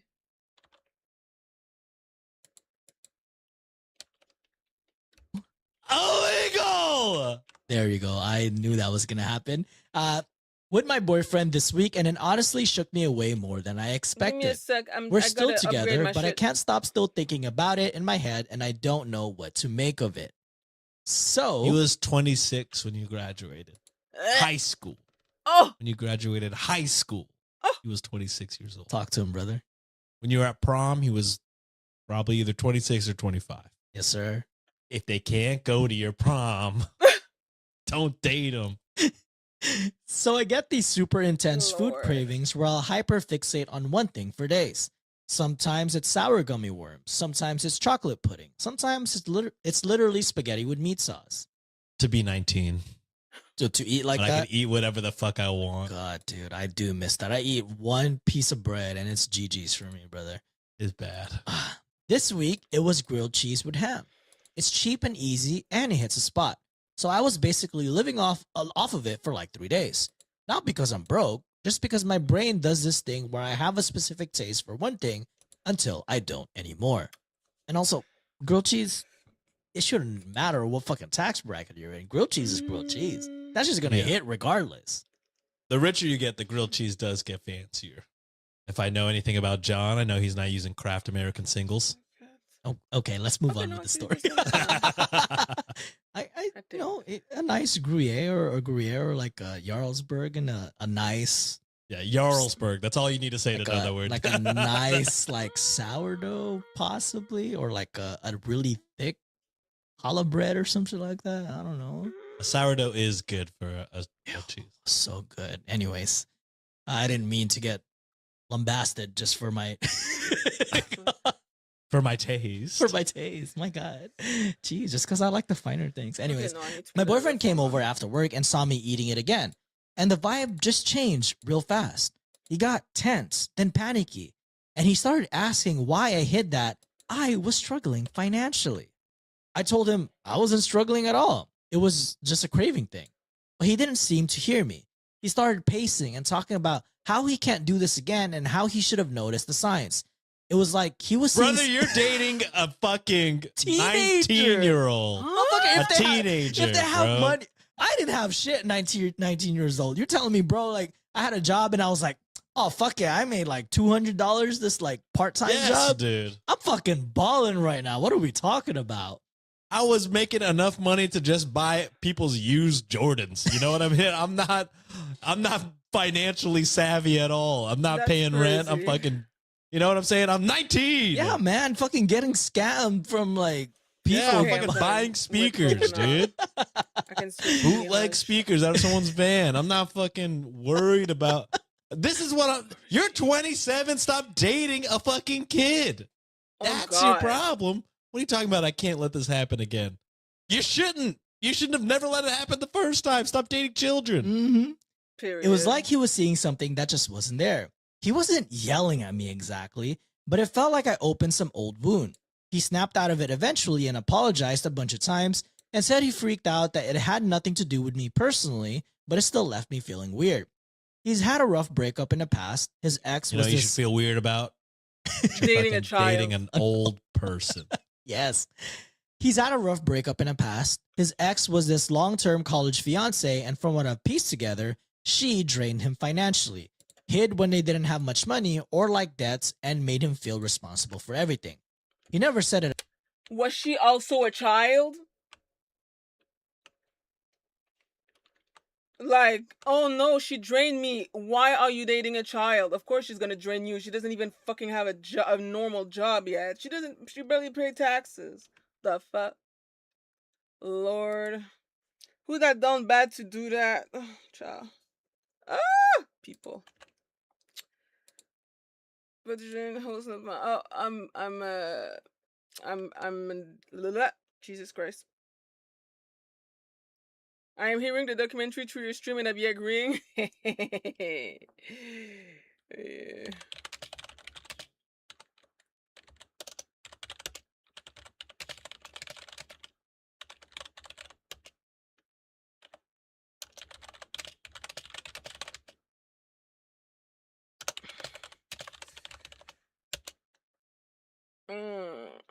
True boy.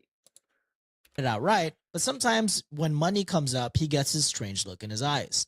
After he calmed down, he was really nice about it and said he trusted me and he knew he overreacted and he really hasn't ever acted controlling or scary before. Girl. Okay, wait. Is he... Okay, good. You are 19. He is 27. From the get-go, you know he's a creep. Because here's the thing, right? Would you, as a 19 years old, befriend a 12 years old? No, because that's fucking weird. Men like this always say, oh yeah, but she's so mature for her age. You're disgusting. You literally have nothing in common with a fucking 19 years old. The power dynamic is always toxic. Always. Literally, they always use, oh, but I'm older than you.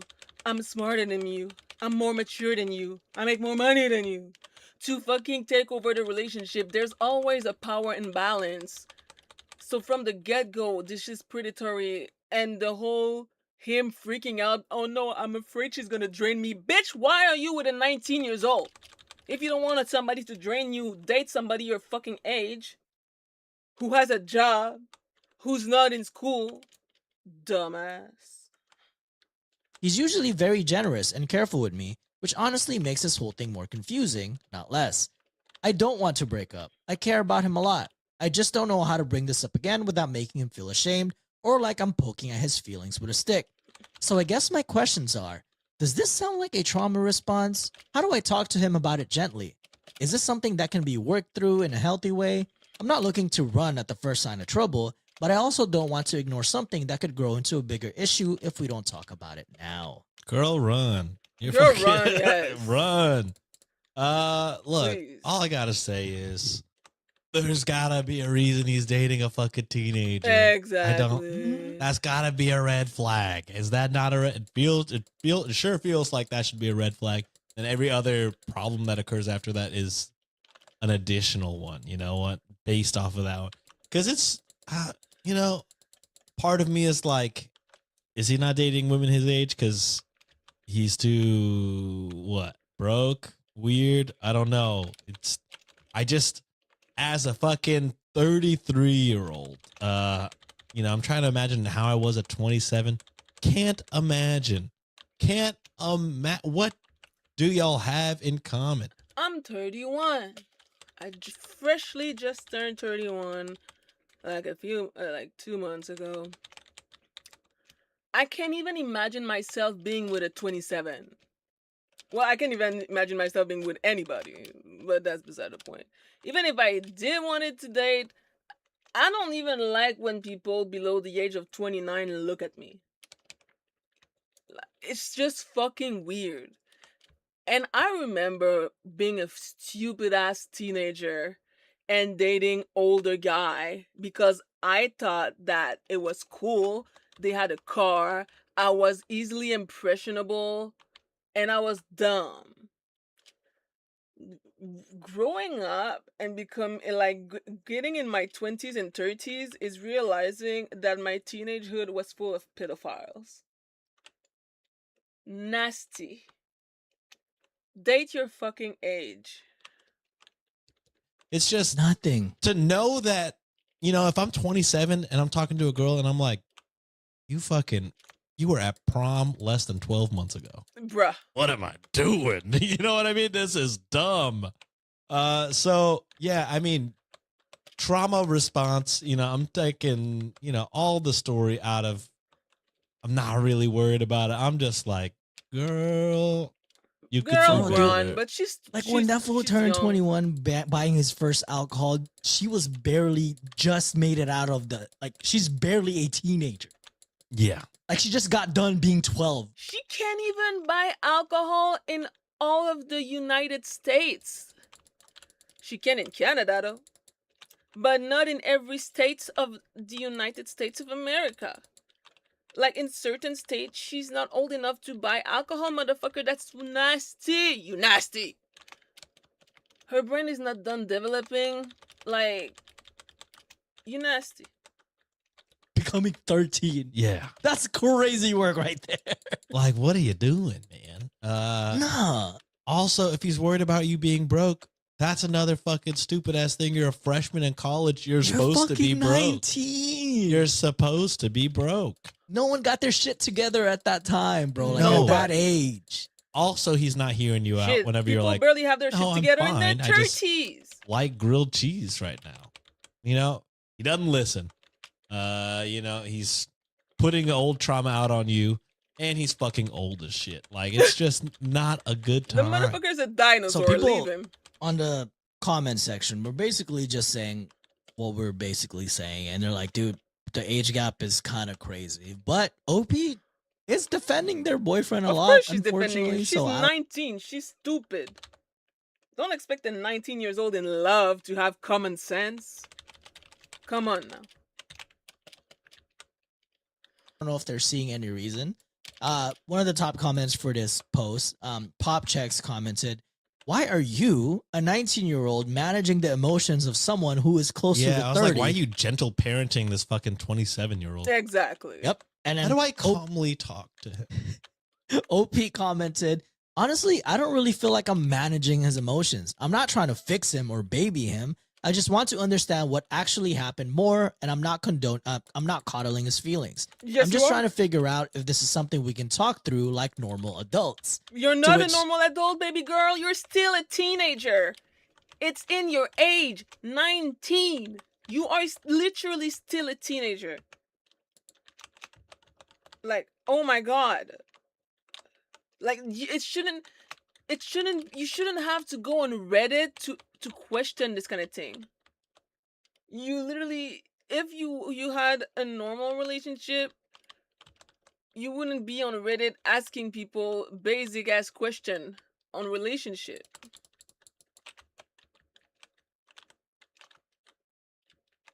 Ugh. I swear. Anyway, oops.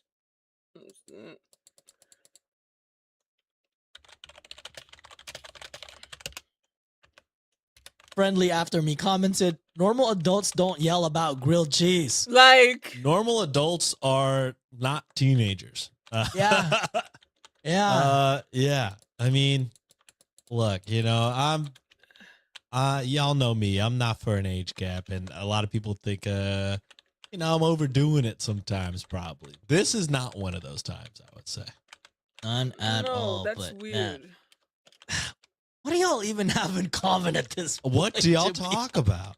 Holy shit. Like, she hasn't even experienced, she probably just finished freshman year of college. And, you're way past that, my guy. Also, he doesn't realize how you fixate on whatever you eat. I mean, how long have y'all been dating? And if it's not long enough for him to realize that, then probably this is just break up. And if y'all have been dating for a long time and he hasn't realized that, he's not paying attention to you. Break up.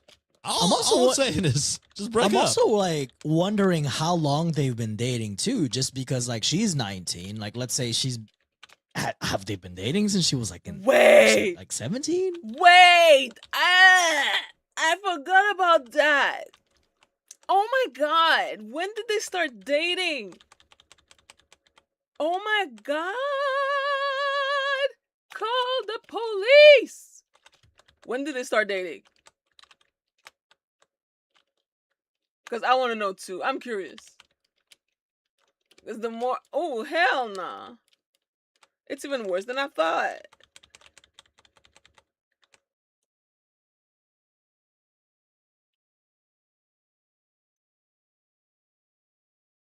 Whose little ball is this? Bill and Bill. Well, hello there.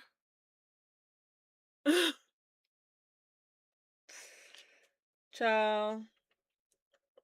Alright. I'm done leveling these two weapons. For good. Get me out!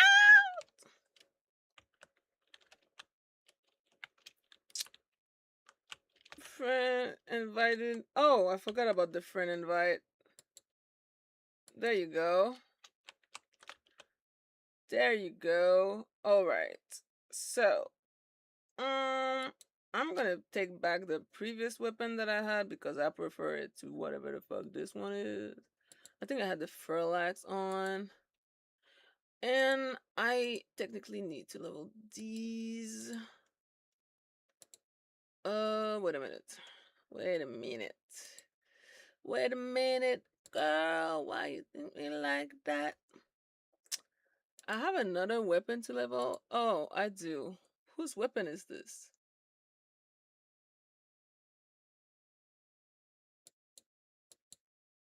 I don't know whose weapon this is, but regardless. Boom. All right.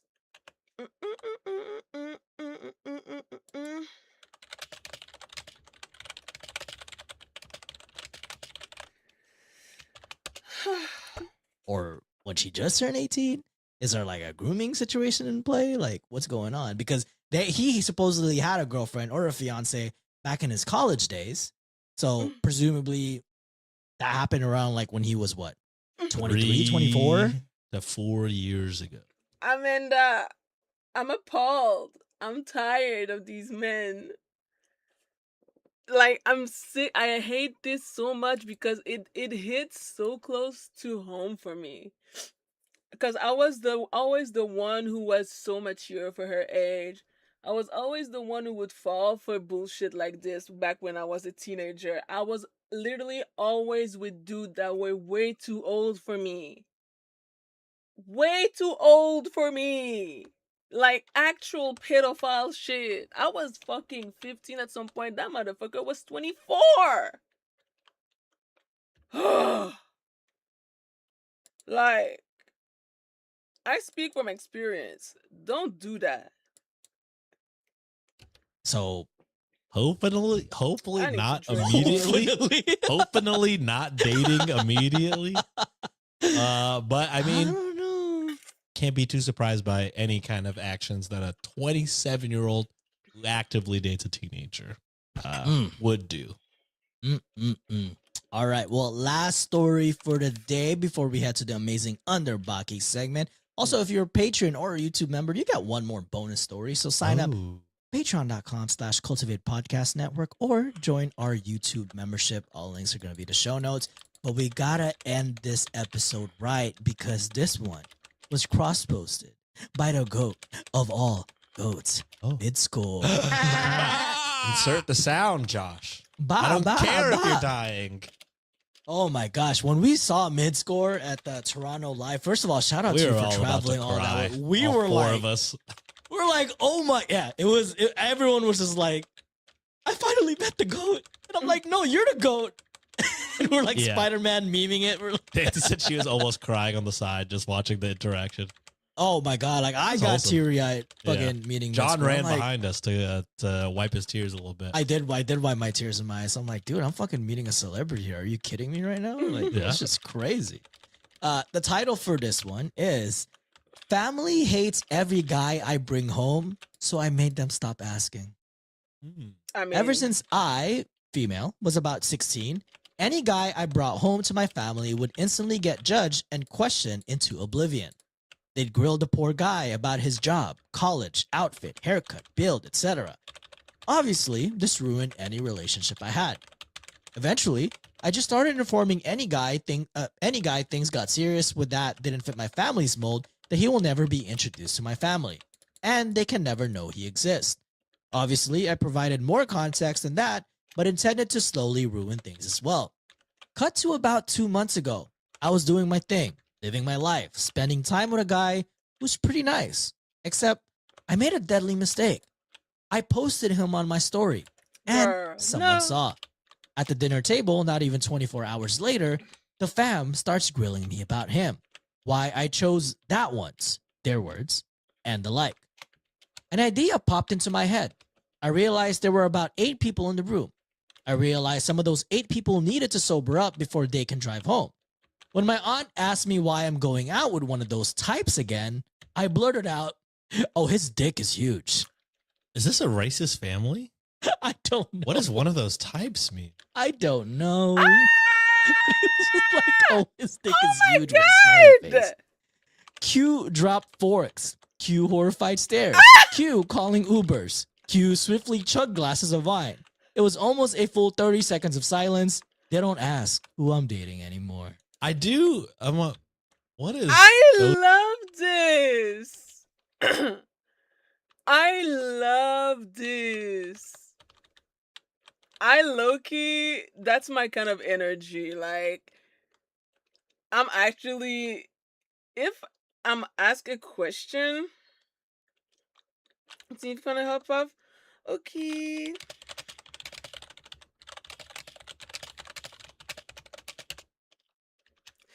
Like, if I'm annoyed, or if I feel like, if I'm asked a question and I'm being me, which is too honest, I'm gonna answer the question in a non-PC way. Although that would probably not necessarily be my reason, because that's crazy.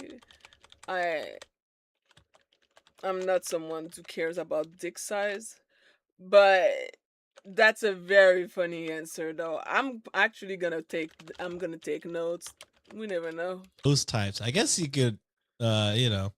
He's a skater boy. Said, "See you later, boy." Yeah, maybe that's what the type meant. I instantly went to racism. Wow, I'm dying too much. No, yeah, What the that's the fuck? perfect detergent there to not detergent, deterrent. That's the perfect deterrent. How the tide turns, right? Titty pods. But Yo, and this man fucking has straight A's in a master's program right now. He Yeah. just used detergent in replacement of deterrent. It's crazy work. all my brain power is going towards that. I come here and it's off, brother. Oh shit. Oh my god. Oh, they did have an edit to add before you go off again there, Sean. I feel like I should mention this did have some consequences. Family group chat was blowing up for like a week. I could have gotten kicked out and they tried to ground me. An adult. This kind of reminds me when you had fucking curfew. I had Bruh, curfew what? until I But moved before out. But before that day, Mom, I I'm never 24. But before that day, I never knew that someone could be so desperate to leave an awkward family dinner that they'd call a cab. Still worth it. How old is OP? They don't say. They didn't huh? say. They didn't say. So someone asked, like, act number 77 asked, why not private your social media and make it invite only? Would have stopped them stooping at least. And OP put, I did put it in close friends, but leave it to my cousin who got caught doing something bad to hang me out to dry to take the focus off her. What a fucking snitch. Damn. Man, maybe this is the second generation American in me, but I'm like, I guess I don't have a relationship close enough with my cousins to where, you know, we'd all be fucking ragging on each other like this. So this is foreign to me that so many cousins are so interested in like roasting Your the business. yeah, roasting your partners. Like, I don't fucking let me do what I want to do. Why do y'all care? Oh shit. Damn, but for real though, damn, I'm just like, hey, you got a big dick. Can you imagine that family No, dinner? I they would have never been said- like, "Yo, tell me more. That's crazy." Oh, they'll never say that about us, my guy. Maybe Josh. No, maybe Josh. Damn. Definitely, yeah. I mean, self-report. definitely not us, but yeah, maybe Josh. Yeah, he's a Caucasian. We're not, so Oh, anyways. Lord. Just Um, Asian. Just Asian. We're just Asian. All right. Speaking of, well, not really, but ready for the amazing Underbaki segment, my guy. Yeah. Were you gonna say speaking of cocks? I was gonna say Bruh. speaking of cocks, but it's not really how it is. But this is the return of a popular segment. It's Oh. been a while. Fuck, marry, yeet. Whoa. So you know how it is. We're gonna have 3 dates that we're gonna present, and we're gonna determine who we're gonna fuck, who we're gonna marry, and who we're gonna yeet. First one, I'm curious if you know who this character is, because I didn't know who it was. But date number 1, Yukon Cornelius. Who? Google it if you'd Who? like. Yukon, like the Justin Bieber song, Yeah. and then Cornelius. But go ahead. I'll- read. I'll what tell you where you may know them from. So, the 1964 Rankin/Bass television special Rudolph the Red-Nosed Reindeer. Yukon's occupation: he's a professional prospector. His bio: bearded, rugged, loud. Yukon is looking for someone who can keep up with his long treks, loud wahoo, and the occasional wrestling match with an abominable snowman. This looks like if Josh was a Pokemon, this is the completed version. If Josh is a Charmander, this is Charizard. So this is basically Josh. Is what we're trying. I'm trying to envision Josh now. Yeah. I mean, did you Google him? Yeah, I mean, I have a picture of him because Alex put the picture of him. Oh, okay. Yeah. Got the beanie going on. Got You a know this beard. guy? Got a beanie, got a beard. Just put a fucking flannel on that bitch, and it just might be Yeah. I Josh. don't even think I Josh know is how pretty to rugged. write the You know what I'm name. saying? So, Rugged man. he is a rugged man. All right, date number 2, John McClane, where you may know them from: Die Hard movie franchise, occupation, NYPD detective. Absolutely fucking To say not. John is good under pressure may feel like a bit of an understatement. Are you ready for a yippee-ki-yay kind of experience? No, No, I it's don't want to date crazy. a I've cop. never. Oh, a little Christmas theme. I see what we're doing I here. feel like it Yeah, would go I've against never my watched Die Hard brand. either. I've never watched it. I need Same. to watch it. Same. The only reference I can really hear about Die Hard is from fucking Jake from Brooklyn Nine-Nine, because that's all he talks about. Oh yeah, that and just the fact that everyone is always debating if it's a Christmas movie. It's a Christmas or not. movie. If it's a I've Christmas never movie, seen it. Besides yeah. that, I know nothing about it. Oh, Yeah. that and I'm getting too old for this shit. That's Mm. it. I just remember a meme. He has a meme about him crawling in a crawl space or some shit like that, right? Yeah. Is that Mhm. from Die I Hard? still haven't Yeah. seen that movie. All I kind right. of have Date to. number 3. Hopefully I'm pronouncing this right. Belsnickel. Is that Dwight? I don't know if that's Dwight, but where you may know them from: Palatinate region of southwestern Germany. Their occupation: Yuletide gift giver and disciplinarian figure. Bio: just like Santa, Belsnickel will see all the naughtiness throughout the year, except instead of coal, Belsnickel brings you a whip. Yeah, this is Dwight. Dwight did this in the Office episode. He's best schnickel for Christmas. So, Sean, who would you fuck? Who would you marry? And who would you eat? Pretty cannot date inoffensive the choices dude that has here. a I whip. think My ancestors just would strictly not off be the happy. Josh thing, marrying Yukon for sure. I think I'm gonna fuck McLean. He seems like the type to treat me right, and then best nickel has to be eaten. I think No I'm cats for with cuts. you there. I don't want to get whipped because I have been pretty naughty. unless I know that's right. Unless what? I mean You know, instead of broke boys don't deserve no pussy. Cops don't deserve no kitty. I know that's right. I'm tired. that does sound a little bit nice.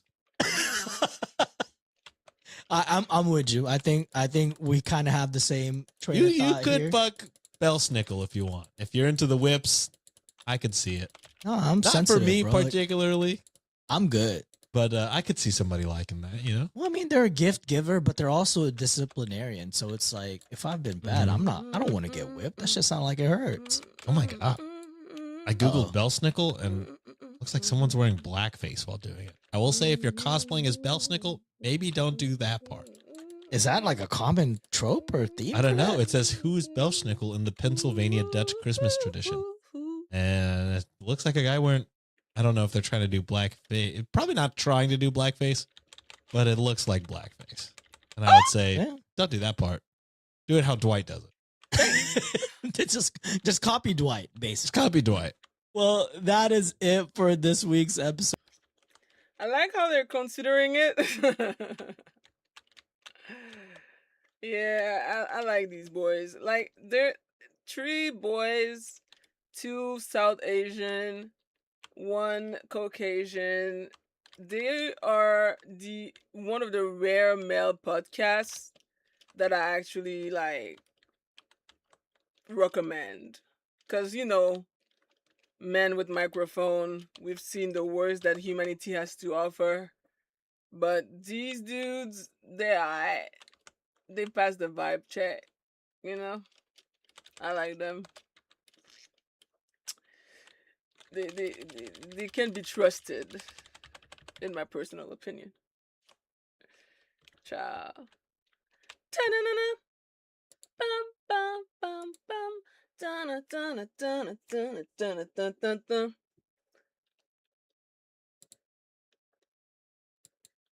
I'm back from the dead to host the is. Am I the asshole for asking my adoptive parents if they have a college fund for me like they have for my sister? No, I don't think you'd be an No. asshole. Yeah. They adopted you. Presumably, you are part of that family. Well, you are part of that family. I would think Legally. they'd have some sort of, contingent plan to put you to college because they adopted you legally. Exactly. Yeah. There's nothing wrong with asking, in my opinion. So I, You 17 shouldn't male, have was to adopted as an infant. My parents were in their late 30s and they tried to have a bio kid for years. It didn't happen for them for more than a decade, so they looked at infant adoption. My birth parents chose them to be my parents. My parents were present at my birth, and my adoptive mom held my birth mom's hand as I was born. Wow. Then I went home with my adoptive parents, and the rest was history. 3 years after they adopted me, my adoptive mom was pregnant with my sister, now 14 female. Oh. I don't know if they treated me differently after that, or if they were always a little less in love with me than some adopted kids get, Oof. but I always felt like my sister was the clear favorite and their real child. My parents adore her. They spoil her. She got all the cute nicknames like Sweetheart, Baby, Star, to list a couple of them.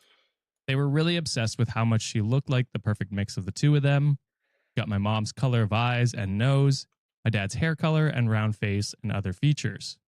A few of my cousins used to rub it in real good that my parents had a real kid now, and if they could send me back, they would. Oh my My God. family knew they said this, but nobody seemed to care very much. Wow. Oh. No. Part of me is like, oh yeah, cousins will be No. cousins. Some could be assholes for sure. But surely the parents will denounce this kind of speech. Nope. No. Yeah, spoilers. This is going to be an angry one. Okay. I feel like John and I are halfway there already. Yeah. I'm used to this. I'm used to pain already. All Sean brings is painful stories. Yeah, I wanted to pay back for for the last few weeks. Pain. I didn't get cuddles and kisses like my sister, didn't get quality time with each of my parents like she did, didn't get crazy spoiled like her either. They didn't completely ignore me, and I did get gifts, but they spent less on me and bought less for me too. Oh my God. Maybe it was the fact that I'm a guy. See, I'm already over this because I'm adopted. My parents adopted 3 girls. So I feel like because of that, obviously I can't relate because they never had like a child of their own. They only adopted me and my 2 sisters. My dad had children before he married my mother, but that's like those are our half sibling. You know what I mean? Like, and he never ever treated us differently, even though he already had children. He's my dad. Adoption is already psychologically like demanding, because ultimately you live your entire life knowing that you were abandoned. That already, like, a lot of adopted kids have severe depression and other psychological drawback from being adopted, because it's a separation from your parents, your mother, etc., etc., etc., etc. So, like, the last thing you can do to an adopted kid is to make them feel different.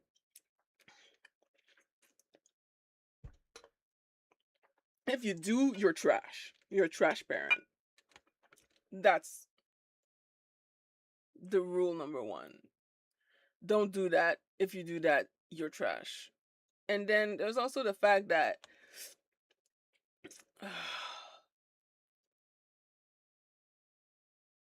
that poor kid, he has nowhere else to go, and his own family is trolling him.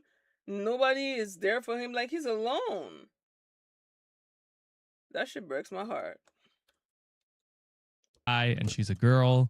I don't know. I told my parents a few times that I felt left out, and they didn't change anything or acknowledge it was true or not true. Wow. It was just like, oh, and then moved Garbage. on. My sister noticed the difference, and she'd make fun of it. She used to say she wished she had a real sibling and not a fake one. Oh! Or how you our know what? cousins were You her know real what? family and not me. You know what? Ain't You know what?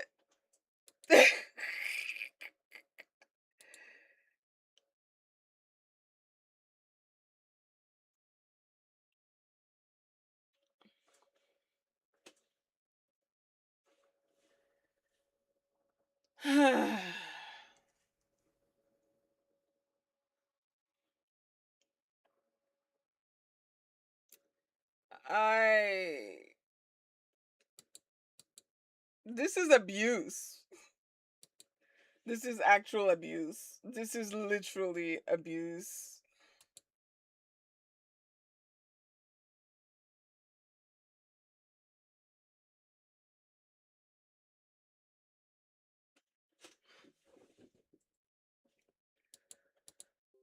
Oh my god, bro. Like, what the fuck are we fucking doing? Like, this is disgusting. What are we doing? no fucking way, dude. This family sucks ass. They fucking suck. I mean, I'll wait till you finish, but A year ago, I found out my parents had a huge college fund for my sister. They were talking to my aunt about how they had invested from a few things and taken from their savings. They never mentioned having one for me, which stung, and I thought about it a lot. I was asked in school if I had money or would get help from my parents for college, and I never knew what to say. I told them I didn't think so, and then financial aid was discussed. I reached out to my birth parents a few months ago too, and they don't want a relationship with me either. My parents said they expected as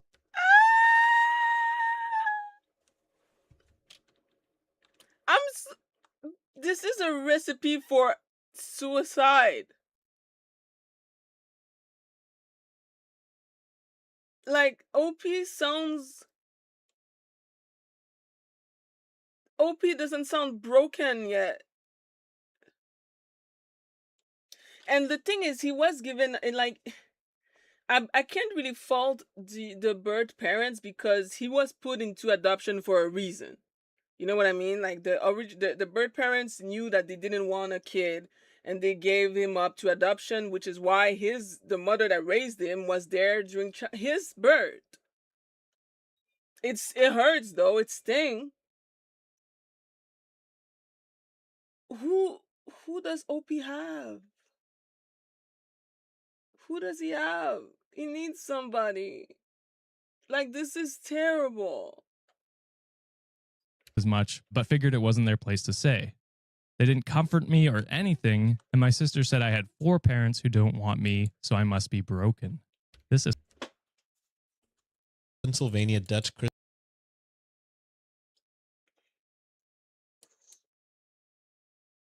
I told them I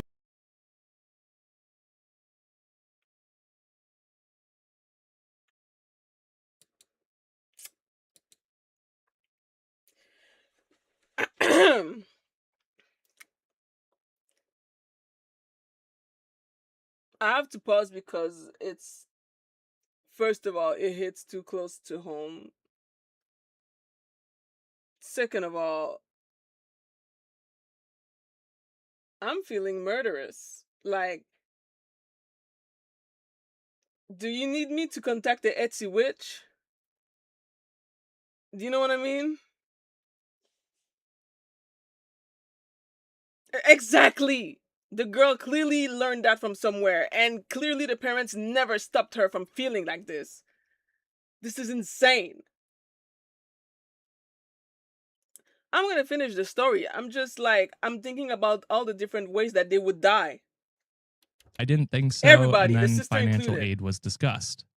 I reached out to my birth parents a few months ago too, and they don't want a relationship with me either. My parents said they expected as much, but figured it wasn't their place to say. They didn't comfort me or anything, and my sister said I had 4 parents who don't want me, so I must be broken. This sister's fucking crazy. I'm choosing violence. Yo, what the fuck is I'm going choosing on? violence until I'm the only heir at this Yeah. point. Oh God. You have no choice but to give me it. Like, Oh, 2 weeks ago, my parents asked me to speak to my guidance counselor about how busy they are and to tell her she should talk about college stuff with me and not them. I figured my guidance counselor wanted to find out about the money, and that's why she wanted to talk to them. It got to me, and I asked them if they had a college fund for me like they have for my sister. They asked me how I knew about it and then got mad at me for asking the question. I asked them why they made sure she had one, but not me, when I'll be going to college first. And they asked me why I was asking questions that are none of my business. Which is like, it's my I feel future. like it's it's his quite business though, literally you my stupid business now. bitch. It made me feel like shit. And since that day, there's a whole tension in the house. And my sister is rubbing it in that she gets a college fund and I don't. My parents never said either way, but not saying anything is basically an answer, right? So am I the asshole for asking? No, No,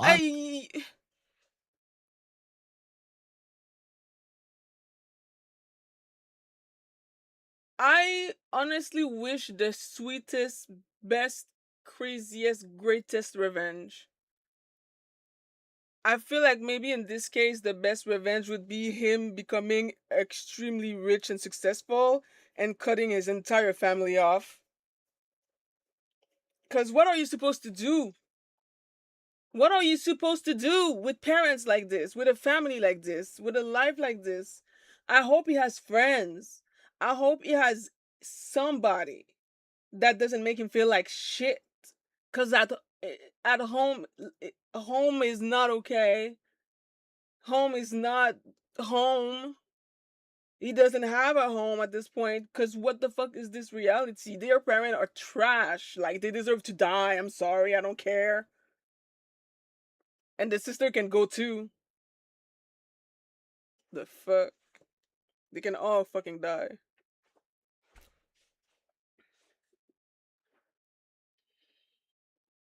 Mmm. Yeah. Disgusting. I'm surprised you haven't eliminated them from the face of the planet in a video game. But In a this video is game.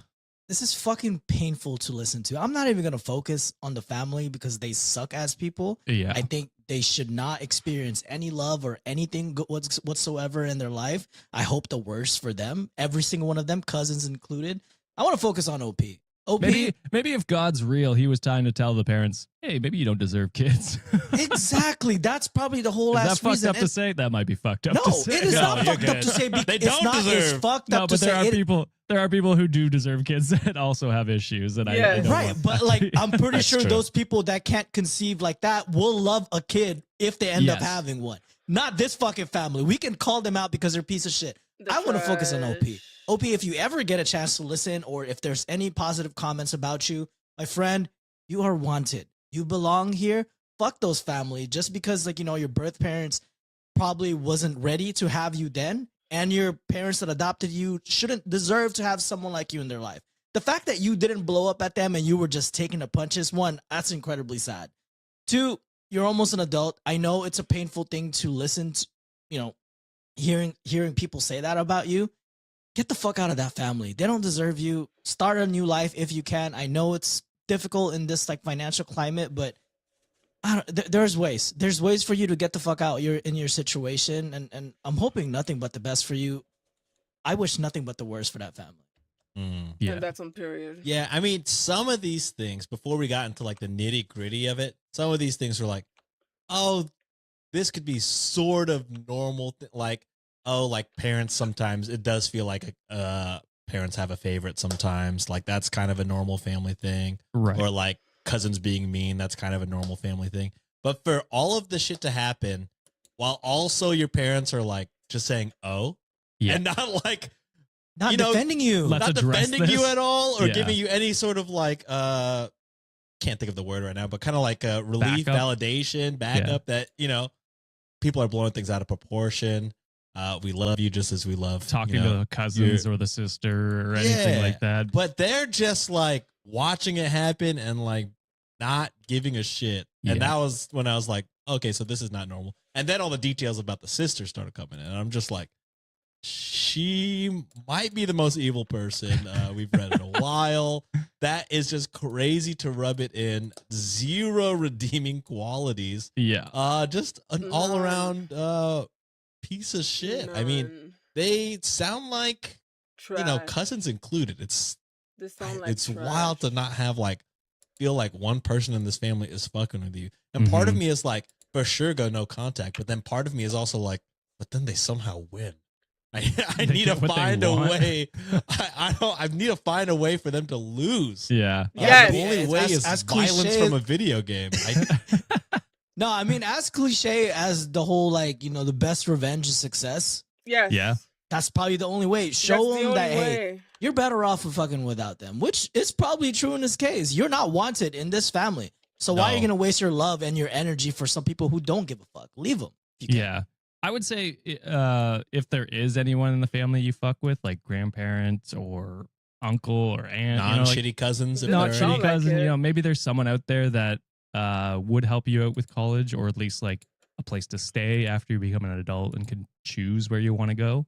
That might be something to look into. I don't know the entire family dynamic. It sounds like they all suck, but maybe there is like a grandparent that you fuck with that would be willing to support you. And that could be something where you go to them maybe for financial aid or support, even like living wise. Part of me, I'm talking about in a video game, a big video game characters of everybody drive a, like, if this is Grand Theft Auto, I don't even know if you can make people. Sims, I don't know do how that Sims. game works. Sims, Sims. yeah. Drown them. Drive the them in a ladder. car and then jump out of the car right before it goes off a cliff. I'm fucking this. These are some fucking evil ass people. man. Oh, yeah. And Yeah. again, I cannot emphasize how much I mean in Sims. May Not a this sponsor. family's toilet be forever clogged. May it never flush properly. May it always like spit fucking piss all over their face. I don't fucking know. The Yeah. worst things that can possibly happen to this family, I wish it does. A meteor falls under. A fucking meatballs, giant meatballs falling off the sky for some reason falls in their house. Fucking Elphaba, that shit. Wicked Witch of the East type of bullshit happens to their house. I don't know. Flip it around. Wicked Witch. Whoa. That I shit mean, is all over my TikTok. I mean, the funniest outcome is that your sister is too stupid to get into, you know, any school that she I wants hope to, she is, and then but doesn't need that money. You know what I mean? Oh, Your they're just gonna sister's- give her the money and she'll just run through I it. know. I'm just saying. Then the parents will be disappointed, but that's the peak of what you can wish for on that end. Reddit deemed not the asshole. Shapeshifter Plays says not the asshole. It's 100% your business whether or not you have a college fund, and the fact that your parents are trying to tell you it's not is frankly quite bizarre. Whether they do or don't could drastically impact your life. They chose to be your parents the moment you were born. They don't just get to back out of important responsibilities that come with having a kid just because they had another one. And I'm so sorry that they're enabling the behavior from your sister and the cousins. And then me Juki in our comments said, I have an adopted child. Let me fucking talk to these pieces of shit real quick. yo, Talk. We're skipping the nice. Skipping the nice conversation. Straight fisticuffs. We're in this talking with hand bitch. gestures. Mm. All right. Let's move on to the next one here, posted by Least Ants. And the title for this one is My girlfriend of 10 years said she needed more time when I proposed to her. Am I the asshole for checking out of this relationship ever since? Well, I would just break up. No, Yeah, I feel like you can have any reason to get the fuck I out of mean, a if you relationship. want to, I would say, get out. you know, if you're just going through the motions, maybe it's maybe the softest of assholes. You should just leave. Because for me, I mean, again, this is why we're always big on like, let's confirm 100% that we're both willing participants and want to get married before Yeah. popping the question for sure. And then, you know, if not or whatever, after 10 years, if you don't know, I think you do know. I think that's the answer. 10 years is a long time, for It sure. is a It's a long time. I'm long-ass not gonna time. lie. It is I a mean, you long could be time. like dating in high school and then 10 years. Yeah, I later. mean, it could be a financial thing, but like, you know, you would still know. You'd want to talk about that for sure Yeah, beforehand. If there's Yeah. at least plans or like, all right, this is gonna happen. Don't know when, but it will. Yeah. In the next year, I will propose. Mhm. Are you down with that, or should I not Is do that that? cool or- with you? Yeah, What kind of ring you like? A ring pop. exactly. All right. So my girlfriend, 25 female, and I, 25 male, have been dating Yeah, for start 10 dating years. in high school. So high school, yeah. Prior to dating, we were close friends. We have known each other for almost 17 years now. Last month, I proposed to her, and she said she needed more time to get her life in order. The whole thing shocked me. She apologized, and I told her it was okay. However, I've been checking out of my relationship ever since she said no. As days passed, I am slowly falling out of love with her, and she has probably noticed it. I have stopped initiating date nights, sex, and she has pretty much been initiating everything. She has asked me many times about proposing, and she says she's ready now, but I told her I need more time to think about it. Oh, She has assured me many times that we are meant to be together and that she wants me to be in her life partner forever. We live together in an apartment, but our lease is expiring in a couple of months. I don't really plan on extending it, and I'm probably going to break up with her then. Dang. So am I the asshole? I think kind of, yeah. I mean, I mean, like we said in the I mean- beginning, you're always down to leave. Look, the way I see it is, at first, she said no. Or she didn't even say no. She said she wasn't ready. But now she thought about it and she's down for it. I don't know. I feel like he checked out really fast.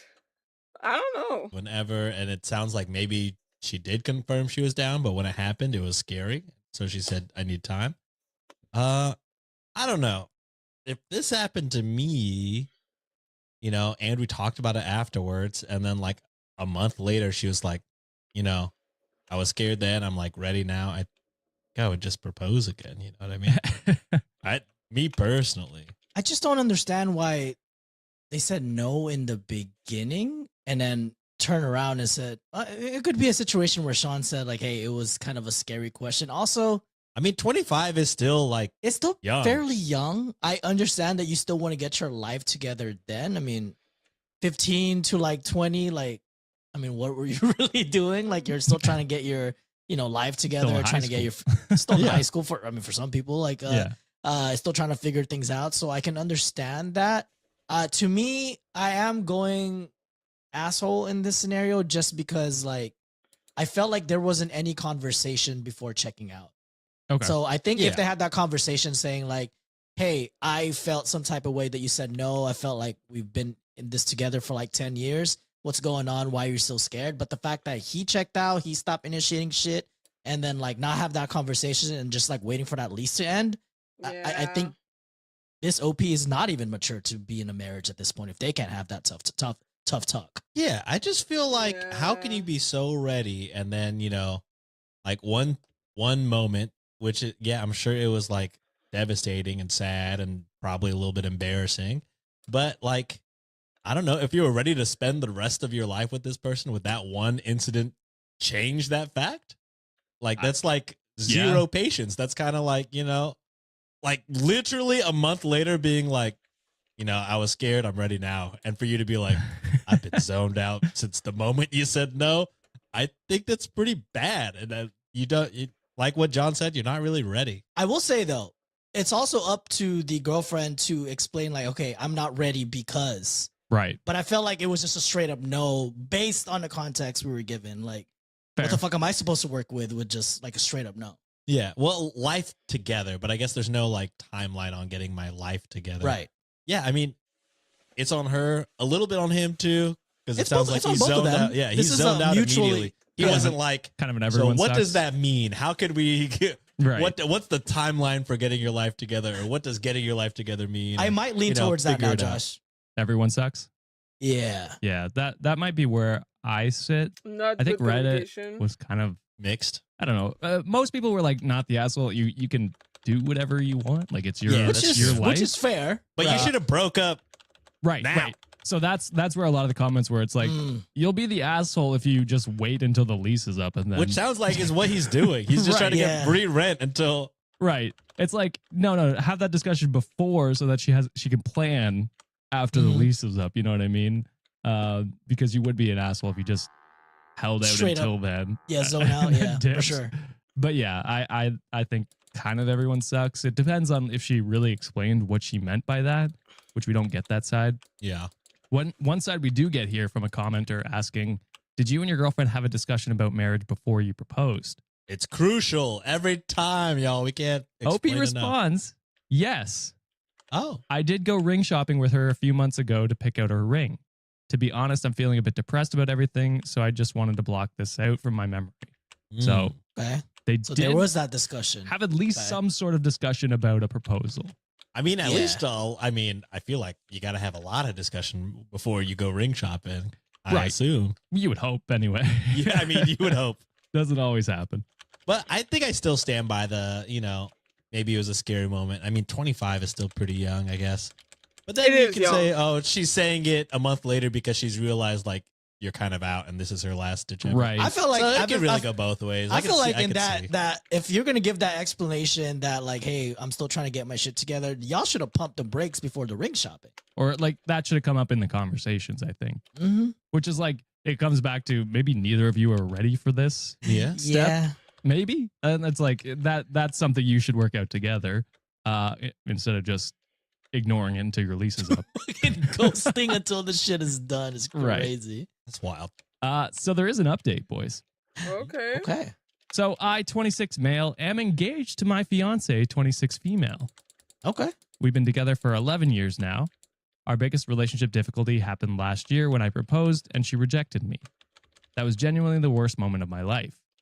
Even though she apologized in the days and weeks after and said she panicked and didn't want to marry me, I was very close to ending things. So it does sound like she had a panic. That's a big question. It's good. I mean, definitely gonna change the especially at trajectory 25 of your years life. old. I get it. Eventually, I stayed, and a few months later, I proposed again, and she said yes immediately and was super happy about it. But it's always been in the back of my mind how she rejected and humiliated me when I first proposed to her. So it's like, why propose again? Yeah. Yeah. At this point, At that point, before you continue that relationship, get some sort of counseling and just air this shit out. yeah. So my fiance has a sister, 27 female. Oh, God damn it. You're jumping ahead, Sean. It's just whenever that really should have zero relevance to the story, OP. Maybe they have a heart-to-heart and comes to realize he loves his fiance, you know? And then I fucked her. Press X for doubt. The three of us grew up almost like a trio. Growing up, though, I was always closer to her sister. She always reminded me of my own sister who passed away when she was 10. Dang. She asked me out once in middle school and again in freshman year of high school, but I always saw her like a sister. And in sophomore year, I started dating my fiance, aka her sister, and she was nothing but supportive and was genuinely happy for us. So Thanksgiving was yesterday. I was invited, and I'm super close with her parents too, and we all drank, laughed, and talked. Late at night, my fiance's sister asked if we could go to another room to talk. We were both drunk, reminiscing about old No. memories, and she kissed me, No. and I didn't stop it. Oh my. The worst part God. was that I never felt anything like that before. Oh, It wasn't butterflies. It literally felt like white sparks behind my eyes and this deep feeling in my chest. Okay, bye. It felt like my heart skipped or something. I checked out. Like a heart murmur. I'm out. It hit me so hard that even now, just thinking about it, I can feel the heart murmur. I'm out. I asked her today if she regretted what we did, and she said not at all. What? And that she was just shooting her shot one last time and would respect my decision either way, and also admitted that if I did choose her, it would likely destroy her bond with her sister. Yes. And also the family dynamics. Yes. But she said it would be worth it for me. No. Crazy. Okay, Shit, that's this sister's is an starting to off. sound like a fucking Oh AI my slash someone's God. fantasy. Yeah, like this. I Maybe. feel like this cannot be real. So yeah, I know it's horrible, but I'm just thinking about so many emotional moments my fiance's sister and I have shared.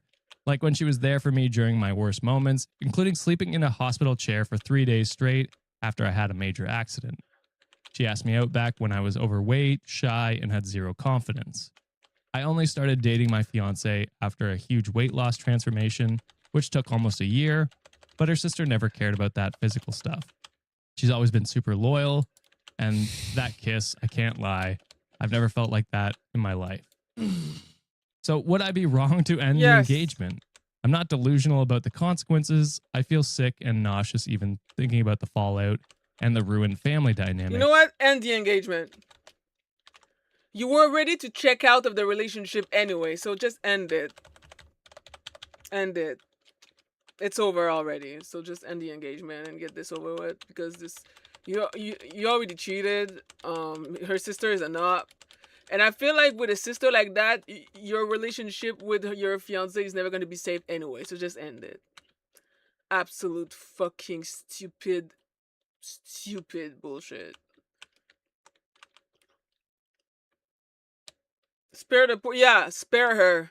I think that her initial reaction was the right one, clearly, because you're in shit. So like, fuck you, OP. You suck. But I would never have even thought about entertaining this if my fiance hadn't rejected my proposal last year. Oh, shut up. Ever since then, it's always been at the back of my mind. I think you would have. I think you. I think you have. Like that's an excuse at this well, point. Well, first off, to answer your question, yeah, you should end the engagement for sure. You should for sure end that shit. Not to date her sister. Can't be clear enough on that. Don't do what that. else is he supposed to do, Sean? Literally anyone else. Quite This is like literally that anyone Schmidt- else. That Schmidt situation. You can't have both. Oh, man can't have two wives. You get one. Yeah, so for sure break up. Like Josh said, maybe you proposed again because you thought it could go away after a year. You realize it didn't. And I think that's enough to break it off. Yeah. Right there, that's enough to break it off. The kiss, icing on the cake, confirmation, you're not into your fiance. All right, you're good. Do not date her sister. Oh, but it was magical, Sean. I could not I care. do not care. It will not end well for either of you. And when that relationship breaks up, wow, you've destroyed a family for no reason. So it was please, for love. Shut the No, fuck up. it's. I promise you, it will not work out. So just fucking date anyone else. Literally anyone else. Every kill Actually- begins with K in a video game. Maybe actually do destroy the family. Because honestly, this sister is ass, bro. I wouldn't want her as my sister. So honestly, yeah, maybe the Fuck it both of all you up. can, fuck far away from the rest of this kind of normal family.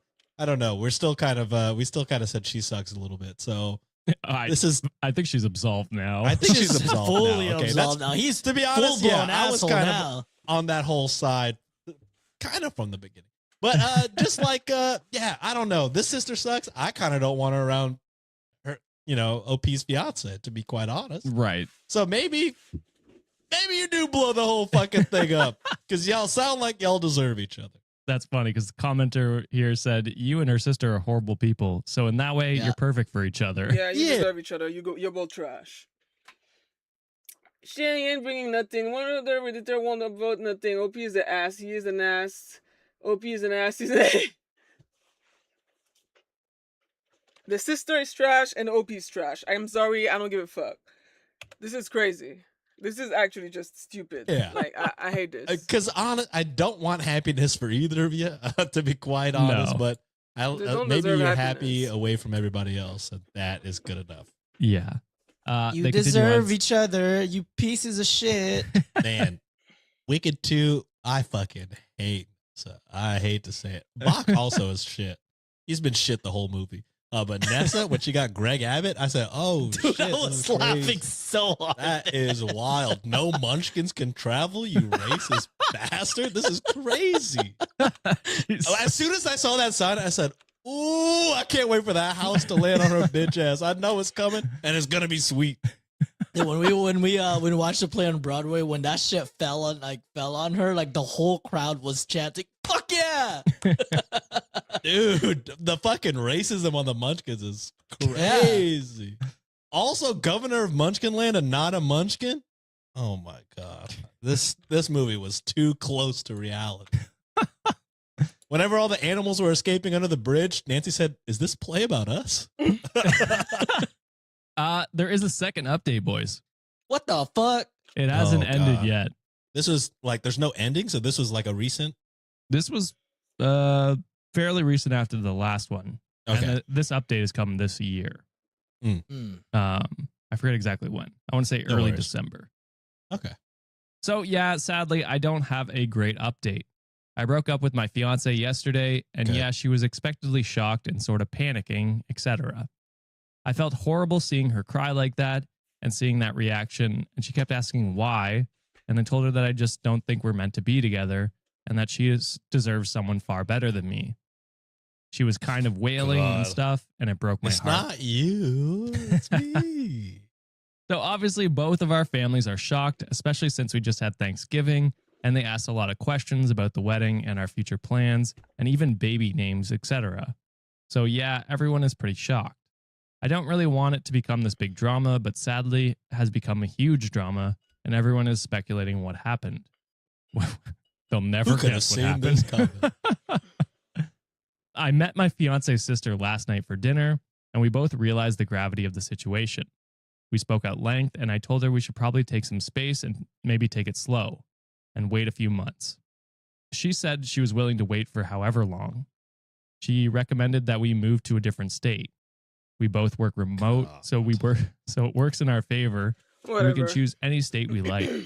I asked her many times if she was sure and if she had any regrets after seeing her sister's reaction. And she said she loves her sister and the situation obviously sucks, but that love is love. And that the love we have and the deep connection we have is very rare. And that now that she had it, she would never let it go until she dies.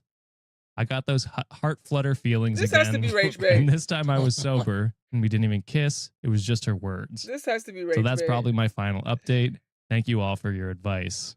You should have just fucking told your ex fiance from the jump because They're gonna this find is out. wild. They're They're gonna find out regardless, but it's gonna hurt way more. And it's like I feel so bad for her sister because then Yeah. when it eventually happens, chances are the sister is confiding to the sister, saying like, "Oh my god, this is what happened to me. It's so painful." And this fake bitch is just gonna fucking console her, make her feel better. But deep down, she's been lusting for homeboy for the longest time. So I think OP should have done the right thing and just like took the band-aid off the bat because that way she could cut off her sister too. But oh my god, this is terrible.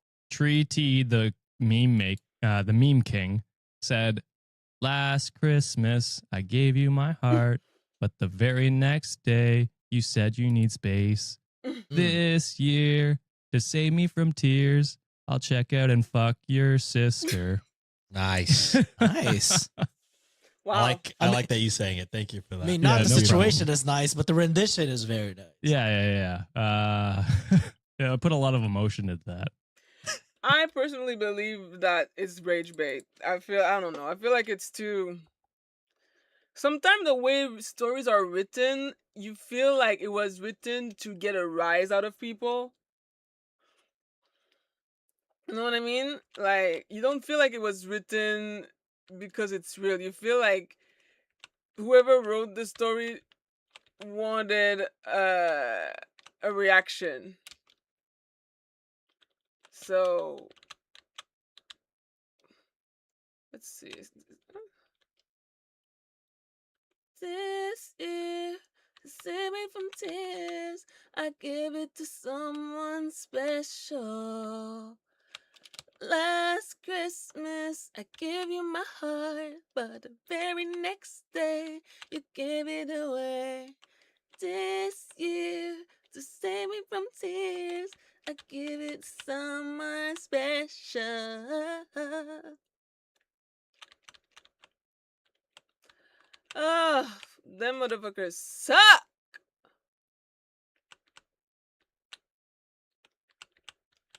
Mm.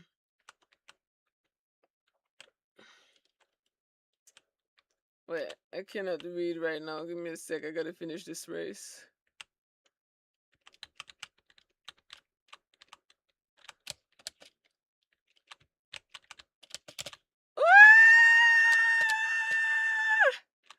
God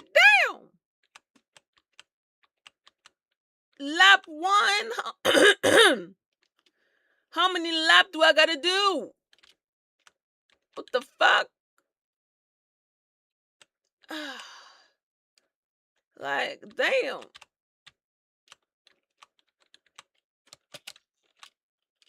Tell me, baby, do you know me?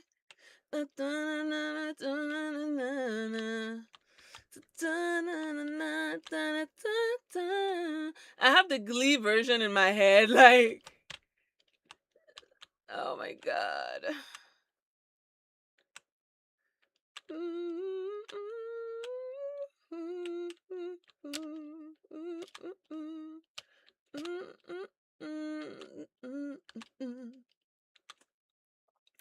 Bro, how many laps do I have to do? How many? Because this is a very long ass fucking course. Like, Jesus, what the fuck? I wish there was a short version.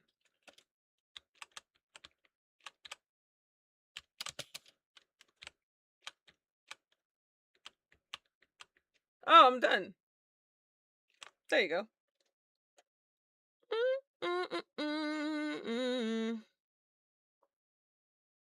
Wow. Anyway, all right.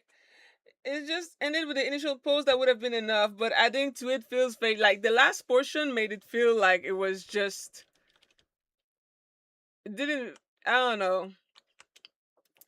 The way it was written and everything, I'm like... I don't know if I believe you, bro. Like... I don't think I believe you, broski. I don't think I believe you. I mean, we're lucky I sang, actually. You're still sick. It's my an guy, honor to see? hear, It Yeah. is an honor. Someday. especially with your voice, and your recovery. It was what I could do in this time. You did well, brother. All right, boys. Enough of that depressing story. Time to move to another one. I knew it. I knew it. This one was cross-posted. I'm trying to remember by who. Unfortunately, I don't have that written down. My apologies. This one was cross-posted on our subreddit, but it's originally posted by Primary Strength 829, and the title is "Am I the asshole for telling my husband that I am going back on our agreement, and I don't care if he cries about it?" Is this an open relationship situation? Oh, Could be. it probably is. I'm going- You're not going back It on your probably agreement. is. I But they am are going going back. back. Oh, I am going back on our agreement. Yeah. I'm going not the asshole because they probably communicated that they're gonna go back to said agreement. Well, they say I am telling my husband that I am going There back. you go. So- That's form of communication. I'm going not the asshole for now. Also, this was cross-posted 4 days ago by Domestic Fuck. I got you, brother. Thank you. I appreciate that. Domestic. Also, fuck. a year ago from the GOAT, Mary Gitz. Really? Oh, so this is an older one. Yeah. Nice. Maybe the new one from Domestic Fuck has an update in the last year. Doesn't. So- Okay, well, this was posted 5 days ago. all right. Well, I guess there was one with the exact same. I mean, Oh wait, no. It is different. It's different. Oh, okay. It's a different thing. Sorry. I just put in agreement and assumed it was all the same because it was kind of generally the same length. And then I used my ISO red. It's very, very different indeed. So these are different words. I just want to shout out Mary Gitz. No, Shout I out to Mary appreciate Gitz. that. I appreciate that. and domestic fuck who actually crossed Who posted actually this one. cross posted? My bad. You domestic fuck. Oh. Wow. So my husband and I, both 32, have been together since we were 19. Wow. Our entire relationship feels like it just blew up in my face, basically, and I can't tell if I'm overreacting. So we wanted one child, and we have planned this for years. We wanted everything perfect first. Oh, The hell home, no. the careers, the savings, the I know where this is investments, going. the nest egg, et cetera, et cetera, et cetera. Because we both knew from very early on that once we had a baby, I would be staying home full time and raising our child. His brother's life was unfortunately cut short by a daycare worker when he was just 5 months old back in 2017. So daycare wasn't an option, basically, and we needed to make sure our ducks were in a row so I could stay home and be a full-time parent. 2 years ago, we were sitting on $500,000 in investments, a few nest eggs and different types of savings Well, and bond Jesus. accounts. We bought a house. We even bought a damn boat. Everything we Okay, planned for rich fell into people. place, finally. And we started trying for a baby. We now have a perfect 4-week-old daughter. I have been out of work since I was 5 months pregnant due to a placenta abruption, Ouch. but otherwise everything went fine. She's perfectly healthy, was a good weight, and I bounced back from the delivery fairly quickly because of how much support my husband was. He did more than his fair share while still working full time, which is partially why I cannot tell if I'm being dramatic or if this is hormones or postpartum depression or whatever. Like, I'm legitimately livid. So basically, earlier this afternoon, I got a phone call from DHHS to go over health insurance options and whether or not the baby is eligible for state insurance based on our income. I had already given them all of our information, social security numbers, date of birth, etc., when they called yesterday and was just waiting for all our info and assets to be pulled. Anyway, she calls and says we aren't eligible because my husband makes too much money and that we will need to be adding her to our private insurance. Absolutely no problem at all. I kind of figured this anyway, but then she offhandedly mentions that my husband is making $10,920 monthly gross income and that the cutoff for state insurance is $7,830 monthly gross income. Here's the issue. For months, my husband has been telling me he only makes $6,000 a month after taxes. So almost 5,000. Wait, so Sir? that 10,000 pre-tax or like Where's that money gross going? is, after tax, right? gross is Maybe not. everything, right? Gross everything, no? Oh, yeah. Yeah. So then after tax, 6,000 might be right, depending on the state that they're living in too. 10,000? Almost 11 to 6,000? There's no way there's 50% I think they're in income the tax. UK. Is it the Not I mean, in he America. might. You know what? I don't know. They might also have like maybe like things get taken out for like 401k, or if they're putting a little bit more. I don't know. Maybe. Okay, keep going. Keep going. I don't know. I think that's still. But either way, this shouldn't be a surprise. Yeah. I Right. think. Yeah. So I get off the phone and I log into my husband's computer and into his banking, and sure enough, his monthly take home is bordering around 8,500. So 8,500 is the final okay. take home. So But he's still lying. keeping So still he's keeping $2,500. $2,500 Yeah. Yeah. off the books, Yeah, so exactly. to say. He is transferring everything over 6,000 into account I didn't even know existed. Oh, So I call him out on it and he breaks down and tells me that he just wanted something that was only his. Huh? Please keep in mind that all of my money has always gone into our joint account that he uses on a daily basis. See, I feel like me? this is fine if you just when you start saving, communicated be like, that. Oh hell nah. Nah. Nah. What? This is literally ground for divorce. What is wrong with you? You're married. Oh my god, bro. hey, we should have our own. Yeah. So he is hiding money from me so he can have his own money while plugging away at my income. Over $45,000 he has sitting in that account. While telling me last week that we couldn't have steak for dinner because spending $38 on 2 steaks was a waste of money. Wow. So I told him I'm putting the baby in daycare and I'm going back to work because obviously I need to safeguard myself if he is hiding away money. Something feels off about it. I don't know. He instantly started crying, but I truly just don't trust him financially anymore. Fuck him. I no longer feel secure here. I said I changed my mind and I don't care if he cries about it. So am I the asshole? No. Yeah, I Hell don't even no. know. You're only gonna need I'm couple with Sean counseling here. Like, yesterday. as someone who also has like money put away, like on the side, like because me and Julia both have our own finances, I still have that conversation with her, saying like, "Hey, by the way, I'm putting away a certain amount of money, so in case you need something, just let me know." Like, it's technically ours still, but I'm putting it aside for me, Yeah. if that's okay. And that she was like, "Yeah, do whatever the hell you want. I'm doing the same thing." Yeah. That's it. I think that's all you should have done. I think it's pretty normal for couples to be like, okay, we have this joint account. A certain percentage of my paycheck goes to that to go for bills and, you know, the child and whatnot. Yeah. And then you have a certain percentage that's set aside for yourself. Yes. But if you don't talk about that, you're just hiding money. Yeah, you're setting up the other person to be vulnerable when you're Yeah. not. Because they're putting Exactly. 100% in. Exactly. No, I mean, and there's information that was omitted, and that's still a lie. So, Yeah. I also did the It's- quick math here. That's 18 months he was keeping Yep. the secret from you. A yeah. whole year and a half of lies. Half of it So, you were pregnant for. Yeah, I mean, I would be thinking, man, what has he lied to me about in the last year and a half? Or You know what is I he mean? planning on using $45,000 Yeah, what is he, just for? for him? What does Yeah. he need that for? Exactly. I mean, I guess, you know, you can have your own savings, but then tell your fucking partner so they can also adequately save. Right. It feels like such a weird secret and lie to keep. And I can't believe that they have any kind of argument over why they could do it. Because I don't think there is one. I don't think No. there's any reason that this should be fine. Well, it's even shadier than that because, like, she put all of her money into that until she stopped working. Yeah. She's no Yeah. longer getting income. So There's, it's even. there's the imbalance right there. Yeah, exactly. It's like at that point, because you're the sole breadwinner now. Yeah. If you do that, then that has to be like a shared, like you send a certain percentage to her and a certain percentage to yourself so that you can both have, you know, fun money, quote unquote. Yeah. Also, I mean, this might be the poor in me talking, but $2,500 in play money a month.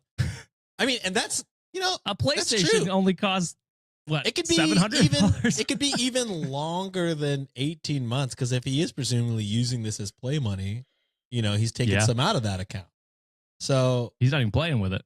yeah. Or I mean, yeah, if he's not playing with it. But I mean, still, this is just you know, quite a bit of I mean, sounds like y'all are doing very well. I mean, you're bringing Yes. in $10,000 a month. I would love that for that to be my life. Almost We'd 11. all love that. Yeah, almost 11. But you know, it's just I don't know. It sure feels like even if I was hiding away $500, you know, a month without talking to, and just saving that. Fucking just in tell them, secret. bro. Like I feel like it all breaks down. Too long, didn't read. It's okay to have savings. It's okay to have your own money, but also just communicate with your partner, especially in a marriage like this. Especially if someone is relying Dependent. on you solely, Yeah. and you guys had an agreement that one person is going to be the stay at home. Just have that transparency. That's what a partnership and marriage is. It's about having transparency. Like a good partner would be like, yeah, cool. You have that. Let it grow. Invest it. I don't give a fuck. That's your money. But the fact that it's like you omitted that from them and just hid it and waited until like a fucking agency told you like, you know what, your husband's kind of fucking capping. That's where you fucked up, buddy. Exactly. That's where you fucked up.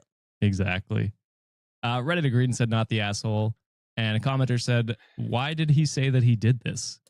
To which OP responded and said, he said he didn't know, that he just wanted something that was only his in case anything went wrong. But you don't deserve that. What the fuck? Right.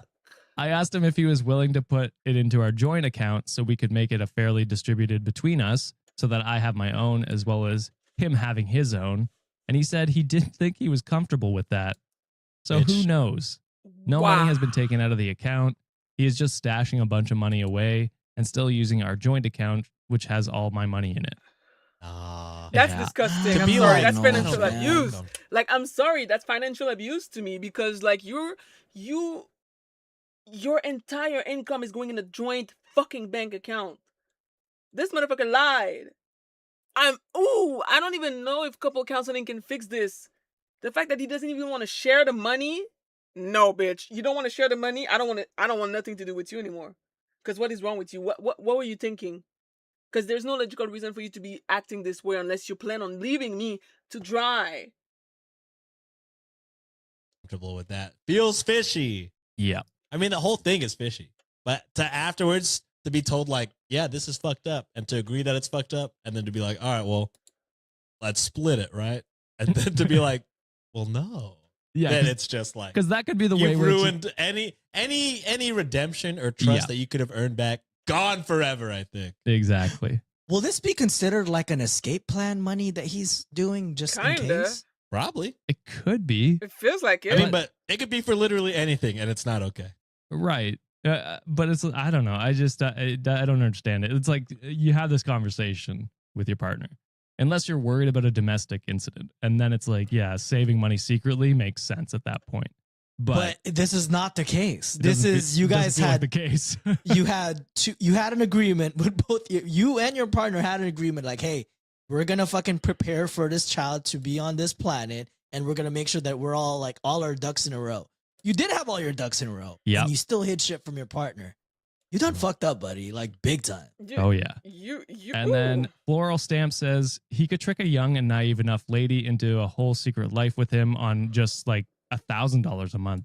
So yeah, I'd look into that account. To which OP responded and said, I mean, that's what his dad did. Shrugging face emoji. Then definitely. I mean, yeah. Yeah. No trust, I think.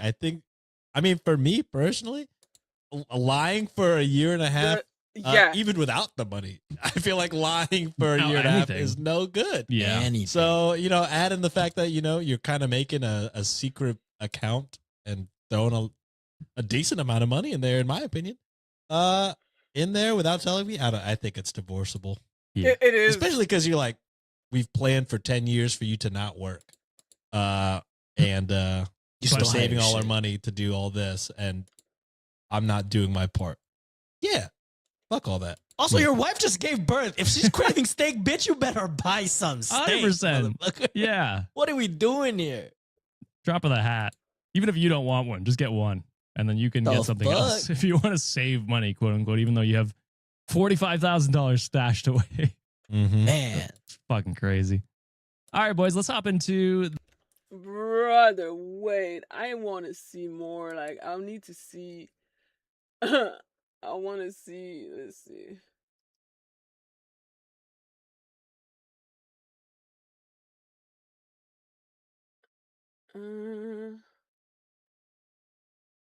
Is it this one?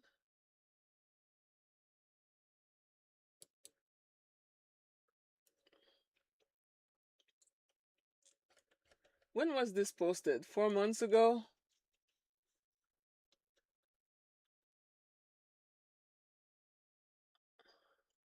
Okay.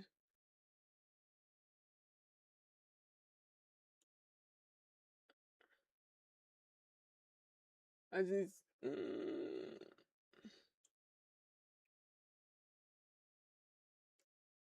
Yeah, other people agree with me. This is an exit strategy.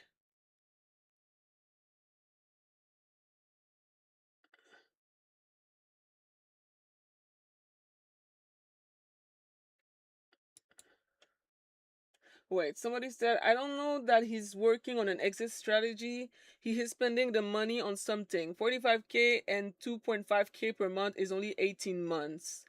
And there is a lot of power and control. Spending 38 on 2 steak was a waste of money, but I have 45K you don't know about, and I make you spend more that you share on our live.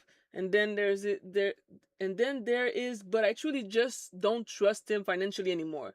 It ain't just finance, dear. What is he spending this money on? Yo.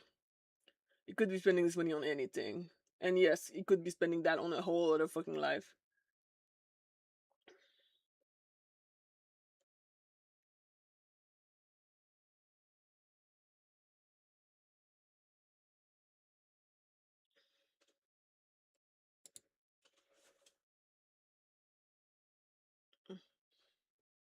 Ultimately, technically speaking, half of that money is hers. They're married. They have a kid. Regardless, half of that money is hers.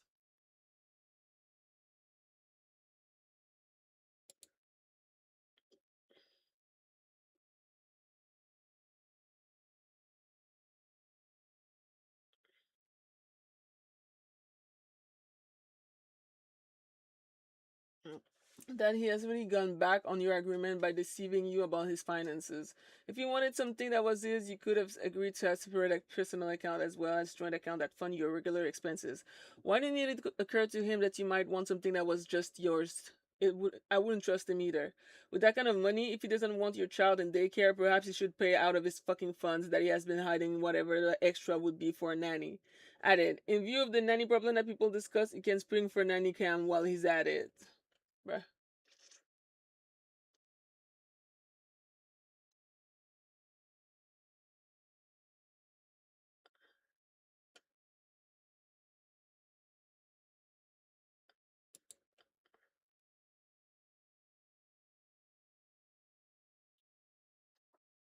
What else is he hiding from you? Mm-hmm.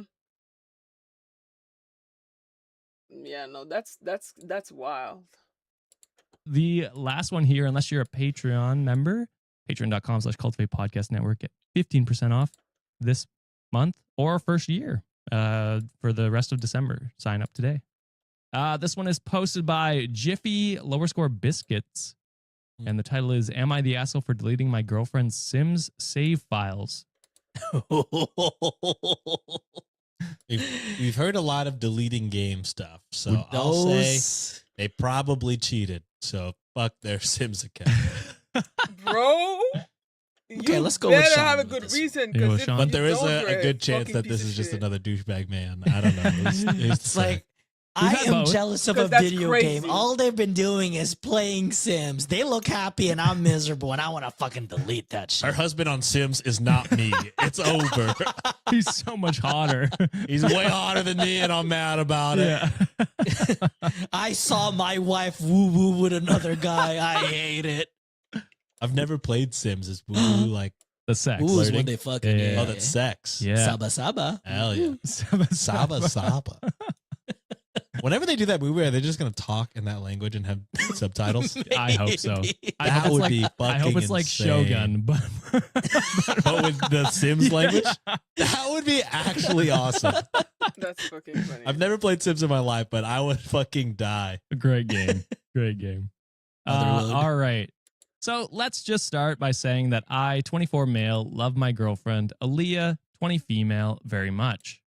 She's Okay. a super hardworking girl, and she spends a lot of time on classes, trying to get the highest grades possible for applying to nursing school in the near future. When she's not doing that, she's doing chores or cutting down on her ever-growing to-do list. And when Okay. she's not doing that, she's spending 2 hours a day playing The Sims. This is where the problem comes in. After all the stuff that she does, Aaliyah doesn't have much time to spend with me as she could. Oh boom. hell no! I knew it. I knew it. She's a perfectionist too. So when she's doing the more serious stuff like school, she puts in more effort than necessary, which is time consuming. It really got to me that even knowing this, she'll spend so much time on The Sims. It's something frivolous that she's doing when we already only get so little time together. Go fuck God yourself. forbid You're she has a trash. good time and Yeah. relaxes. You took the words out of my mouth. But God forbid a girl has a hobby. Yeah. She's also an adult. So essentially playing digital dolls almost every day is kind of something she ought to outgrow by now. I decided to you're step trash, in and have her trash. cut back on this. I obviously didn't delete the whole game, but I figured deleting the little save files she was working on would deter her from spending so much time on it. It's She's gonna. gonna I hope she spend more leaves you. time trying to recreate what you've I deleted. hope she leaves your. That ass. decision backfired tremendously. No When shit. she logged onto her game, she thought there was some glitch going on and kept restarting it until I explained to her that I removed the saves. Mm. She absolutely flipped out on me, saying she'd been playing that save file since 2017 and I had ruined years of game progress. Oh Mhm. shit! And he puts in brackets, Sims isn't even a gold game. In question What marks. does that mean? What the Like, fuck there's does no that end even goal, mean? You I guess, stupid is what he means. dumbass. Oh, goal game. Yeah. Fucking cares. Yeah, exactly. There's tons of games that aren't like Minecraft, the most popular video game, Minecraft. is There's not. no goal. Literally. I told her she was just overreacting because she still has the game and she could just remake her same little characters if it mattered so much. But it doesn't need to, and maybe she can now focus on more adult interests like loved ones. Basically, she immediately left, saying she was so stupid to leave her gaming laptop at my place, and now she won't answer my calls. I know that this is a total overreaction, Okay. but I started to feel like a little bad once I realized it may not be easy to redo her characters as I initially thought. So am I the asshole for deleting my girlfriend's saves? I'm glad she's Wait, gonna Yes. you know this is an overreaction from who? From her?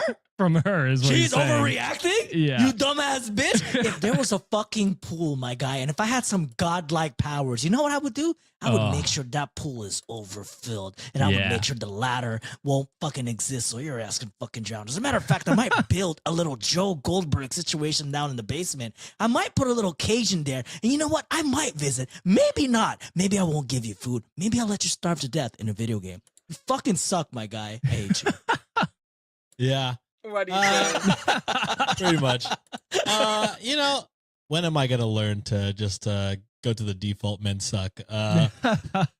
Yeah, we've done like so many where like the guy cheats so they delete Baldur's Gate or they eat like, peanuts or whatever. Yeah. Beans, legumes. Beans. It was beans, yeah. Beans. Yeah, and then they delete, you know. So I just thought, you know, it'd be another one of those. But no, it's one of the worst ones where it's just like, you're an adult. You should have played And you know what the toys. You shittiest should part have- of all this conveation, Sean? He did not even have a conversation with her. He went Nope. straight to deleting. He did Right. not talk to Delete. her. He didn't.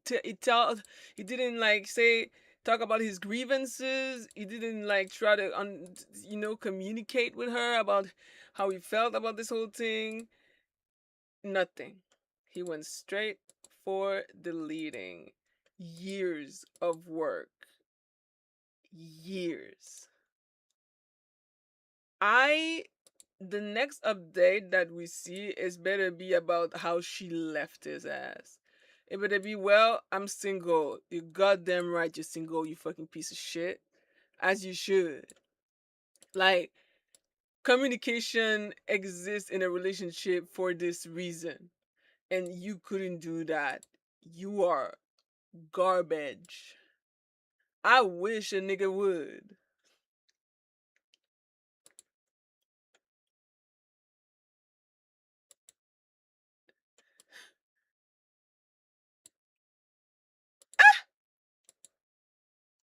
Actually insane. Actually fucking insane.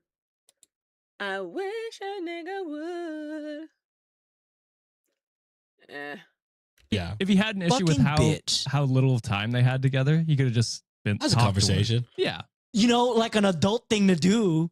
Or you could Apparently, just 'cause he's- fucking get Sims, and I assume you could play multiplayer. Is that a thing? Or no? I don't think you can. There's I yeah, probably never mind. mods. There's probably Is it? mods. Yeah. I'm gonna visit the town, but I don't know if you can like play together. I could be wrong.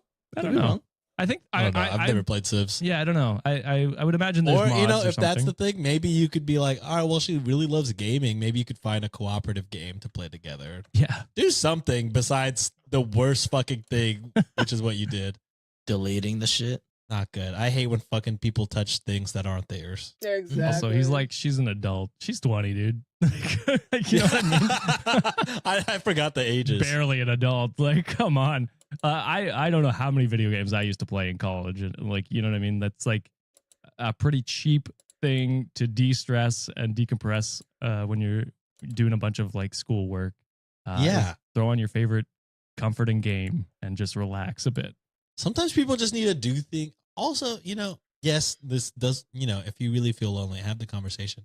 But like you said, she's putting in extra hours in school. She's stressed. Yeah. She probably just wants to do something mind numbing. Well, I don't know how Mhm. mind numbing Sims is. I don't know. If I it's mean, there's thought behind it, but it's not like, you know, it's a chill not the game. hardest thing. Yeah, yeah. So it's she probably just wants to do something chill Yeah. and relax and not talk to anybody. And I think that's fine. Yeah. And if you know you have a problem with that, like what you guys say, just Talk. bring it up.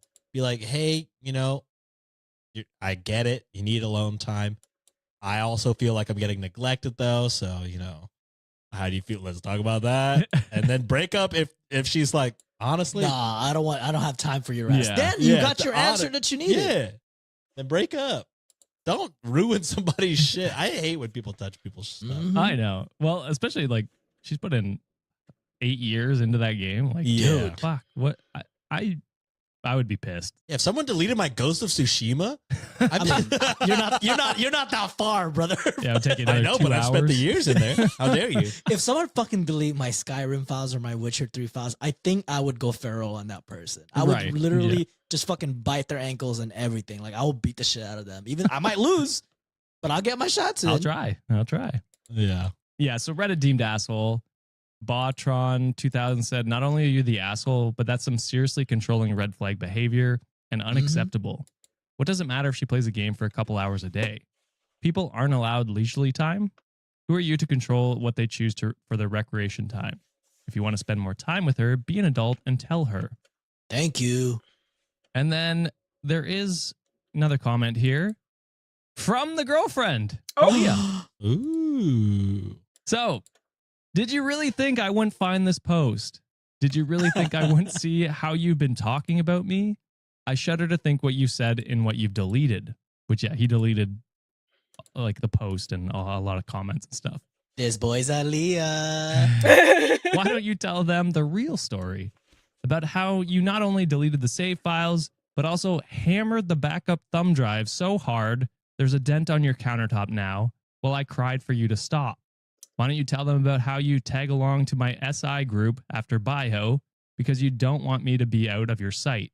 Why don't you tell them about how my best friend, who's so-called in love with me, literally lives in another state and only visits once or twice a year? Why don't you tell them about how when my mother was sick a few months ago, you were blowing up my line all day, every day for attention, knowing I was her primary caregiver 24/7? Why are you telling them that you work full-time or that you manage a grocery store when you part-time manage the fast food place? I guess This he was, was an assistant to the assistant manager? That's crazy. which I guess he was telling people that in the comments, maybe. I want you to fucking take this to heart when I say this. I have genuinely been so much worse off for knowing you. You've destroyed my self-esteem with your constant criticisms of what I enjoy. You've controlled me in every way for as long as I've known you. You don't understand boundaries or when no means no. Your racist fucking family treats me like dog shit, and your friends are equally racist punk bitch assholes.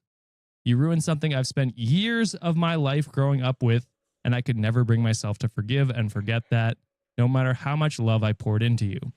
I hate you for what you did it to me and for what you've been doing, and I mean that. I'm going to make myself so crystal clear since you didn't understand the first time. We are through. Go fuck yourself. Oh, yeah.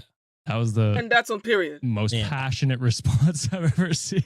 I just And did the math because I'm slow, but she's been working on that Sims file since she was 12 years old. Yeah. Yeah, it's been a long time. Jesus Christ. Go fucking off, Aaliyah. Let's go. Yeah. And then there's an update 1.5 from Aaliyah and says, sorry for taking a while to tell everyone. I went to the local tech shop a few days ago and they helped me recover everything. Fuck yeah, let's go. I hadn't had the chance to update due to finals season. I'm typing this on my way to class, but yes, for anyone wondering, I got everything back. Oh, How's that possible? it is I mean, possible. some people are way That's smart. possible. Cloud That's the Geek saves. Squad. Yeah. They Cloud know that's saves crazy. exist. So Like, maybe you can just run a program tech and then person maybe can open absolutely do that. administrator and maybe fill.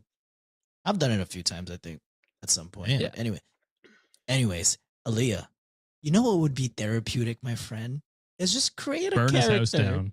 Oh, Yeah, create a character in a of, video game. you know, said ex-boyfriend in Yeah. a video game and just kill him. torture him in a video game. yeah, Can I'm you sure do that she's. in Sims? You absolutely can. Yeah. You can torture people in Sims? You I can thought this was a child psychologically game. This is fuck crazy. somebody up. Like just like locking them in a room, take out the doors, they'll go stir crazy. Yeah. Let them out, make them hungry, just mess up all their Sims level. Or the best is to you put them in a pool, delete the ladder. Yeah, take out the stairs. Yeah. Or and then take they out, yeah, slowly swim around until they drown. basically. You can burn them, like, you know, if they can't cook for shit, they can burn to death, basically. But I thought this was a child's game. There are ways. There are ways. Oh, it's a child's game, but there's a lot of sociopaths that play this Mhm. game, and I've Huh. learned a lot. Me included. That is it Wikimaniacs for this episode. Ads BRB.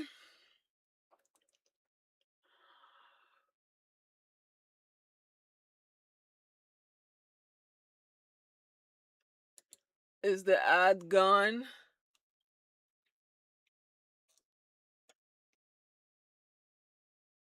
Yo, I'm just so glad that she was able to recover everything. Like, I'm glad that we finished this episode with a good story. You know what I mean? Like, not a good story, but a good ending. We needed a good ending. And we got one. So, this man is trash. Um, I hope that he just remains miserable for the rest of his life, honestly. I don't know what else to say, like.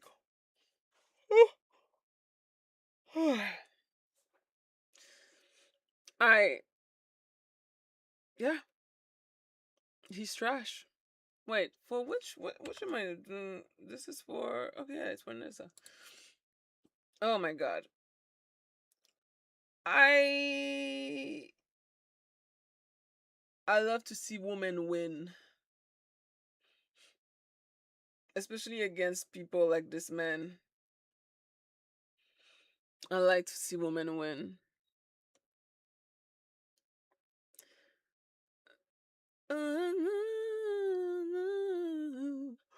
Oh my god.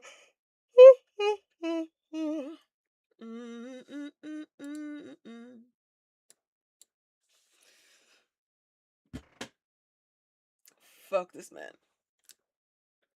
I I need more happy story, cause some of these stories were wild. Some of these stories really, really, really, really were just fucking heartbreaking. Holy moly, Jesus. But it's also like.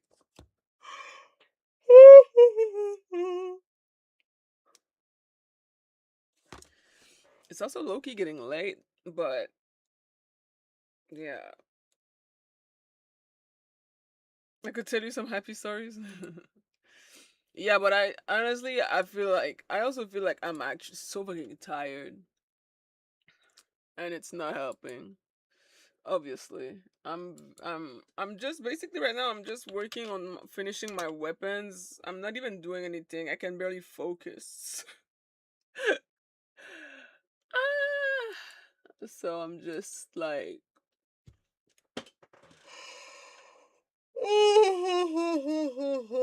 yeah,